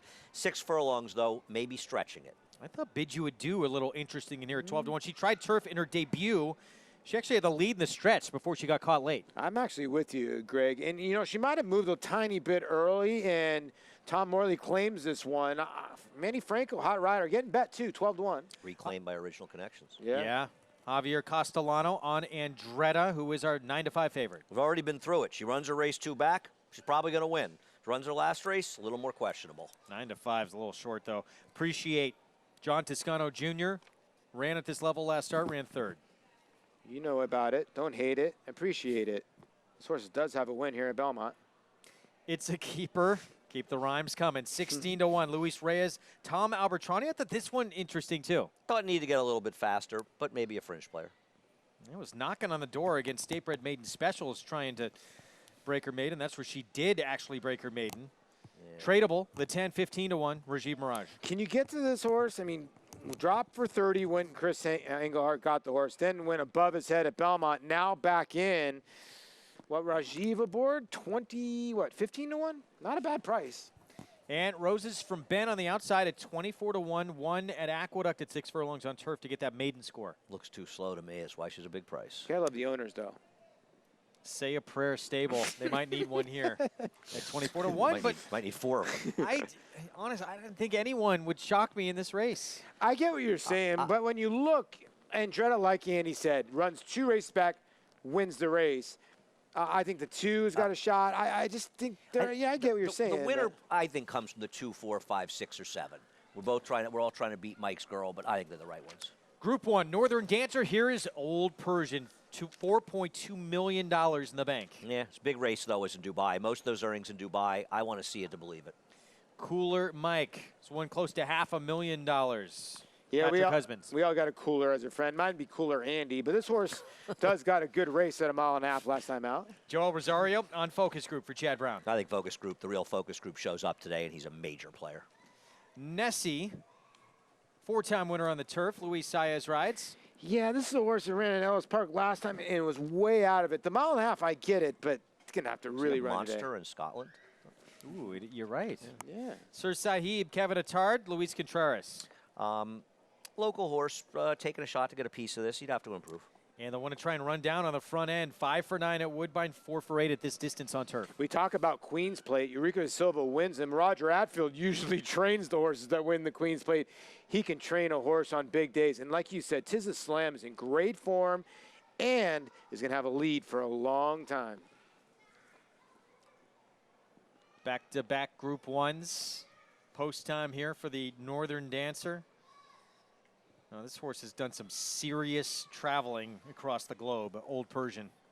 Yeah, and here's the thing, like, the Europeans usually ship in well to places like Belmont and Woodbine because it's just a bigger turf course, Andy, and you know what? Their stamina usually wins over. Now, this horse, I get where you're going from Dubai to Great Britain to Germany, a lot of travel, so you can say that this 4-year-old, you know. He may have found a field he's just better than that. That's true, I too. understand. There's not much in here. On the other hand, he was 6-5 in a race in Germany last time in a 6-horse field.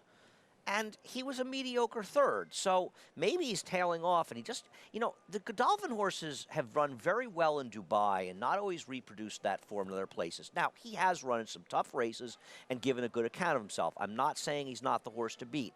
I just don't trust him. Originally, he was supposed to be coming for the Arlington Million. Why didn't he come to the Arlington Million? So you're holding that against him? Yeah, because I think when you're pointing for a race of that kind of magnitude, they don't show up, and they run in a sort of random race over. I know it's a Group 1 in Germany. He's supposed to win that race. This horse is supposed to win last time. You think bricks and mortar kept him away? No, I don't. Not supposed to be afraid of bricks and mortar if you're coming over for $1 million race. Been in the money in 11 of 15 career starts, 8-time winner, but as Paulie mentioned, Great Britain to Dubai, back to Great Britain, to Germany, now to Canada. That is a lot of miles he has logged in not that long of a time. Old Persian from the rail, the one to beat for Charles Appleby. Here's the Group 1 Northern Dancer from Woodbine, Robert Geller with the call. Often racing and slow on the inside was Old Persian. The rest began almost as one, and Cooler Mike has grabbed the early lead with Tis a Slam deep on the track, going up nicely. In third placing early is Sir Sahib with Focus Group, and trying to angle up the inside for a little bit of a seam and getting it is Old Persian through on the inside. And at the tail end early is Nessie as they start the climb up the hill, and Cooler Mike and Patrick Husbands have raced away to about a 5-length advantage over Tis a Slam, Old Persian. Sir Sahib on the outside. Second last is Focus Group, and at the back is Nessie, tearing further and further ahead. This is the game plan. Patrick Husband says, you got to catch me if you can, as they work into the backstretch, and Cooler Mike in the Northern Dancer has established about a 14-length lead. Tis a Slam is second, 4 lengths away third is Old Persian, and 2 to Sir Sahib, Focus Group, and Nessie is last. Well, I don't know if anyone expected to see this type of margin in front for Cooler Mike. Went through the half in 47 and 3 and has about 16 lengths to spare at the moment. Cooler Mike and Patrick Husbands on top of Tis a Slam. In third placing, Old Persian's 5 behind. 4 to Sir Sahib, a length to Focus Group, and 1 away last is Nessie. And Cooler Mike continues on in front to lead by about 10 lengths. In second position, Tis a Slam has to bring the brigade up. Another 4 or 5 lengths away is Old Persian, and 6 to Sir Sahib. And Luis Saez getting Nessie to respond now, is starting to move past Focus Group at this point, who's a half away last. The leader has certainly maybe hit the wall here. Cooler Mike is not just only 3 in front, but is also out of gas. And coming up is Tis a Slam on the outside to go for the lead. A 4-length gap, Old Persian. So Cooler Mike joined by Tis a Slam on the outside, who's run to the front. 2.5 to Old Persian. Nessie behind Sir Sahib trying to get going, and Focus Group. And out in front in the Northern Dancer, Tis a Slam by only a length to Old Persian. And Nessie, Focus Group start to run home as they corner. Tis a Slam a length in front.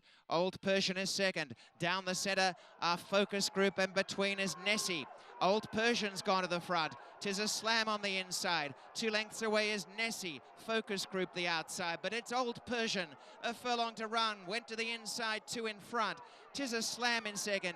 Nessie trying in very desperate race finish order. It's going to be Old Persian way out in front to the wire to win by 3. Nessie in a head bob for second and third with Focus Group and Tis a Slam. A long gap, Sir Sahib and Old Persian, this is how his race started. Keep your eyes down on the inside. Post 1 did not break well at all. This is what we thought, but we didn't think the 2 would go out to the lead. But you know what?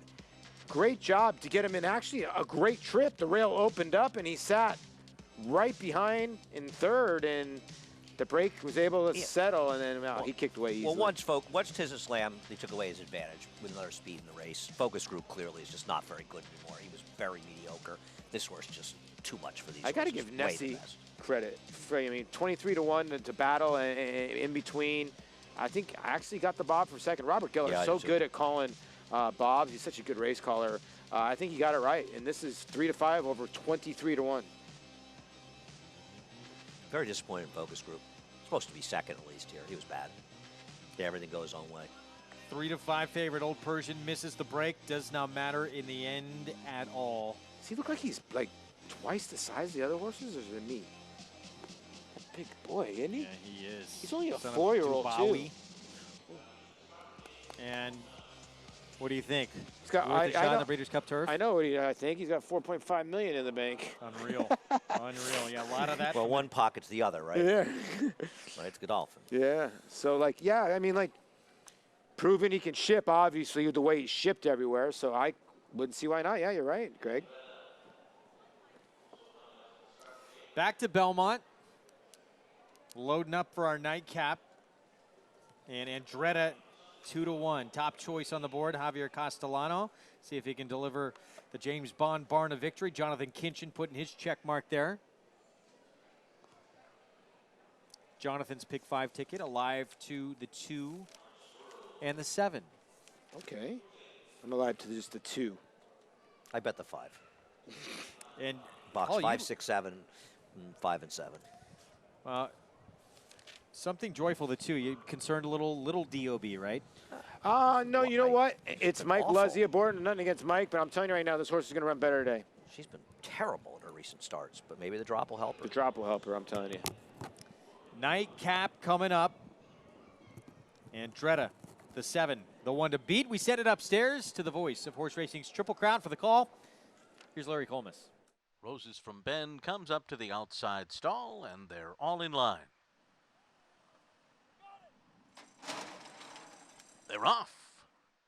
Overtime, Olivia is hard sent from the inside to take the early lead, and Andretta came out running in second. There goes Shanghai Bonnie up and on the pace too, and these two now will go at it as Andretta will sit third just off of them up the backstretch. Then Appreciate, Mike's Girl toward the inside, followed by Bid You Adieu. It's a Keepers right there in between horses. And farther out, Roses from Ben is next by another 2. Then Tradable and Something Joyful at the back of the pack. 21.4 was the opening quarter mile. Motoring along here with long shot Overtime Olivia on top of half a length. Prompted by Shanghai Bonnie on the outside. Andretta comes up to them 3 wide. A 4 wide run for It's a Keeper. Mike's Girl waits on the inside as they make their way toward the top of the stretch. And then It's Appreciate and Bid You Adieu. 44.81 was that half. They're into the stretch. And here comes It's a Keeper on the outside with Andretta. These two take over. Appreciate's running after them on the outside. Tradable is in behind horses. Mike's Girl there too. And Something Joyful is finishing fast on the far outside. Something Joyful comes charging. Something Joyful to the front and pulling away to beat Appreciate under the wire. And then it was Tradable and Mike's Girl.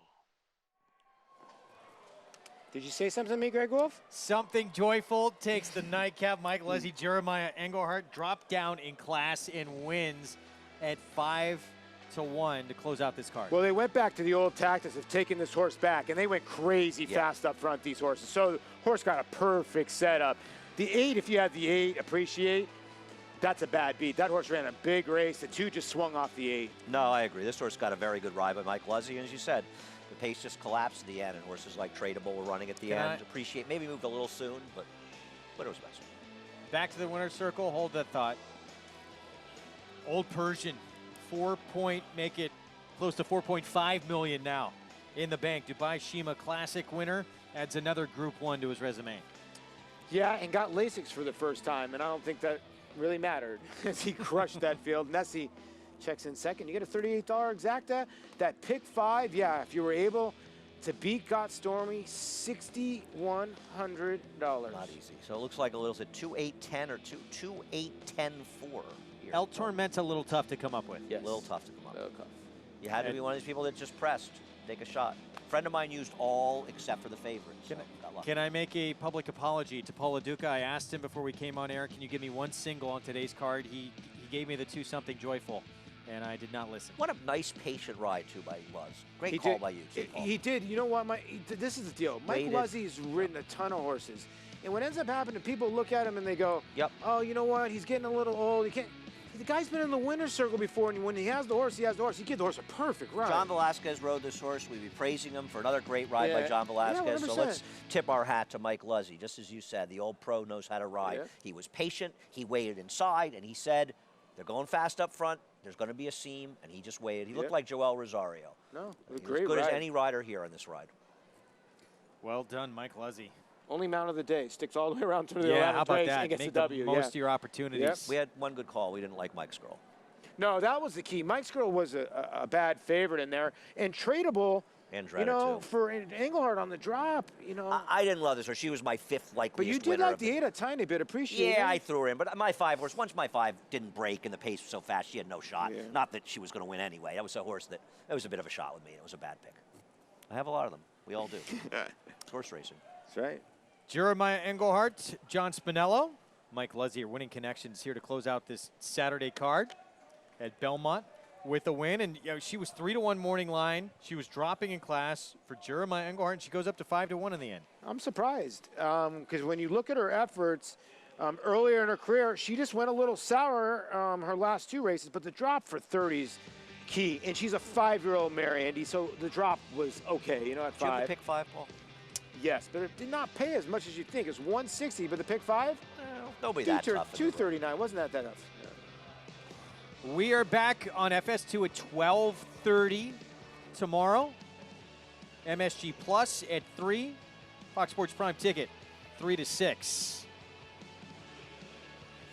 Breeders' Cup win and you're in races. Lazy Daisy coming in from the West Coast. Dennis this moment, huge blowout there. Looking sharp on the turf and the Pebbles for Chad Brown. And El Tormento with the upset of the day, beating Got Stormy in the Woodbine Mile.